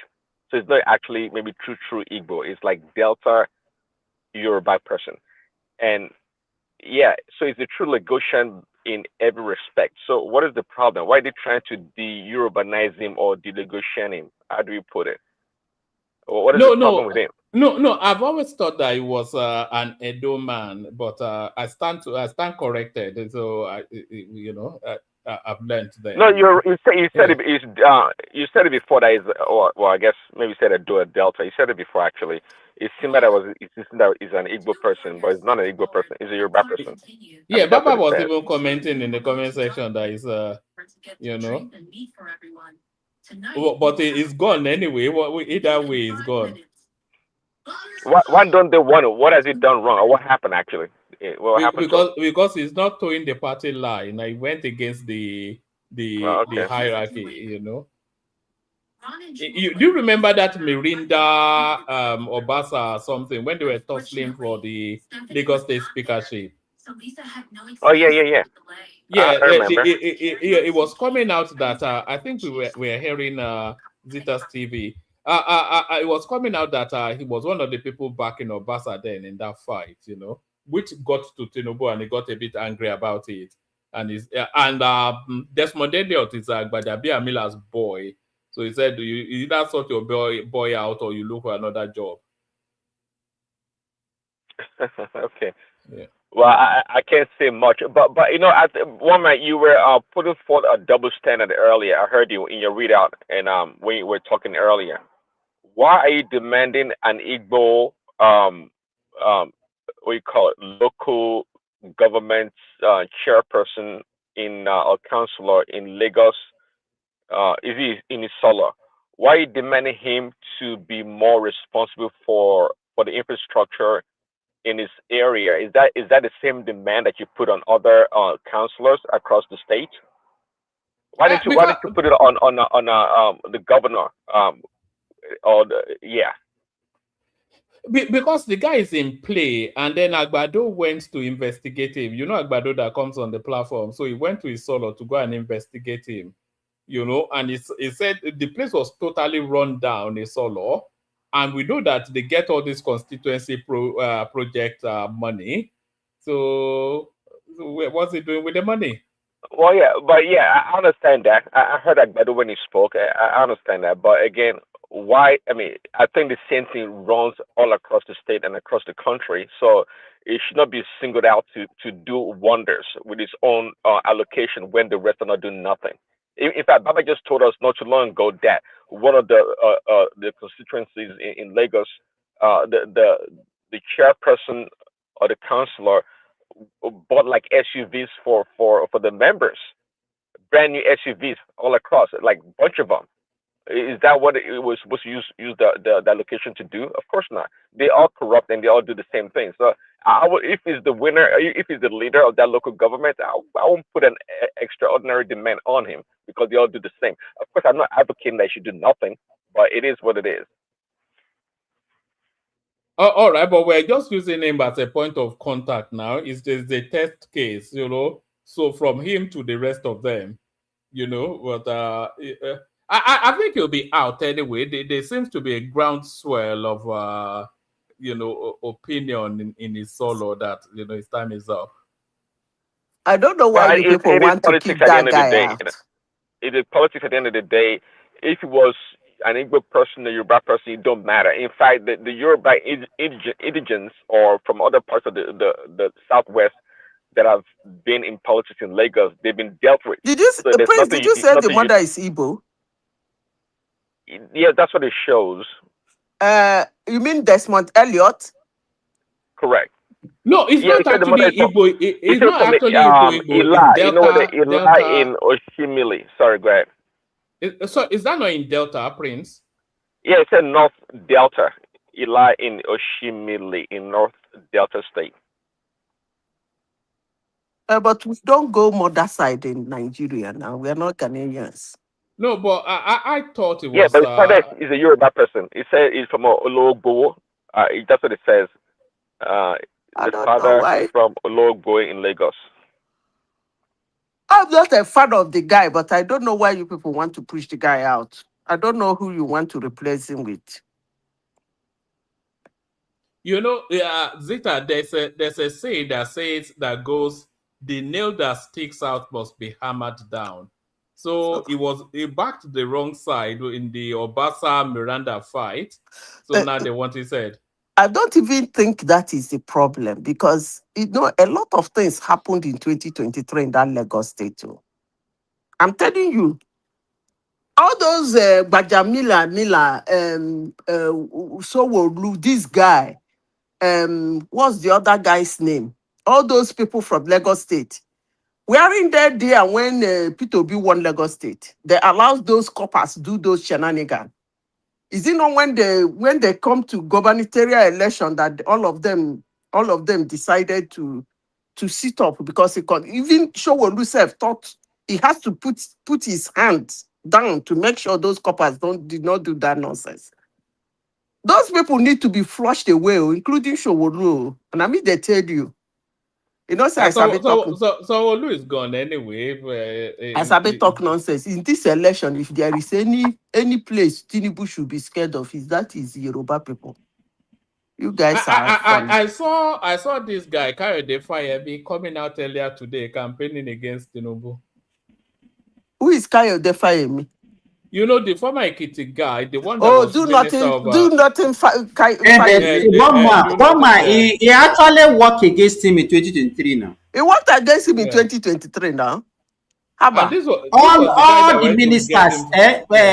One man, all the ministers from the southwest, Aregbesola, Fayemi, all the ministers work. The only person I can say I can exonerate is probably Lai Mohammed. Every other person work against Tinubu. Fashola didn't work against him now. Okay, probably yes. You're right. No, wait. What I mean by Fashola is not somebody who is creeping police stations. While Simba is calling these names are the ones that are creepy. They have some kind of agents and some kind of people. Fashola is a gentleman now. He just went and voted and walked away. That one is not. Fashola is not somebody who sit down in his sitting room to start. I don't see him like that kind of person who will sit down in his sitting room and be cooking up something for you, even if he doesn't like you. I don't. Please, you people should not get me wrong. Before when I say I know Fashola, I look at people's expression, the way they talk, I monitor the way they handle issues, and I will be able to say one or two things about them. I don't think Fashola is somebody who will sit down in his sitting room because he doesn't like somebody he be cooking and struggling to cook and struggling to. I don't think. But you see that Fayemi? No, that one is a devious little. You know a lot. You know it's that to character, isn't it? A lot of these people have ideas about their station, and even though you know that Fayemi, you know he was an exile somewhere, or maybe self-exile. He was forgotten in Ghana. It was Tinubu that actually went to bring him from Ghana and made him a human being. The same thing with Aregbesola. He went to pluck him from obscurity and made them human beings. That was why Tinubu agreed for Akpabio. It was Akpabio that you people were not watching. It was Akpabio that attacked Fayemina that day they were doing primaries. It was Akpabio. Akpabio went to Fayemi. Fayemi said, lie, say no go step down for Tinubu. Now Akpabio halaram. Akpabio was the first person to do that maga. He was the first person to drop down. Immediately he dropped down. That woman dropped down. Which other person? Fayoche, I think Fayemi was around the fifth person. Everybody when people said, listen, let me tell you, wherever Tinubu will have problems, those his Yoruba brothers and sisters. That thing they did in Lagos State, is not. You know what? know. You know what Woman, mystifies me? Yeah. You know what woman, let me say mystifies me? something. Go on. You see, it's good we rewind 2023. In as much as 2023 will not be like 2026, it's good you bring out their. I will be saying it too. I know most people don't like me when I say that, and they will praise Obi, dance Obi, shout Obi. People don't like me. They don't like me because I said I would never support Obi. I'm an Igbo girl, but I will never go for Peter Obi. Now, it's good we point out this thing. If all these people were against Tinubu in 2023, and he was not sitting in Aso Rock, that seat in Aso Rock was actually vacant in 2023. It was open for anybody to enter.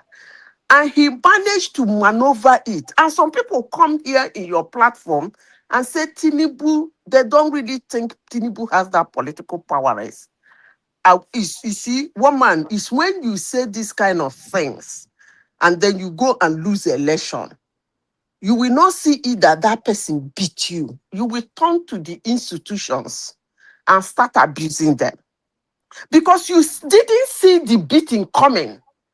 Because when people come to your platform and said, the other day I had somebody say, Tinubu does not have that kind of political thing. I think they said he doesn't even have, but you are seeing him beating you. You can't see him beating you. So when the result is out, you will abandon the person that beat you and start abusing the institutions. That man pulled out something in 2023. But me, I wasn't shaky. Even that election day, wasn't people were they were in Lagos State. Do you know how many of my townspeople that sent me result of their polling station in Lagos State? What man, you won't believe it, because I did not support Peter Obi. When they finished voting, LP, hello, are you there? We're all listening. LP 79, AP 104, AP. They will just scan the. These are the people that are telling me that the election was rigged. They will scan this thing. The thing was free for everybody to scan. No, that was how ridiculous 2023 elections were. These my cousins that were nowhere pulling agents. They will take a picture of the what do they call it, from whatever you people call it, where agents sign. They will take a picture. Are they my day? Where I day? They mind my business. My phone will just bleeping. Pakaka, pakaka, all from Lagos State. Before I know it, from Abuja. Pakaka, pakaka. They were sending me the polling unit P2B1. These are not agents. They has access to that form. Everybody was pakam, pakam. They were sending me how he won the police station. When they send it to me, I will reply them. Tinubu will be your president in the next. I'll say, I still have those text messages. Tinubu will be your president by the time the result is announced. They will reply me. Ha, ha, ha, ha, ha. At the end of the day, what happened? Because they were not seeing it. They were not seeing it. And when they lost, they refuse. Even up to as I speak to you now, most of them are not seeing Tinubu. And when you talk about Tinubu, they will abuse you. Some will tell you you are putting a lot of power in him. Who does he think it is? That is not the point. The point is that if somebody can pull out something that was not in his hands, in a chaotic environment, he can pull it out and hold it in his hands. Now that it's in his hands, I'm not seeing anything you are doing extraordinarily to take it from him. That's my point. I am not saying that he's indeletable. No, that's not what I'm saying. I will never say that anyway. A politician can be wrong. Zita, I know what you just said now. I remember this last Abuja election. I was on the platform. If you see the result, sorry, Simba. Can you shut it down when you guys are done? I need to bail out now. Super Tata was Ayo. Thank you, everyone. See you tomorrow. Sorry, Simba. Shut it down when you guys are done. Okay. Sorry, carry on. So they were just posting the results that ADC was winning in Abuja, and I was wondering where are they getting all these results for? So I was even shocked when I now discovered that they did not even win any, even councillor, talk less of even winning the chairmanship at all in any of the local governments. Is look, I don't know how to handle these people, no, but I'm not interested in handling them.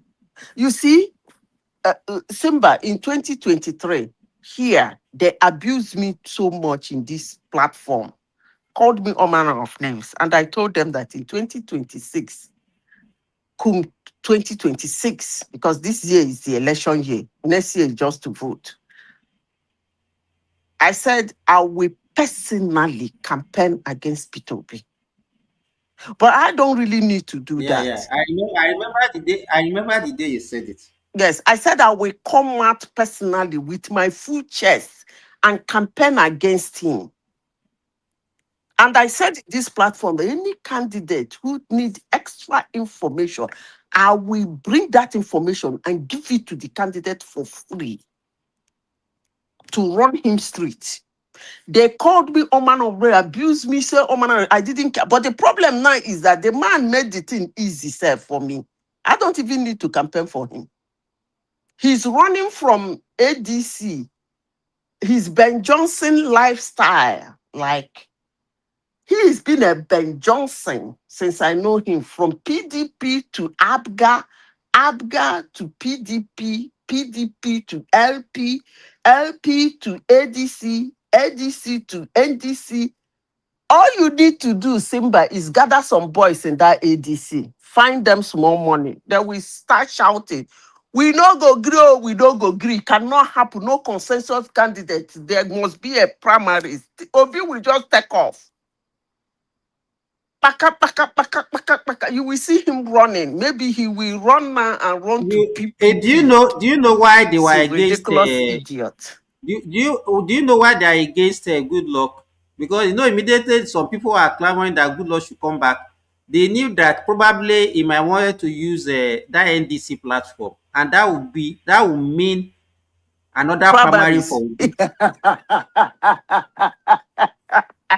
No, I think that's what I'm going to do. Just make sure I gather some boys when they go shout primaries for ADC. or maybe what they should do is just go and sponsor somebody there and say no, I know we no agree, so we want a primary. Yes, Will be sponsor anybody. Just tell the anybody. people. There must be a primary. No matter who we win, they don't mind. Let everybody come and vote. Primaries. Zita, this thing that Patrick was saying earlier on about primary, that what kind of, that was what they are campaigning against now. They wanted to actually make all primary from whatever party to look like a shamble, so that they can justify why Obi said he couldn't partake in any primary. So that's what they are doing now. That's what you'll be seeing on social media. They will be campaigning against primary. That's why I said that you don't need to campaign against them. They're already, because you can't say primary is stupidity or primary is used money. The law says, pa, pa, pa, pa, pa, pa, pa. That's how we get to it. There must be a primary. In that primary, you choose a candidate. If you don't want to do primary, you do a consensus candidate. Look at this only person. Everybody agreed this way. So the law gave that two options. For you to begin to accept one option and refuse to accept another option is because you do not want to see the law. And when somebody don't want to see the law, at the end of the day, it will blame the law that it never saw in the first place. But even if you really call yourself a Democrat, is it not primary that you're supposed to be clamoring for as a Democrat? Is that not the most democratic part of the election? Is consensus is it democratic? Is consensus democratic? You see, the problem is consensus is a free ride. What is the difference? Let me explain the difference to you. Consensus is that you settle people, they agree for you before you go for the general election. Was not that what he did in Anambra when he bribed some people to get the... Now wait, now let me explain finish. Primaries is the other way round. You turn it around. You do the primaries, you pick the ticket, then you go back and pacify the people who are angered for you to go to the general election. Either way, you need to pacify people. Are you getting the point? But they're doing it as if you come out as a consensus candidate, is that there was so much love on you. That was why nobody wants to. No. That's not it. The law made it, you choose the way you want to do it. Do you want to talk to people? I don't want to use the word bribe. Talk to people, try to convince them of your potential, that you, if they give you the ticket, you're not going to disappoint them. Talk to this candidate, talk to this candidate, talk to this candidate. All of them agree and said, okay, we agree. Okay, look, you are the better candidate. Okay, we all agree. Or do you want to allow everybody go show your power? And which is more annoying, you beat them blue-black in the primary and then come back and still go back again, because you need to talk to your fellow political party members. You will go back again. The same thing you should have done to get consensus, you go back again and begin to consensus them again. By talking to them, you see, you are a very good candidate, or it was a good fight, but you can see now, I was the one that picked it. Support me. You go back again. So either way, it's still the same thing. Do you understand? But the tougher one is the primary, because everybody will see that you don't have power. They will see who got power. But consensus, nobody is going to see that you are not even qualified, but you were able, with your connections, to pirate the other candidate. Maybe you have debts on them. Maybe the owner of the party said, okay, fine, we don't want you. This is the guy I want. Or maybe you are the highest bidder. So it's I don't know why they're making it an issue. He doesn't like primaries. He doesn't like primaries. If he goes to any party that will give him their ticket without conducting a primary, hallelujah, praise God for him.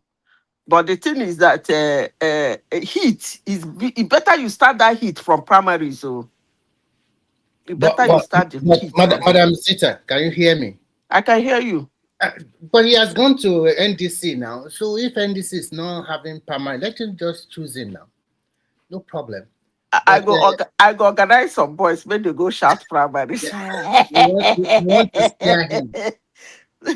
So that actually the issue they have, Kwakwanso is just testing the mind, because they all know their strength and weakness now. It's not guaranteed it's going to win. Where is the strength again? Nationally, Obi doesn't have strength. No, it's gone. Obi doesn't have strength nationally. Kwakwanso nationally too. Kwakwanso doesn't have strength, but Kwakwanso might be even in the northern state. Except Kano. After Kano, where are the rest? I was watching a video of the governor of the state. Come and see the mammoth crowd in that Kano that they are addressing. It's going to be tough for him to, if he's not on that ballot, if Kwakwanso is not their presidential candidate, APC will win that Kano. Even if he's on the ballot, they might kick him out. You get as that kind of people they behave. You see, let me say this, so make that abuse me. Kwakwanso might lose Kanu heavily because of P2B. I'm telling you, if he becomes P2B's second, he might lose Kanu. So at the end of the day, he wouldn't have anything to offer. Zita, sorry, Remy. He also acknowledged that one earlier on. I don't know why he not joined with Peter Obi. He acknowledged it. And the majority of other politicians have been saying it, that actually Obi will diminish his political distance. I think the problem with him is that he's too greedy. First, you went to APC. APC welcomed you wholeheartedly, but you want to control everybody there. How can you move from one party to another party? You are not the sitting governor. And you want to control 60% of their structure there. From another party. They say no, they don't want that. No, Remy, if he had agreed earlier, he would have moved there with the governor and he would still be in charge of Yes, everything. exactly. And and that one will even put him in a good state as against 2031 to compete with Shetima, Ribado, and the rest. Because after That Atiku, video that you are talking about, Remy, is it a recent video? yeah, it's a recent video I know when that crowd is too much. Oh. it's in the night or in the evening. There's a flood. Street light. I don't know. I cannot say maybe there are You millions, know, but I think there are thousands. if you look at the combination of Obi and Kwankwaso, I think the two of them is only that our southeastern people they might not see it. That singular act of leaving ADC, because let me tell you, that ADC to me it's not only for Atiku, it was like a northern plot to actually hijack power from the south. Yes. So for Obi to join them and now leaving them and then putting them is actually the northerner have seen it like a sabotage. See, Simba. Yes. The South they have a problem. They have a problem. It's not only the Igbos, they have a problem. And that problem, Tinubu tried to break it. You remember, most Northerners and Southerners have used Southern Party to contest for a presidential election. It didn't fly. I think we have used the Southern Party. What's his name? Rubad or whatever. Won a state, either or Oyo. I remember he won one state where he did. No, it was Osun. Osun. He won one state when he was campaigning for president. And he used the Southern Party. Who else used the Southern Party? You see, that NDC is a Southern Party. Yeah. Atiku have used AC, is it AC or ACN during that time to also contest against Obama? Yes, it's a Southern Party. Let me tell you something. Let me tell you something. Northerners are I will use the word, they are kind of petty when it comes to that word Nigeria. For some reasons, maybe because of the oil, they feel they have support, more support if Nigeria is one. So any party that is indigenous doesn't fly with them. Now, people will say, who the heck is the Northerners?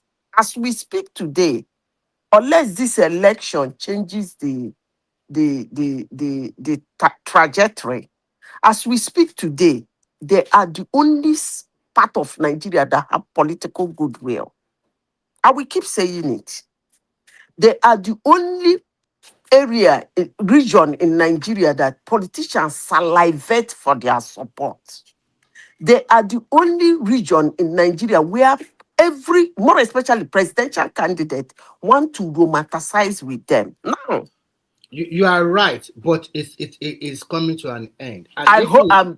Hallelujah! Yeah, praise God. Yeah, amen. The reason why I said it's coming to an end is this: if you sit down and look at this northern blood that always agitate for power too much, is the northwestern side of Nigeria, and they knew that if they lost out this time around, Tinubu will never give power to them.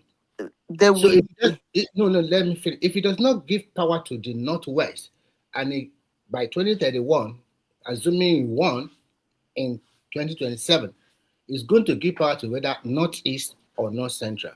After their 8 years, the power is coming down to the South again.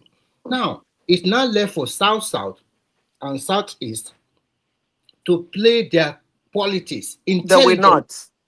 Because no. What I'm trying to say is this: when they now come to the South again, each of this region that play their politics intelligently will take that crown because they will be justified. Southwest, you just have to sit down. It will be the turn of either the South or Southeast. Okay. And so let me finish. For them, to play that politics very well, they have to start from this 2027 election.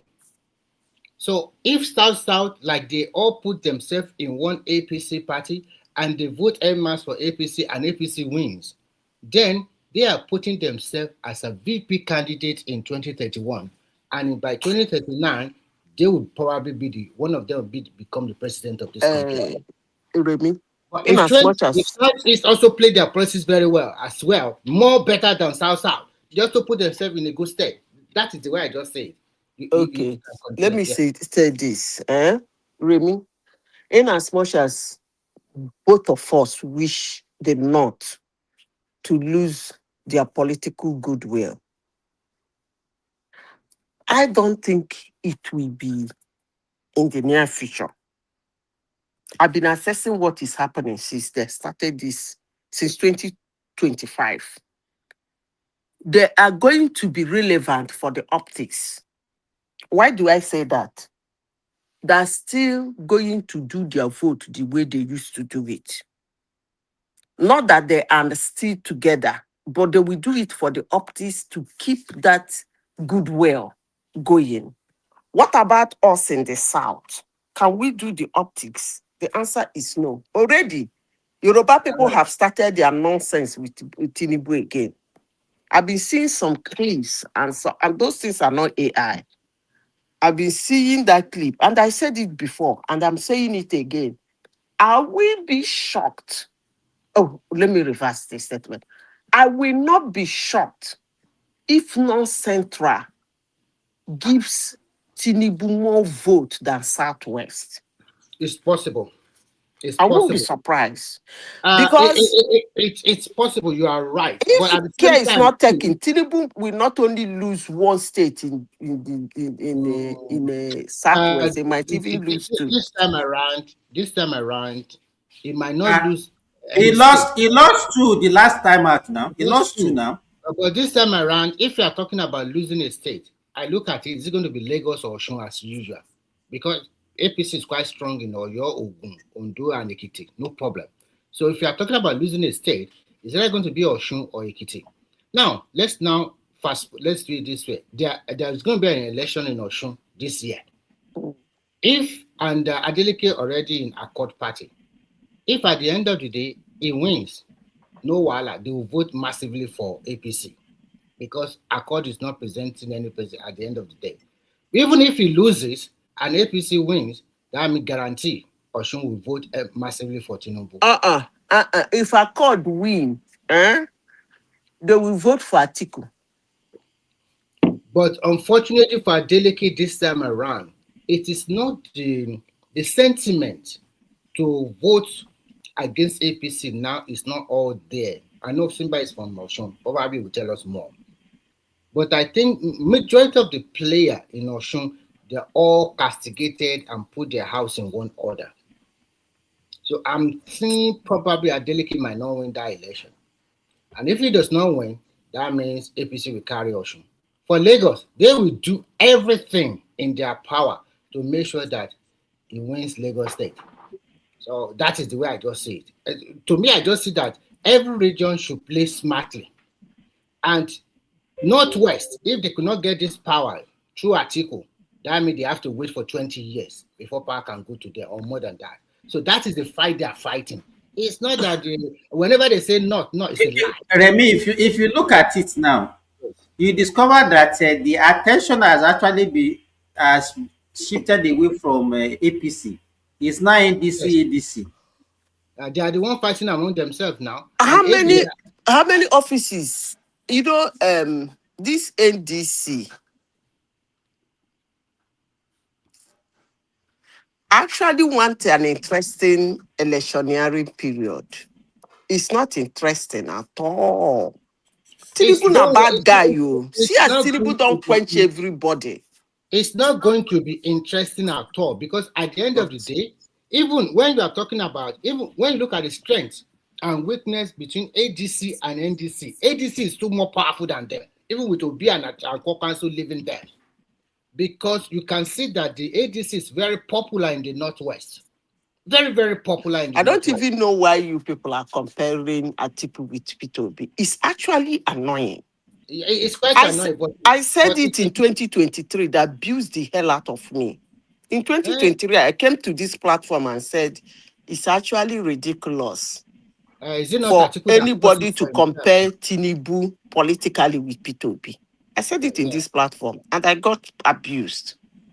Actually, now if Tinubu is Obi- out of the question because he's not the president. And you guys come down again and begin to compare Atiku with P2B in the sense of telling Atiku, to the extent of telling Atiku to step down for P2B. That's actually an insult. And I am happy he noticed that that was an insult in his personality. Now, morally, okay, let's do it morally. You said the man is old. He doesn't want, he's too old to contest, blah, blah, blah. I'm not even talking about too old to contest. I'm talking about Atiku himself is too greedy. What is greedy? No, Remy, tell me. Why is he greedy? I will tell you why he's greedy. Why do you say he's greedy? I will tell you why he's greedy now. Why is he gready now? He's greedy. No, you have to tell us. Why is he greedy? Everybody, although it's not a written agreement, there's ungentleman agreement in PDP that says so that's his greediness. No, don't say It's that. part Don't it's say part that. of it now. It's part He of has it. no, he has a, you can't say He has he's a greedy. right. He has not right. Not right. Somebody has a career. When you have a career, your wish in life is to get to the highest level of your career. There is nothing as stopping any human on earth from aspiring to get to the highest level of his career in life before he or she leaves her physical body. So for you to look at a human being and say the person is greedy because he's aspiring to get to the highest level of his career, that's unfair. Okay. You like him, you don't like him.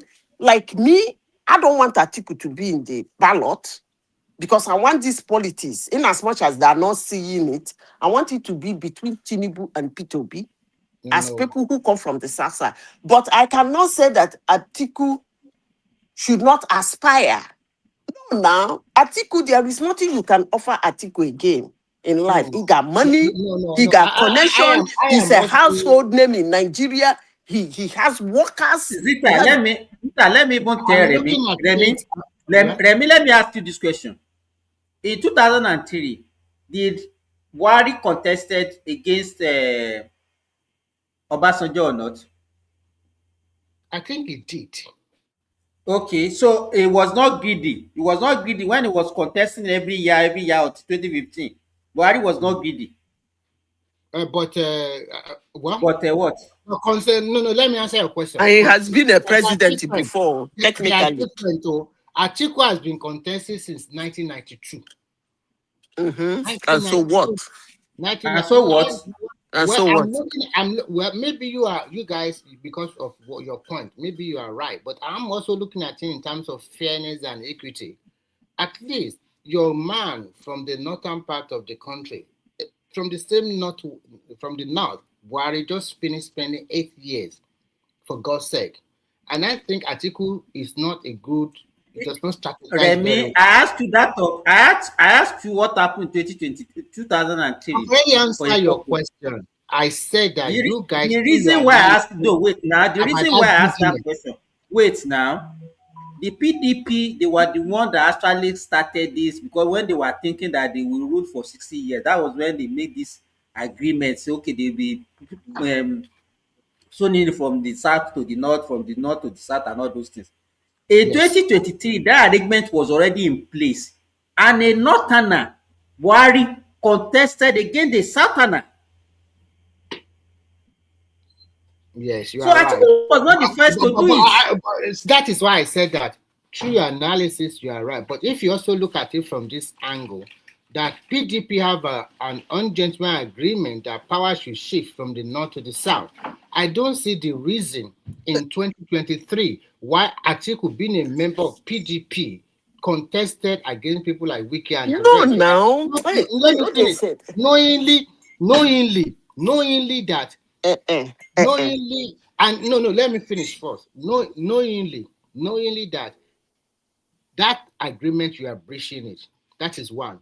Two, the way at the end of the day it came to be their presidential candidate was also, it was not ungentlemanly done. But in politics, Why? everything. How? It was How a was primary. it a gentleman? Listen the way I coined it. I said it was not ungentlemanly done, but You in are politics, looking for listen, but in politics, everything goes. I'm talking about what Tamboa did. But at the end of the day, after getting the ticket, he was so cocky, so arrogant, probably because the assurance he get from Buhari, Kabas, and the rest that I don't need wait. You are beginning to talk like a black man. Okay, I And I don't understand. talk that way. But at the end of the day, his strength going into this election, his only strength is just the region it comes from, and I can and I'm sure Don't say it's not that going about to. him. I won't No, let you say that about Atiku. In as much as I don't like Atiku. Atiku is not good. Atiku's strength is just northwest of Northeast. That's over. Atiku might not be winning an election. Let me say this. I'm not saying it's not going to get vote. No. Wait. Let me clarify something. Atiku might not have won his dream, which is to be president of Nigeria.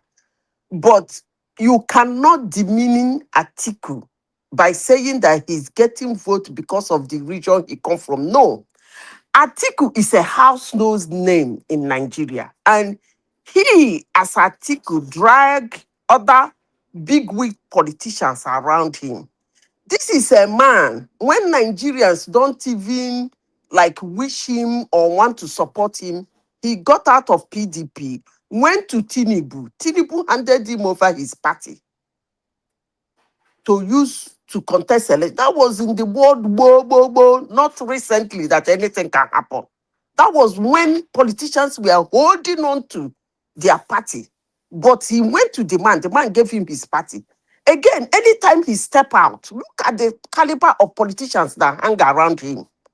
He's not in as much as he's not winning an election, you cannot downplay Atiku's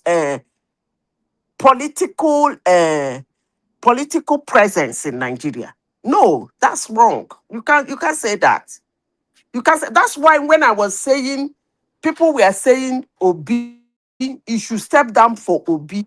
It's actually irritating and annoying for anybody to say that. Obi has right to contest. Atiku has right to contest. If you shouldn't be I didn't telling say the other person that he doesn't have where we down, so he should step down. Remy, when Obi left ADC and went to NDC, tell me one prominent politician that you know that follow him to the NDC. I'm not talking in support of Obi here. Don't get me wrong. I'm not saying he should step down. Why should you do that? I'm just looking at Atiku as a politician, the way he plays his politics, and then leaving when the ovation is loudest. It's not leaving. It still stay put since 1992. And now at this time around, the chances is very slim for him to become a president. Listen, I think he did not strategize very well, because if he had strategized very well, he wouldn't have brought Obi on board like that. Obi is somebody that is very slippery and very cunning. He can leave you anytime. Even in the ADC, he finds himself now. If to say because not of the electoral heart, if he find another party, he can still jump. Is that kind of person? That is no problem. Wait, Remy, that is no problem. Let's have a very nice conversation. You see, I said Tinubu they use Otomopo for these people. Because listen to me, in 2023, if PDP was won, because they ended up dividing into 4 places, if PDP was won, if Tinubu win that election, I don't think it will reach 100,000. No. It would have been tougher for him. All this one you people are saying. But at the same time, Hold on. This one you guys are saying South is for the time of the South is absolutely nonsense. Okay. I repeat again. It is the turn of the South. It is the turn of the East. It is the turn of the W. That is absolutely abundant nonsense.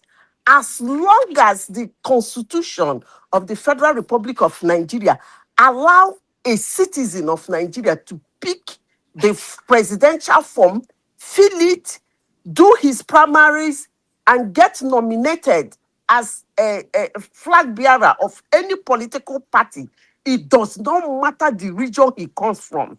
If he wins that election, he's walking into Aso Rock and the sky will not fall. Yes, you can use it. Those ones are campaign slogan. You can use it to buy vote, but it's not constitutional. In as much as you are right, politics is also local. And when you have an ethnic group and you have some major tribe, so you have some major tribe and you have the rest. And when you have a country as complex as Nigeria, having that kind of ungentleman agreement according to the federal constitution, our federal kind of democracy we practice now, I think it brought a kind of relative peace.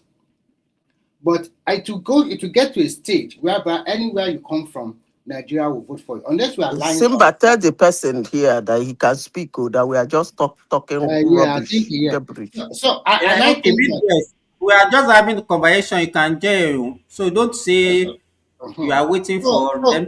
What I am trying to say is that whether we like it or not, that power, unless we try to move, unless we try to continue to say, okay, the federal might in Abuja will try to devolution of power more. When we develop power to the state or to the region, maybe that power struggle for the center will reduced. But as it stands today, the power rotating from the north to south. He's still saying this thing. No, let me Remy, that thing is political. Political slogan. That is just for campaign. I understand you very well. That anybody can contest. That is ought to be. But unfortunately, it's a complex country. And if you want that relative peace, you just have to go by it. But the moment they can develop power from the center and give more power to the state or region, maybe anybody can. Remy, I don't even know the peace that you are talking about. Do you think that if Atiku had won that election in 2023, he will not go there? I don't understand your argument. Of course, if you are won, but unfortunately, you did not win. Because they were divided, not because he came from the north. Exactly the peace that you are talking about. You think that if he won that election, the Nigerians will go on the street and start rioting, because I don't understand. Look, that he didn't win is because his party was not together. If his party was together, he won the election, he will go there. But at the same time, you are talking about putting together. APC also went to that election divided. They are highly divided. That's a different conversation. That is a different conversation. Wait. It's a different conversation. We are talking about, you are the one that raised this north-south, whatever rotation. Even the PDP that started this thing, they didn't put it in their own constitution. Talk of being Nigerian constitution. So I don't know what we are even talking about. How can somebody be said, okay, who was there when they are even making that arrangement? Who was there? It's a campaign slogan. Remy, it is an ordinary campaign slogan. Hey, how dare you allow the North? They just finished ruling. They want to rule again. It's a campaign slogan, please. I understand what you guys are saying, but I still insist that if not because of this gentleman agreement we have among ourselves, it brought a relative peace in Nigeria. If to say there is no that kind of thing, then the Northern will continue to rule Nigeria. Do you think the other region will be happy? When they were ruling Nigeria during the military, what I don't understand his argument now. That was military. Why didn't you riot? That was military. And so what? If that was military, why don't you riot? Why didn't you disapprove? They cannot do that one in constitutional democracy. They cannot.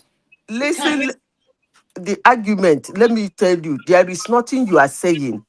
Anybody who goes to the election, even if it's his uncle that finished ruling and he wants to put wait, let me finish. Father don't finish ruling. Son can't rule. Now daughter enter saying one rule. If you win that election, he's going to be your president. Period. The only thing you can do is to manipulate, make sure you manipulate her not to get there by shouting, hey, like what they did to Rochas in Owerri. Hey, Rochas finished ruling, no, and we want his son-in-law to become the governor. Gbogbo, gbogbo. Now is he his father's? I That's know all you what you are can do. saying, what you are discussing about. I know that is the right thing to be done. I'm not disputing that. But I am trying to tell you that you are not looking at the complexity of that country. And you cannot tell me that if it's anybody that can rule anytime in Nigeria, we can just leave it to Northwest or Northeast to be ruling us every time.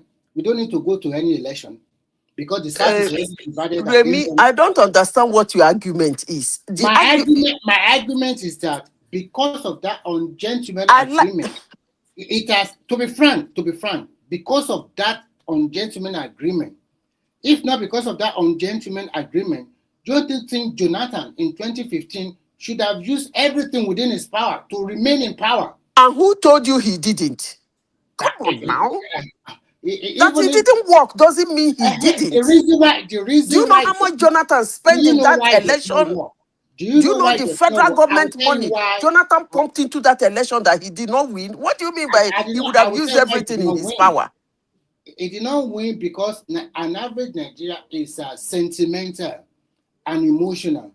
Everybody knows the truth that let me finish now. Don't break into. I'll let you speak. Let me also speak. The reason why he won is very simple. Yaya died and Jonathan continued. Not everybody voted for him.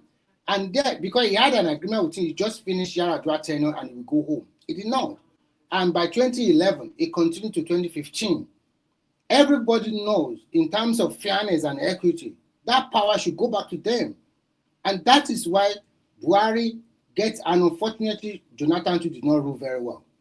So that's one of the reasons that emotion is there. It's their turn. And then this is a general that people remember during his short stint in 1983. And that's why we put him there. And after the Northerner ruled for 8 years, the reason why Tinubu also get that kind of vote in the North is also about sentiment and emotion and fairness and equity. If you are not bringing that one to the table, thinking that, okay, anybody can just come out and win at any time, then I don't think any Southerner will become the president of this country. Okay, considering the division we have okay, we have overflogged the issue. Let's move on. The hook there is that anybody, no matter the region you come from in Nigeria, you contest an election and everybody watch you, you do your campaign very well, bring out your policies very well, people support you, you go to the pool, you win it, even if it's your papa, we just finish the rule. Now you enter, you go enter. The sky will not fall. That is the hook. That is the main issue. Let's go to Remy. They said Tampa 1, no one goes in it again. Waiting they happen. Hello? Hello? I thought like that now. Huh? I said Nigeria not the really work like that. No, I just the cat with talking about anybody. You are echoing. No, it's because are you using earpiece? Yeah, I am. But I think it's one that's their mic.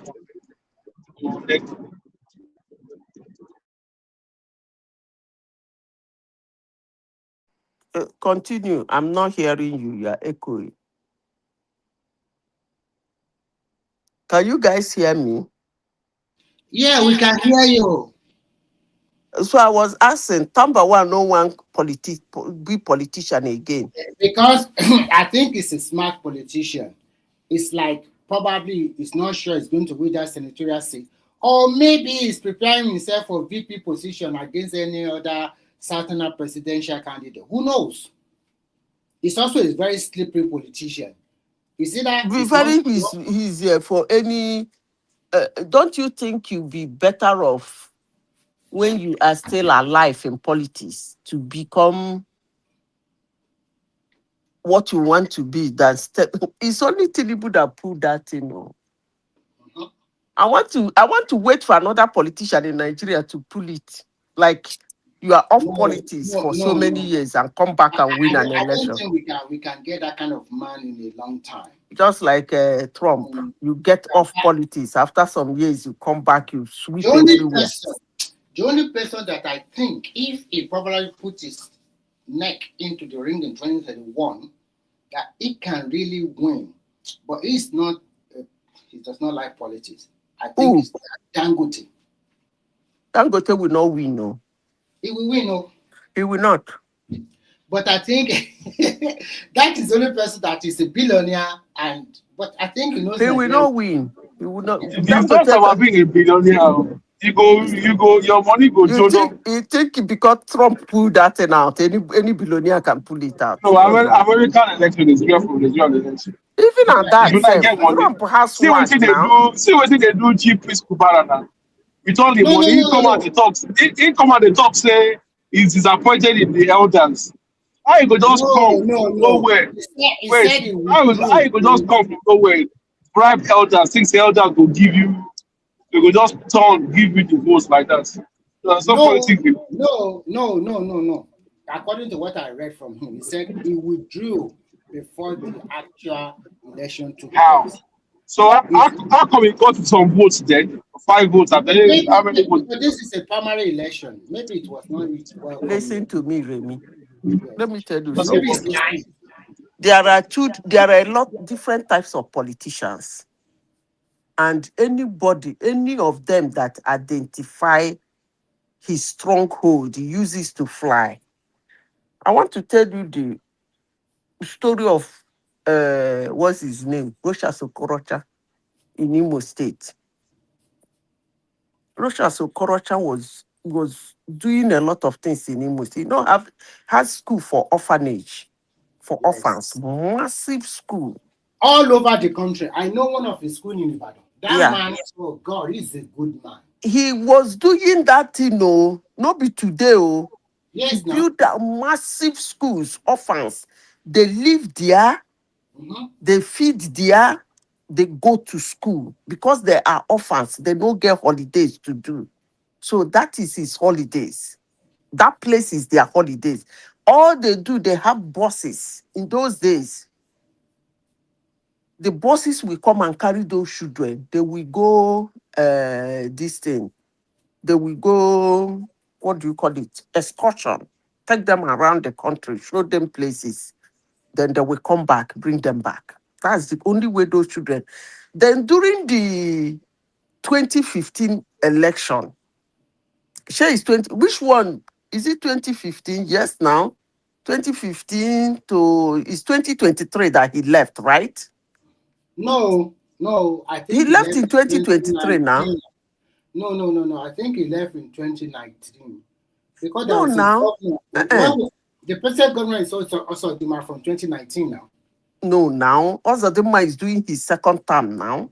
No. Remember very well that Ozodinma is now in his second term. So because it's not the same period with normal election. So he left in 2019. And Ozodinma, is it 2019? It's 2019. And okay. It's 2019. Do you know what he did? He did a second time election. Is it not last year or the year before the last? You know what Rochas Okorocha did? It was a tough election. But because of his humanitarian whatever he was doing, it was war. Do you know what that guy did? He went and registered the senior students of those his school, because they are up to age to vote. He registered all of them. it was 20. Is it 2015 he entered now? Is it 2015 or 2011? You mean also the I think it's 2018, maybe 2011. 2011. That time they didn't want him to become governor. Yes. I don't know why. Abga was not in Imo State. This guy picked Abga ticket. Fought. He wasn't a known politician. He wasn't although he has contested for presidency before, according to them. He was not a known politician in Imo State. But that's at a point that I think I heard they killed some of those his children self. He was shouting that 2011 was screaming on camera that they're shooting his children, that they're shooting his children. I could remember that video now. He made a video of himself. He was shouting that the army should shoot him, that the army should. He stood in front of the army people and was screaming that they want to kill him, that they're shooting at his children. So I think it's 2019, no. His second time that thing happened. So why am I saying this? You don't necessarily need to be a politician. This Gubana chief priest, why is him as if you guys say he just jump in and want to? If he has been rolling with those boys in Igbo land, well, it would have been tough for anybody to kick him out. That's the only thing I will tell you people. More especially in Imo State. My state, they take down nonsense of party and this. We know they take them more. If I tell you people like Ositi Zuna saw them, this Ositi Zuna saw and this present governor, if I tell you how they came into politics, you won't believe it. They started with those boys in the village, empowering them. Before you know it, those boys can take a bullet for you. So you don't just jump in and you don't know any place. You don't know, no. No, you don't need to be a politician to win an election, but then you still have to do something for the people to know you, for you to win an election. That's just what I'm saying. But that doesn't mean that City Boy don't die, you. City Boy never die, you. I'm waiting for Southeast. The people that gubernatorship race contested with, they are also money bag like him also. So it's like that balance. I'm monitoring Southeast election. You see this Southeast election in this presidential election. It will be tough. I the monitor them. Let me see what Southeasterners go do. Shebi they say Obi go sweep the whole of Southeast. At the wait. You see that fuck up? You see that fuck up? I go see whether they go correct her. I'm looking at Alex Ochitu. Alex does not jump to NDC. That means no more with Obi now. And he is more aligned with Tinubu. I think at the end of the day, Tinubu might get more than 25% in forget Tinubu. I don't think Tinubu have problem. This is what you people are saying Southeast.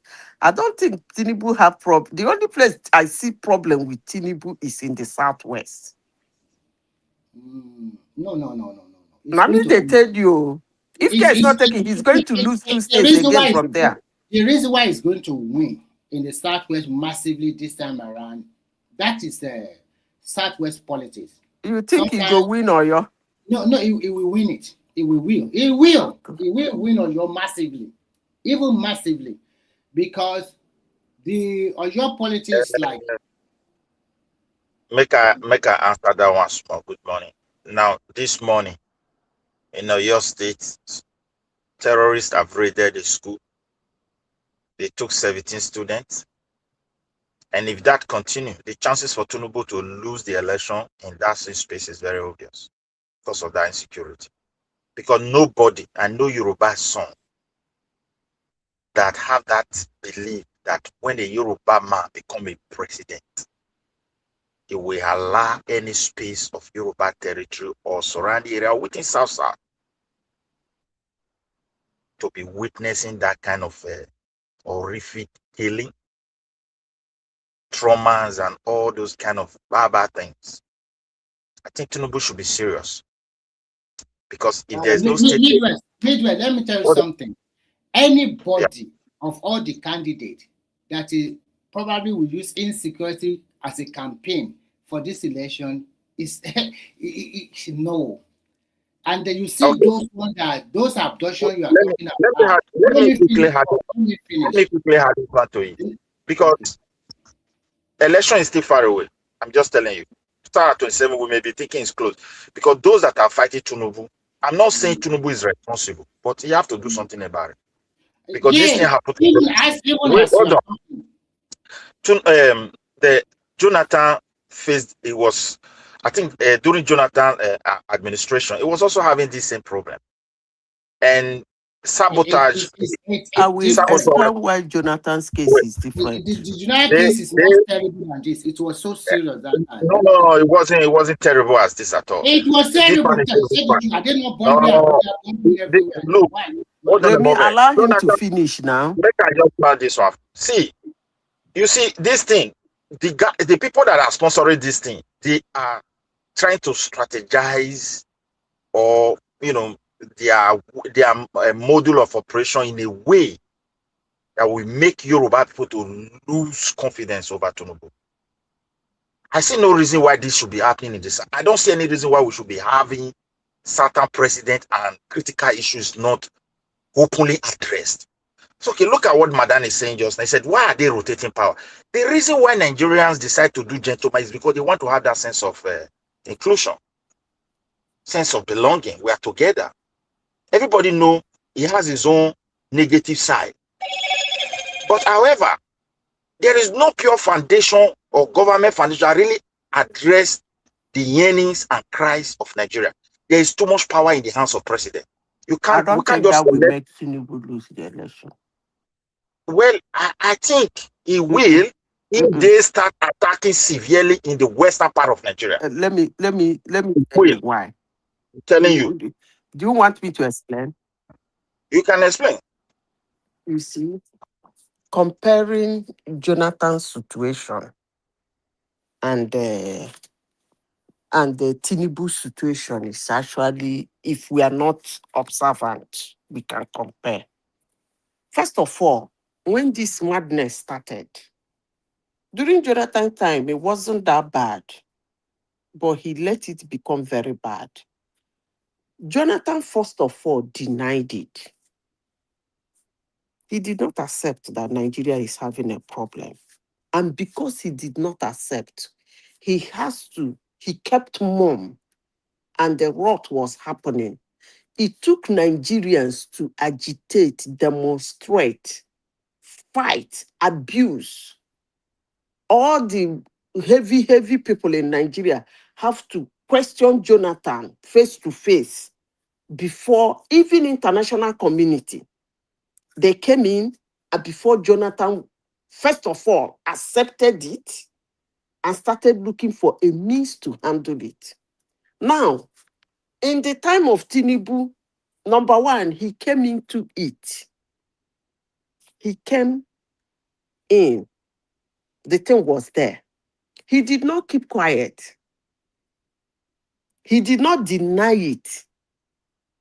He was doing something about it. America is here. This one is here. He's buying equipment. That's selling equipment to him. He's fighting. That everywhere is not quiet doesn't mean he's not fighting. He has even done forests. People are being killed, died. Some of them are being died. It's a war that he's fighting. Although no victor, no vanquish now, but that doesn't mean he's not doing anything. So you cannot say that somebody came to the house to attack your family and you are fighting the person. Even if the person is beating you, you are fighting. And then some outside will say, hey, why did you allow the person to come into your house? Why you can't take it? Why are you taking somebody coming into your house? So that's actually ridiculous. One thing you will understand is that the insecurity in Nigeria is not only in Nigeria. That's why if you listen to me early this morning, when one man was talking about, you know, they had on go talk about on goods. Anytime you people see a foreigner, the first thing you go share, they come for our mineral resources. Sometimes it's actually laughable, but it is what it is. It's just like telling an American seeing an immigrant.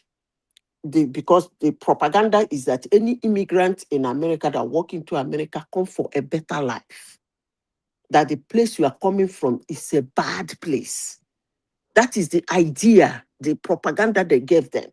And they look at you like that, they come across them, even the one that it's not like your father's gate man in Nigeria, would even look at you like a bomb and the pooper.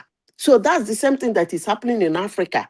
Anytime we see a foreigner, we've already been brainwashed that they're coming for what we have.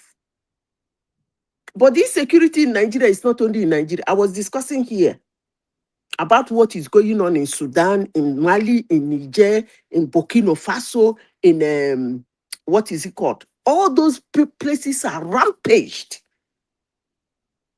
And I wouldn't tell you that their military junta is keeping quiet. They too are fighting as much as they can. That they're being defeated doesn't mean they didn't fight. So you cannot come and say that, by the way, or your state, no governor. Hello, are you people there? Yeah, we can. Well, I Yeah, can hear no you. governor in Nigeria have said that they withdrew his security vote. No governor in Nigeria that will say that whatever he needs to fight insecurity in his state was not given to him. So I'm sure when the campaign starts, Tinubu will tell you people what he has done. But coming to say that, hey, it cannot happen, it always happen. After all, even before this ragtag, these Arabs running heta-sketa in Nigeria, we used to have communal problem. The one Obasanjo solved in Benue State was not Arabs. It was not Fulani herdsmen. It was a heavy communal wahala. The one in Oji was not Fulani herdsmen. It was not militants. It was some group of boys in a village that caused that in their own village. The one happening in Imo State, we are not Fulanis. Neither are they ISIS or whatever you call them. They are Igbo boys who decided to do secession and they are massacring their people. So when you have a situation like that at hand, it's actually dicey because you are giving money to people who are the problem to fight the problem. I don't know how that works, but that's how the situation Nigeria has found themselves. You give governor of Imo State money to arm the boys for insecurity. For the insecurity the boys are causing. I don't know who solves that. Even the greatest military in the world, America, cannot solve such issues. You go to Anambra State, you give Anambra governor Well, can I ask you a question? To arm the boys that actually are the people causing the problem to continue the problem. You go to Benue State, you give the governor money to arm the boys that are actually the problem that are causing. I mean, it is what it is. So in Can I as ask you a much as we question? have foreign invaders, we still have in-house invaders. I rest my case. Why do you think these insecurities are happening? Huh? Why do you think these insecurities are happening all over this third world country? Why what I don't understand. I didn't understand the question. Why do you think these insecurities are happening all over these third world countries? Okay, let me tell you.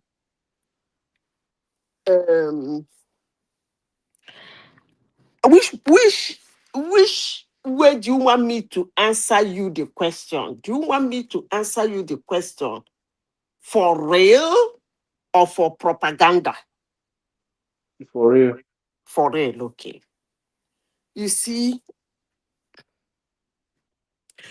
every nation needs help.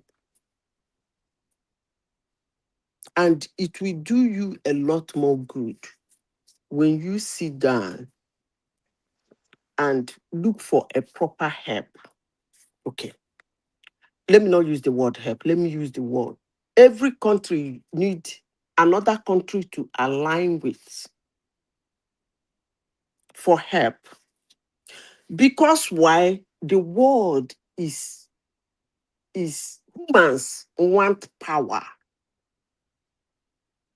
And what do? They look for vulnerables. Wherever, anywhere, or anybody that is vulnerable. That's why they call some people bully. They bully you. Again, if they think there is something they can get out of it, that is fine. If it might not be getting something out of it. It might be just for destruction. So now in Africa, you see that area. Before now, they were not as vulnerable as they were now. In as much as France is not doing much for them, but their presence, because France as a country is a superpower. Why do the world call them a superpower? They are one of the countries that own nuke. And their own nuke is their own technology. They did not borrow it from anywhere. It's their own intel that they use to make their nuke. Now, they are stationed in those countries and they have fracas with them. They left. I don't have problem with you having fracas with anybody you don't like in your country. Come on now. It's your nation. But you have to replace that vulnerability. Number one, you see Sudan. Sudan has a lot of rare earth, rare minerals in them. That's Sudan. Mali, the same thing. They might not have much of cash crops like we do, because our own is savannah and what other delta, we have all those stuffs. But they don't have it. But their land has something that does not grow as cash crop, but you can use to make a lot of money. So since they are vulnerable, they are easy to be attacked, either for destruction or for gain. Now, the person that asked me this question, when I came here earlier today, I made a comment, which I ramble with woman. The people fighting this military are not black. Please watch the videos.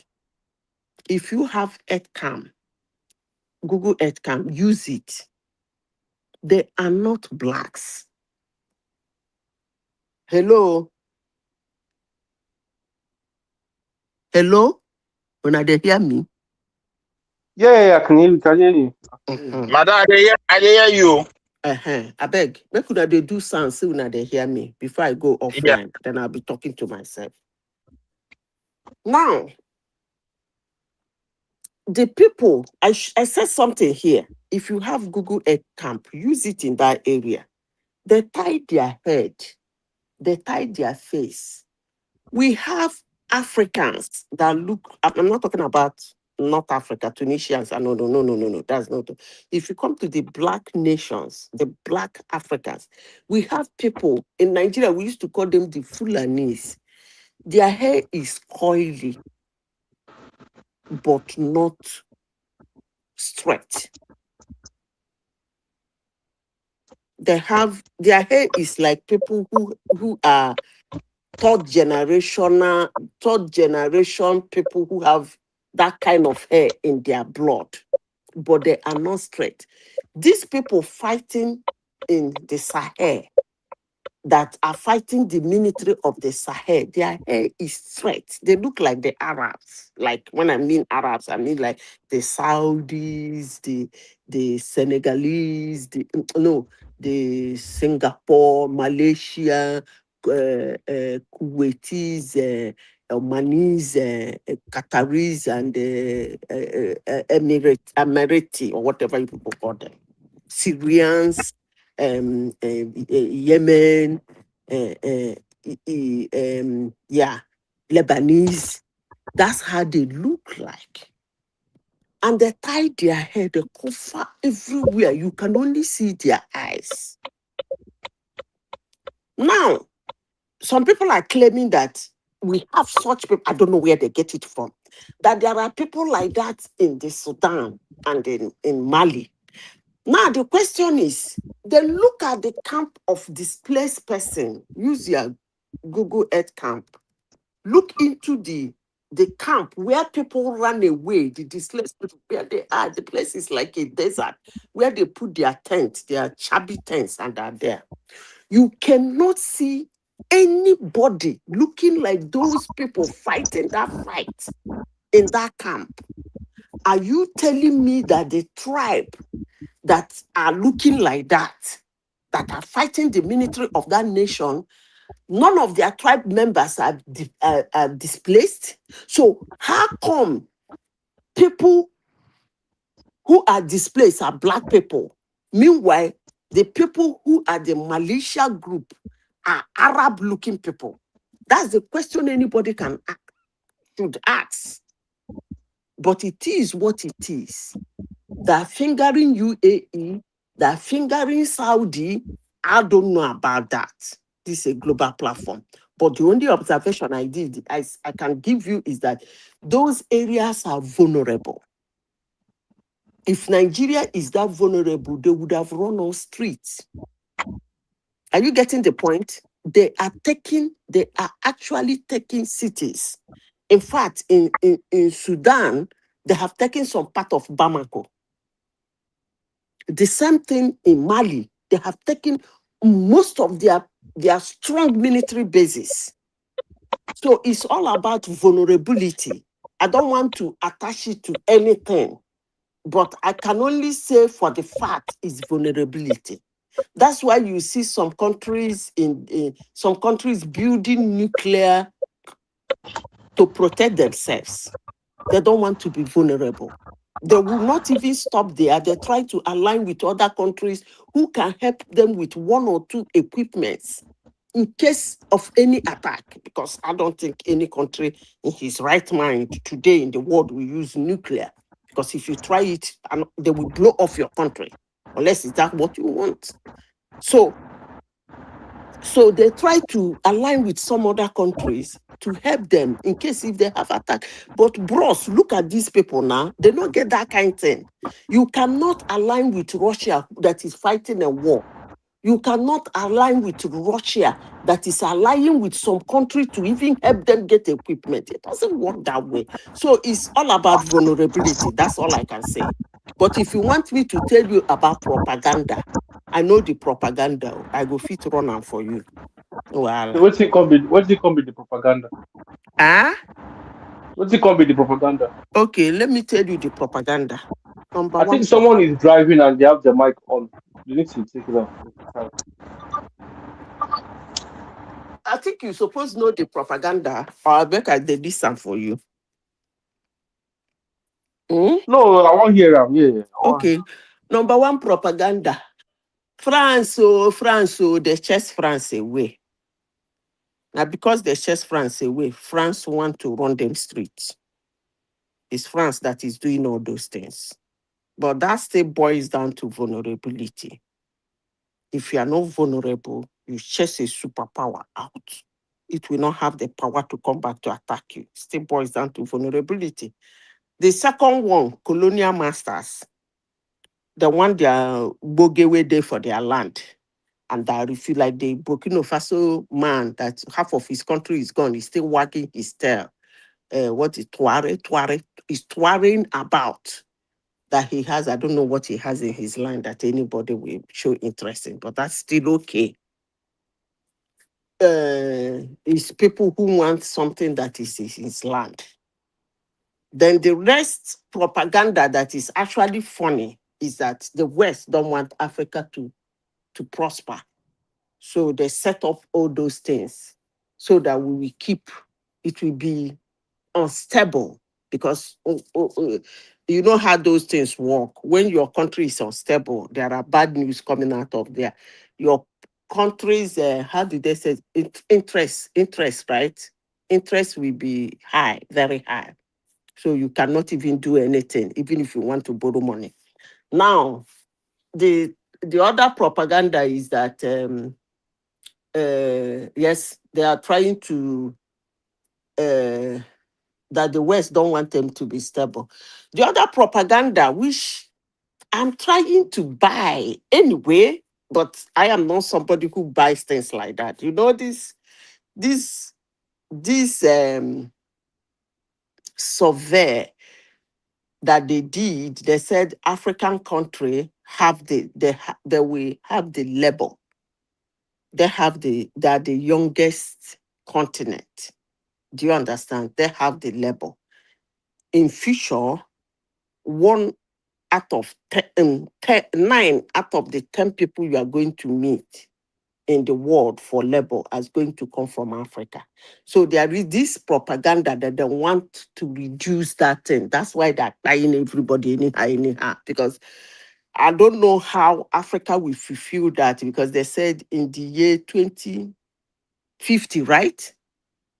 Please help me. I'm trying to mess up with the Yeah, I study. heard that too. I think it's 2050. They are the youngest nation. So if you buy 1,000 people in a day, I don't know how they're going to make it. That is a propaganda, but it's looking real, because every day in Africa, they lose more than 1,000 people. So if you continue like that, not only from the buying, but from other things like as at yesterday, 88 Ebola, water from somewhere, ocean, blah, blah, blah, this one don't collide to this one. If it still boils down to that vulnerability, there are a lot of things they cannot control because they don't have the power and the tech and the wherewithal to control those things. They still need help to control all those things. So it still boils down to that vulnerability. But the last propaganda, uh, it sounds a little bit right, although I don't want to buy it, but it's common mathematics. If you are losing more than 1,000 people in a day, how are you going to make the 2050 youngest nation? I don't know how that works, unless you buy over 1,000, you burn over 1,000 a day, which might be possible. So let's see. But by 2050, they're not going to be that young to work. There will still be 20, 19 years, blah, blah, blah. So I don't know how that works.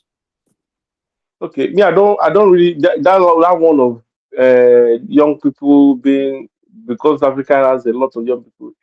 That's why they buy. That one, I don't buy that propaganda, because you have people in Asia. When I mean Asia, I mean like India, Bangladesh, Pakistan, uh, all those places, but which they have a lot of young people too, young population. But for me, um, it's just ironic that one of the British ministers, uh, will come to Nigeria and say Nigeria by, I think, what was it, 2040 something, Nigeria will be the leading, the five whatever most leading something in the whole world. You understand? And then you're now having um, all these militias all of a sudden, you know, coming up and then fighting, you know, all this, our forest and killing people and doing all those things. Me, I just think ordinary person like you and I mean, if we try the test, if we just carry gun now, the waka say the one they run one area, say the one they buy people for that area, and police no go know, police no go fit do anything. I mean, no go fit do anything. You understand? They go catch you. Even Evans, will be the brutal kidnapper, they still catch him. You understand? They will no way, no how.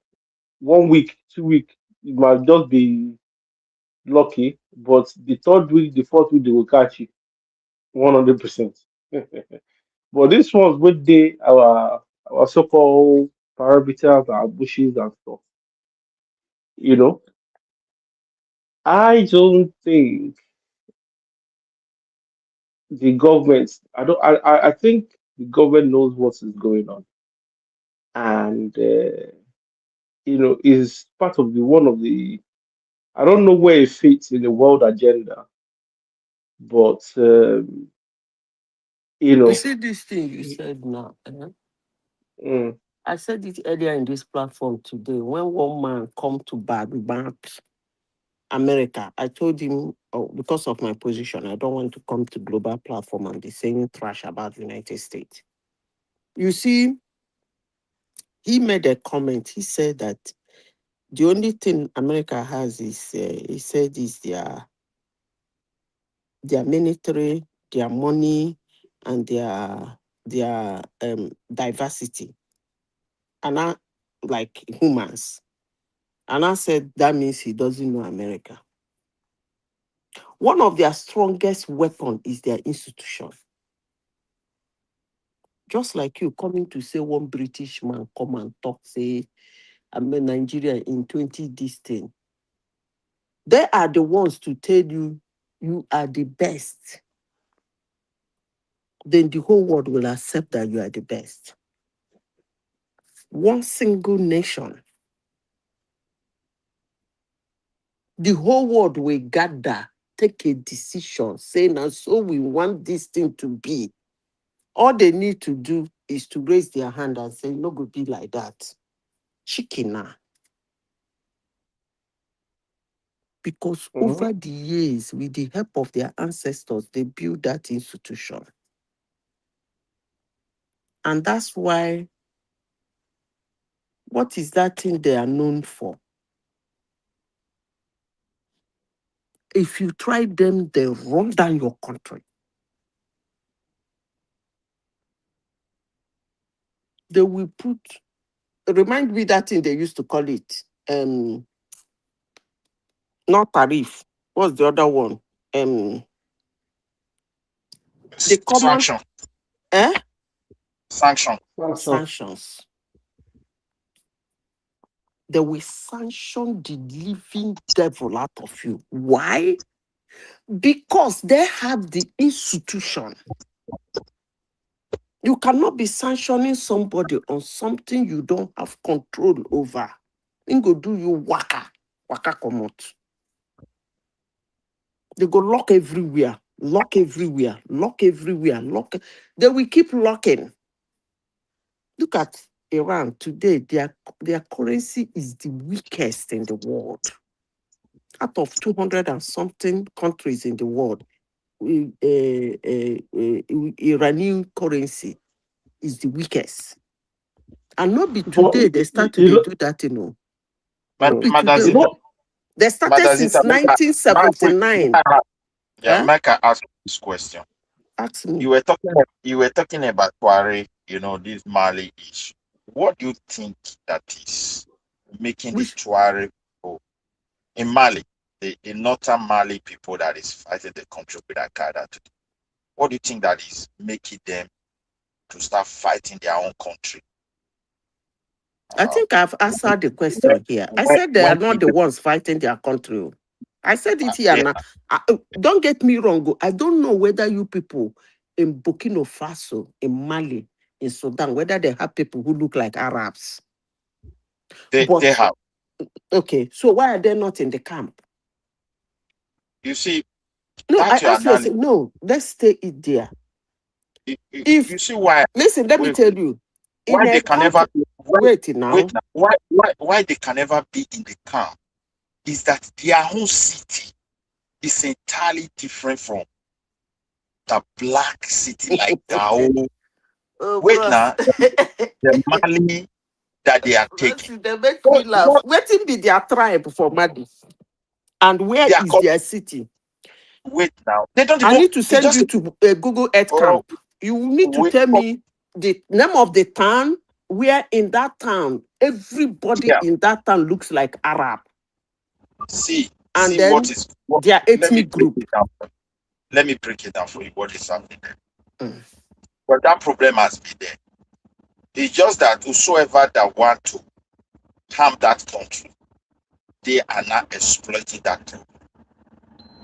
It's not a problem that started today. One, this tribe naturally, they don't actually have one major city. They are like desert nomadic people. That's the only words I can use for them. Like real Sahara desert nomadic people. They have little settlement that you can't even call a city. But their survival as a people depend mostly on the Northern Africa nations, particularly Libya, when Gaddafi was alive. And Gaddafi did one thing for the Tuareg indigenes that fought, particularly within that Mali area. It's like they were almost like Libya citizens. So they can go to Libya. If they enter today, they have right to work like Libya indigene. And they love Libya and Gaddafi so much. And those people, why it is very confusing about, we thought it's just like black race, like Malian people. No, these are like, they see themselves different. Their way of doing things, their Islamic practice is different from what the black Malians believe and the way they run their things for a very long time. So that is why people don't so much understand why are these people fighting. It gets to a time when they ask for their own autonomous right to govern their space, because if they still want to do some certain things, they have to be like Mali, authorizing it. They don't like it. They want to. So, with what Gaddafi was doing for them, Gaddafi was able to control Sahara Desert because every activities that is happening in Sahara Desert or plan against Gaddafi will never work. I think you guys don't understand. You guys don't understand the point of what I've been asking, and where I want you to be thinking. I want you. It's like a critical thinking. You understand? I said I still don't understand. I don't think you guys. I mean, I think sorry, I forgot your name. The lady, she understands, where what I'm trying to get at, but I don't think you understand, because what I'm trying to say is, if you carry weapon now, and another person carry weapon, they enter, they say they won't buy people, they buy 1 people, they buy 10. Sooner or later, they go catch you. You understand? Now, the people where they forest, where they know they catch, where government of some countries they help. My own be say, waiting be the agenda. Go. That is what I'm explaining. That is what I'm explaining. Let me, madam, I listen to you so long. Make I break these things down for you to understand. Now, when those guys were enjoying Libya, that place was quiet, even down to your country.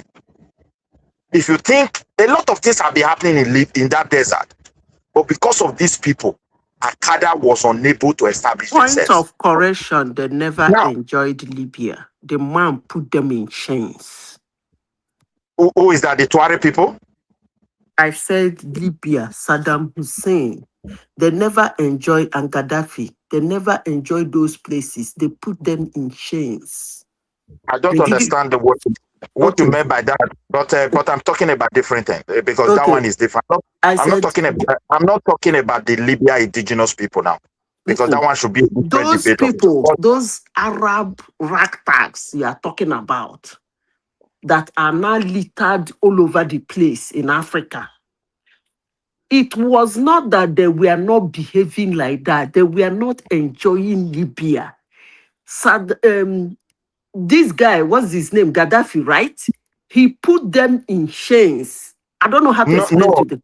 Wait. Listen, No. He never let put. me finish. He never He put. used Let to. me land my point. I allow you to talk. Don't cut me off. Wait a moment. You see, those Tuareg people you are talking about, they are Mali indigenous. They are not Libya state. But even Gaddafi was helping Africa. Mali, there were budget for all these people. He gave them money every blessed year. He support them economically. Down to your Chad, down to your Niger, they were all benefiting from that man. The government side. So that is why his popularity and influence cut across those areas, down to that Sahara Desert, which is the most difficult terrain you can ever imagine on this earth. So those people now demand for a regional autonomy. In fact, the first set of Akada sets that went to that place, Gaddafi used these guys to chase them away because they knew the terrain. They never buy into the ideology. So when they ask for their own cessation, not even cessation, autonomous right to restructure Mali where they will have autonomy to manage their own region, they have the North Africa where the one supporting these people to push for it. The black or 90% of the real or 95% of the real black Malians that rule the country said no because they are small. So as time progressed, Gaddafi fall apart. Sahara Desert open. Akada flood in. The same Tuareg, other Africa countries supported them to kick out because they knew the threat. You can't fight these people in those their terrain. You can't. No matter how small they are. They've mastered it. It's just like bringing American soldiers into the snow in Norway and everywhere to come and fight our Iceland. You think it's going to be easy for them? So these guys understand the terrain.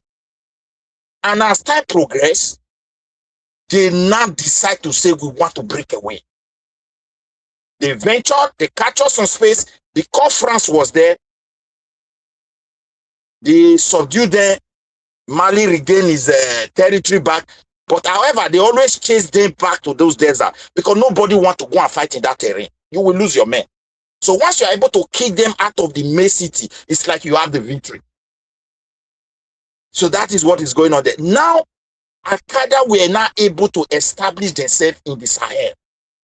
It cut across to Nigeria, everywhere, every wrong people, they try to, go with them. These guys, they were the ones fighting Al-Qaeda in those areas.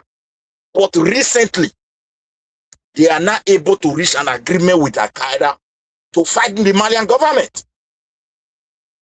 And other people that maybe those when you have a war like Ukraine, you can't tell me European soldiers are not in Ukraine because they are white. Everybody should think of it. Or even American soldiers. They are not on ground. Or the British soldiers. So when you have a crisis, people will always come in. I cannot dispute the fact that because they mask, that there's no chances for even France soldier not to be in their midst. I cannot dispute that. Because why? The French interest is threatened. So they can do anything to make sure their interest is protected. Here come Russia, who is also at war. At this time around, he is struggling to protect his country. The war in Ukraine is I don't think he's even fighting. He's not fighting only in Ukraine. He's fighting the whole world there. So he's not finding it easy. And that is why what is happening in Mali is happening. The Malian government knew those that they are fighting. Anyone that died, they know them very well. If not, they would have opened them and tell you, this is France, people. They knew they know how they look like. And if you look at the government of Mali, they don't complain when any of those men fall, be showing the world that they are not one of us. They don't do that. They understand those people. They have lived together for years, but their population is very small, but their terrain is not a joke for any military operation. What I'm trying to say is, so this is my understanding, my little understanding about that area. But however, let me add to it. Our own country, Nigeria, is vulnerable than Mali, is vulnerable than Niger, is vulnerable than every other country. Because you mentioned one organization that do all this fighting that you said they settled in that region. I beg, and not, you know, not organization, and indigenous people to those areas. Okay, if I don't use their proper word, they were born there, their forefathers lived there, their forefathers survived those areas. I think this is critical thinking, right? So if you actually listen, you will try to understand. Now, you mentioned one organization that said they settled I there. never mentioned And organization. I wait mentioned a now, tribe that lead the indigenous people to the land. Don't use the word organization. wait now. Okay? You want me to say it? You mentioned Al Qaeda start settling there and all those things. Now, recently, um, second in command of ISIS, right, was killed in Nigeria. These organizations How do you know it's a second in command? well, because that's what the Another White House people has come and said. tell you second. Are you in their Hold midst? on. Wait now. I think you have to. This is what you people. This is why they can penetrate you guys without thinking. Now, these people have said these things. I beg this organization who created these organizations. I don't know who created any organization. The only thing I know about is their ideology. So those whosoever that created, who runs, who sponsors, it is best known to the global power to know them. Like me, I don't know. But they can settle anywhere, they can use them anywhere, they can operate anywhere. If a country creates a door for them, they come in, you see chaos everywhere. So this is the only thing I know about it. For me to point an accusing figure, oh, this country created it. Even if they created it, if you don't allow your country for them to come and exploit your country, they will not have space. If those people were to be enjoying their autonomous right, Mali would not be suffering like this. Because the area is difficult to be conquered right for time. So basically, what you're saying is the same militias that they are using. We should, just like Gumi said, we should give these people room in our environment to settle and to become Nigerians. Is that what you agree with? We are not talking about Nigeria here, because we're talking about different countries. They are also threatening our if we analyze it very well. Look at what I'm saying. We were talking about Nigeria too.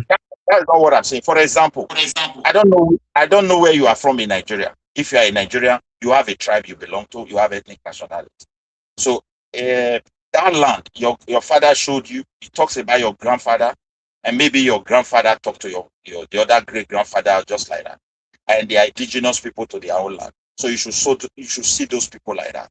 And unfortunately, they find themselves in a country where people sat down on their behalf to draw map, like the way you find yourself in Nigeria. And it gets to a time, there are little differences. Their color, the way they do things, the nomadic style of life in desert is quite different. They never actually contribute. You know that they are operating in those areas. They know how to move to some part of Libya, Algeria, all these areas and everywhere. And they are peaceful people. They don't hurt anybody. And they said, no, we cannot be seeking all the time an authorization from your side. We must have an autonomous right to work together and have this is what I'm saying. You still don't understand. You still don't understand what is going on. I just think you're talking to react. What I'm trying to say is you're saying that these people, they are nomadic, they are this, they are that. Can you not see the same pattern playing in Nigeria? Whereby they are saying these Fulani headsmen, they're just rearing cows, they are no harmful, they are not this. But recently, the same people that they're saying they are calm, that do this thing, have been used as militias to be causing chaos all over the country. Now, when I ask you a question that who created these organizations that I mentioned, you say you don't know. Now, if you right go to your country now, you carry weapon, you say you want the waka because say you get mind, you can't they carry your cow, maybe they chop people this thing. Do you think you will survive as a person?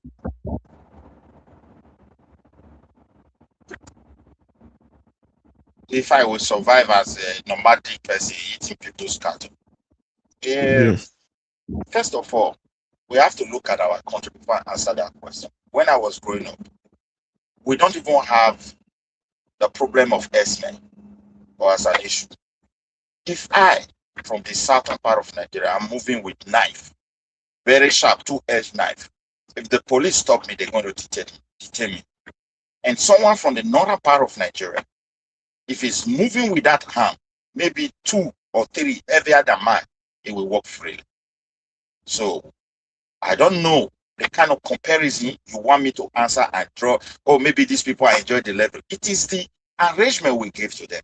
And that's why we have to sit down and renegotiate our country. It is not arrangement. What is They're enjoying this privilege for a very long time. What privilege? Of harming themselves and moving freely. But a certain person never enjoyed it. It may not be close, but they, even with bow and arrow, they display it openly. So this is what I was having in my country. This is what you don't understand. But it is part of their culture, right? So there are certain things. I think Barry or somebody else said it. You know, they're allowed to move around because they're nomads, right? And they cattle rearers, so they can move around because it's part of their culture. And they carry daggers and knives, but we let them because we just ascribe that to their culture. Just like you said, maybe any other tribe, the authorities not find it funny. They'll deal with them. So it is what it is. Okay, let me wait. Hold on a second. Sorry, can I just say something? When I use this word, I say they are more or less like nomadic people. It doesn't mean they were actually hearing cattle. When they settle here, they move to the other side and they come back to their people. They have little settlement in those desert areas. You guys still don't understand. They don't parade cattle. Their way of life is okay. They go to Libya. They go and get some money, they come back. They go to Algeria. All these northern countries permit them more than coming to the southern part of Mali. Okay, I don't want to use this analogy here, but I'm sorry, but I have to use it so that it can come down to a level, a notch, to try to do some critical thinking and to understand what is behind something. Now, Igbo people like to travel and go to different parts of the country, right? And even outside the countries, different country, right, to do businesses. Now, if some people start using the same way Igbos are traveling and doing all this, and start using some Igbos or some people that look like Igbos, right, to start propagating some agendas, right, and saying, we must go as they go China because they will be Igbo, would they like dominate places and do this? You understand? Waiting they go on for Nigeria, this say they don't label them as IPOP or something, and they start to carry out some of the things that Nigerian government has labeled them as in all these territories that they go in the world, whether it's South Africa, whether it's Ghana, whether it's all this part of the world or in China. Would you now see that same Igbo people are saying, we need to be very careful? But because when I was growing up, Igbo man, when travel come from east, they do this kind of thing all of a sudden. Now we they see different thing with these people now. They carry gun. They behave like all these terrorist people. In fact, the Nigerian government don't name them as terrorists, say they be IPOP. So we don't know the difference, whether this one are IPOP or this one are this one, but we know say they are all Igbos. You understand? Would you not question what made them start doing that thing and mixing that thing with other people's propaganda to achieve something? You have to, what I'm trying to do is to make you think. It is not about these people being nomadic or these people settled here, they like to move here, they like to do this. Anybody can do that. But what I'm trying to say is there's a bigger agenda and a bigger thing going on that you are not aware of. You're just speaking on the surface and saying these people now so they do. Okay, we know say that. Good analogy. We know Good that. analogy. Analogy. So now, are you saying that these people were infiltrated, or you say they have an agenda. Okay, fine. I guess what is the agenda, or are they been infiltrated, or they've been repurposed? What is it? Well, was what me and Madam this thing was. I don't know if she's still awake, but was what we're discussing. That if we understand why these things are happening, I think we might get to the root of the problem. Because these things you just don't wake up one morning and start entering people's bushes and dominating them and carrying out attacks that the government of that country cannot even contain, and you're all over the country. There's something bigger that is happening that ordinary people don't even understand. See, look, you see. Well, before you jump, these people. I mean, I've heard that they are not even Nigerians. Many of them are not Nigerians. So now we're having population problems. See, we have too much population, uncontrolled immigration, right? And there's no job or opportunities for the people. What they're gonna result in doing, criminal things, criminal activities. So it's bound to happen. Now, apart from maybe some people in power or whatever are taking advantage of that situation to use them for nefarious things, purposes. That is fine. But the condition itself, in terms of the economy of the country or where they're coming from, plays a role. Sometimes people do bad, not because they've been told to do bad, because their condition compels them to do evil, and I think that plays a big role in it. These people are not Nigerians. These people, economic hardship, whatever is going on in their country, from I don't know. You still don't understand the point. Now, can you afford an ammo tank? Well, I heard you now. That's what I just told you. Some people are taking advantage of that situation to use them for nefarious reasons. I totally get it. So the point that yes, I mean, so who are those people that are using them? Of course, you can the politicians, even the army. If you ask me, they are taking advantage of their vulnerabilities, and they're using them for nefarious reasons. We all know that. Of course, they can afford armor. Well, by now they probably can with all the damn what you call it, ransom that they get from people, that kidnapping, all those things. They are wealthy. I think at this point in time, I don't think any one leader or group of leaders are in charge of these people. You know why? Because they themselves they've found the way, the nook and crannies. They have they've amassed a lot of wealth. They have. There's no doubt about it. So now they are operating independently and in a rogue way. They're not really listening to some guy in some place telling them what to do. I think to me now, many of them, they may be independent doing criminalities. You see, thank you. If they are really independent the way you just said, you understand? How come they are so powerful that we now have politicians now standing for them in the country? How come whenever they are, especially under the last regime, when they are under threat, that they normally transfer their case to their case to Abuja? See, the question, I don't know who asked that question, see, these guys, they've carried a very wrong ideology over centuries. You understand?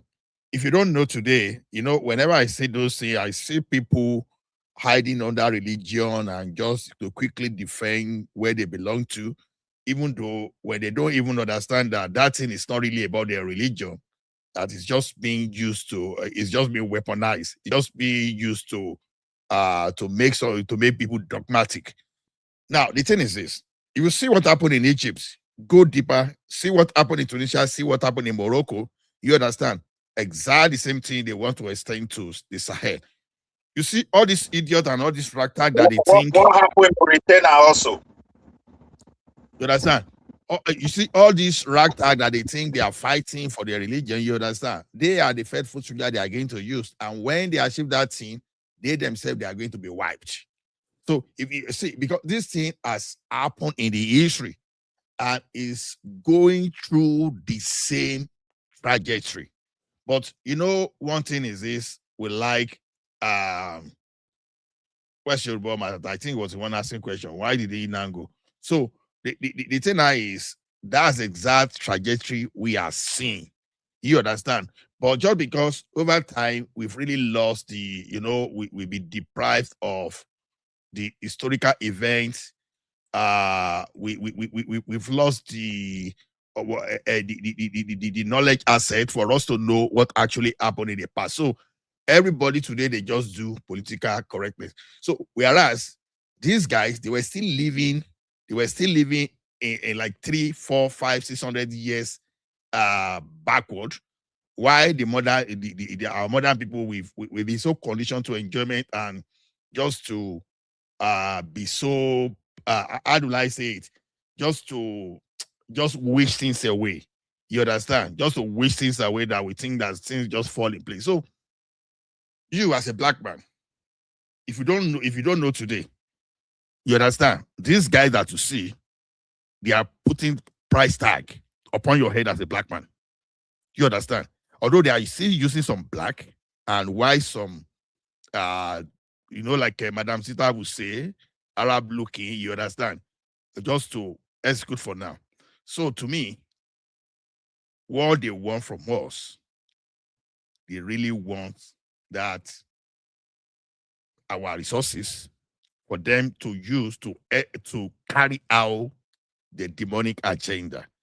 I keep saying it, you understand that if we have opportunity to reincarnate and we come back to Africa, are we going to see those people that look like us in Africa? Because I keep saying it, Africa is the most vulnerable. You understand? We don't have any defense mechanism. We don't have at all. Sorry, this was what I was saying earlier. I said someone was mentioning that in the Sahel, in the Sahara Desert, close to Libya and so, Al-Qaeda came and settled. Now, America I said they've killed the second in command of ISIS. I can't they ask our guy when they talk about the surface that we are reading in the news and all those things. Say, now, these people, where did they talk? Who created these people? Now, the person that created these people, now, they will come, act like a savior to say, okay, we won't help you. Because guns are very expensive. Ammunitions are very expensive. You understand? It go get people will be say, did they supply? Did they give food? Did they do all those things? Say, make this thing they go on. So, because I find it amusing that somebody that the country that claimed they created ISIS are also killing ISIS. Kokoyemi. So, kí ni agenda gangan tí àwọn arábí yìí fẹ́, àwọn tó create àwọn Canada tó fẹ́, tó ní pé ẹ máa lọ sínú àwọn ìlú yìí kẹ́ máa pa wọ́n. Kí ni ẹ̀ gangan? Ó yẹ jẹ́ pé ń sìn ló ṣe wà rampant tó wà everywhere. You can corner ní gbogbo àgbáyé. Ta ni ó ń ṣe, ta ló ń gbé agenda yẹn wá pé kíní? So, ṣé world agenda ó bá ti Soros lọ ni o? Àbí ó bá ti World Economic Forum lọ ni o? Ta ni ibo ni what's the thing gangan tó fẹ́ gbà? Ìyẹn ni àti understand. Torí àkọ́rí sọ nǹkan tó wà lórí news. Let me tell you something. Let me tell you something, my brother. You understand? The fall of Libya has escalated things. We can give it to that. Well, you see the conspiracy theory against America. I don't really want us to get so much submerged in all those stuff, because let me tell you one thing. Even in the jungle, it's all about survival. In this world, it's all about survival. Because I can as well ask you the same questions. What was Alaafin? What of Alaafin looking for in Dahomey when he was conquering territory across the world? You understand? It's all about survival. You understand? It's only because over time event has taken over. So everybody wants to survive. Every race want to survive. So it's just like you are going for a job and another person is going to job. You want to do everything to outsmart those people. So anybody, see, it's just like in this what everybody run is race. So America is going to do what is good for the survival of its people. The Europeans, they are going to do what is for their own survival. Now, let me give you a brief history. You see, as far back as let me just see, maybe 1820 something, you understand, China was dominating, you understand, more than 30% of the global trade, you understand. Now, on 2 occasions, you understand, it started with the British. They look at the greedy one among them. They get involved in this opium war, you understand. Now, they were unable to conquer them fully, but they brought them down a little bit. Now, later, they gang up with France, and they waged the same war again between 1856 and 1860, until they dragged these people, the economy that was well over 30% of the global contribution, down to 4%. Now, prior to that time too, this same Britain, they went to India. They engaged them in a serious deindustrialization between 1750 and 1860. You understand? As at that time, India was doing like 25% of the global volume. But they dragged these guys, as at 1900, they dragged them to 2%. You understand? Because when they deindustrialized them, they were now dealing with their only raw materials, and they were shipping you understand, the finished good.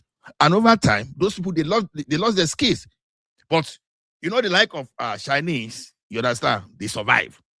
You understand? And even India now, for them to restart, imagine they have to depend on the Western power. So anything you see in Africa is not different from what they did to other races. But the problem in Africa, especially in Africa, is this: they've used religion to conquer us, because there are 2 forces. You understand? Western, Eastern, everybody on us. You understand? So religion has been one of those key things they used to pin us down. And if you look at the like of India and China, you see that religion, whatever religion you want to use to engineer them, it's not pinning them down. Now, the people that want to fight, that are shouting jihad now, you understand? They are getting themselves, they are getting it wrong. You are being used to fight yourself for those people that want to take over to now eliminate you over time. It is us. And that's where education comes in place. But unfortunately, we have some leaders that prioritize vanity. All they want, even when you look at us all, you understand, when they say they remove fuel subsidy, everybody start jumping up or down. You are even borrowing to eat that. You are not even thinking of the future generation. All you want now, hey, I want to hit now, I want to hit rice. Even that thing, you are not even benefiting from that thing. That's who we are. You understand? They've conquered us with religion, and they are giving the final face. Is what they are giving to us. This is the time people, great people, they used to have some leaders that emerge among them to deliver them. So now you were asking question the other time that someone is saying, what's the name of this cleric, Gumi? He said whether we should resettle or see. Let me tell you one thing. I'm sorry to say, a person like Gumi, there should be a law to try all those people and to face the maximum penalty, because you can't do. You can't commit any treason against your state more than what the like of Gumili is doing. This ragtag people that come in. Can I also come in? Just give me 30 seconds to round up. These people that are coming, that we are calling stateless, is it our duty to resettle them? You understand? Assuming they are truly stateless. So to me, the solution to that, when we have time, is this: we shouldn't even be tolerating all this resettlement. Our next strategy, when we are able to defeat these people to some extent, you fence our border. If we must remain as Nigeria, we have to fence our border to stop all this nonsense. Even the idea of say resettlement, anybody suggesting that one should be going for the maximum, we should penalty. Fence our region, not the borders. See, let me put this one there. Okay, let me say partially that we all agree, we understand the agenda.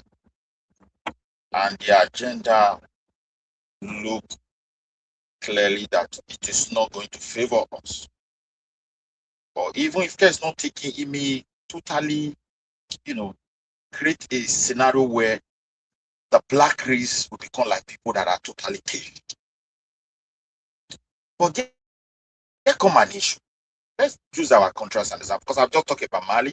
The little I understand about that because it's quite different from what we are suffering. It's not the same. It's similar to some extent because there are groups who say they want to leave Nigeria.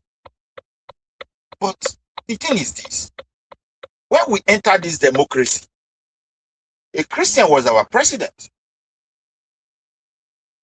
Because let's say we want to point an accusing figure. That's why I'm making this example, giving this example. And when he left that place, I can see a Muslim took over a room for like 2 years. Before you know, a professor came in, a Christian as well. Very educated people. Now we also have the power in the south, surrounded with highly educated people. So you mean they are not seeing these things and they don't know what to do?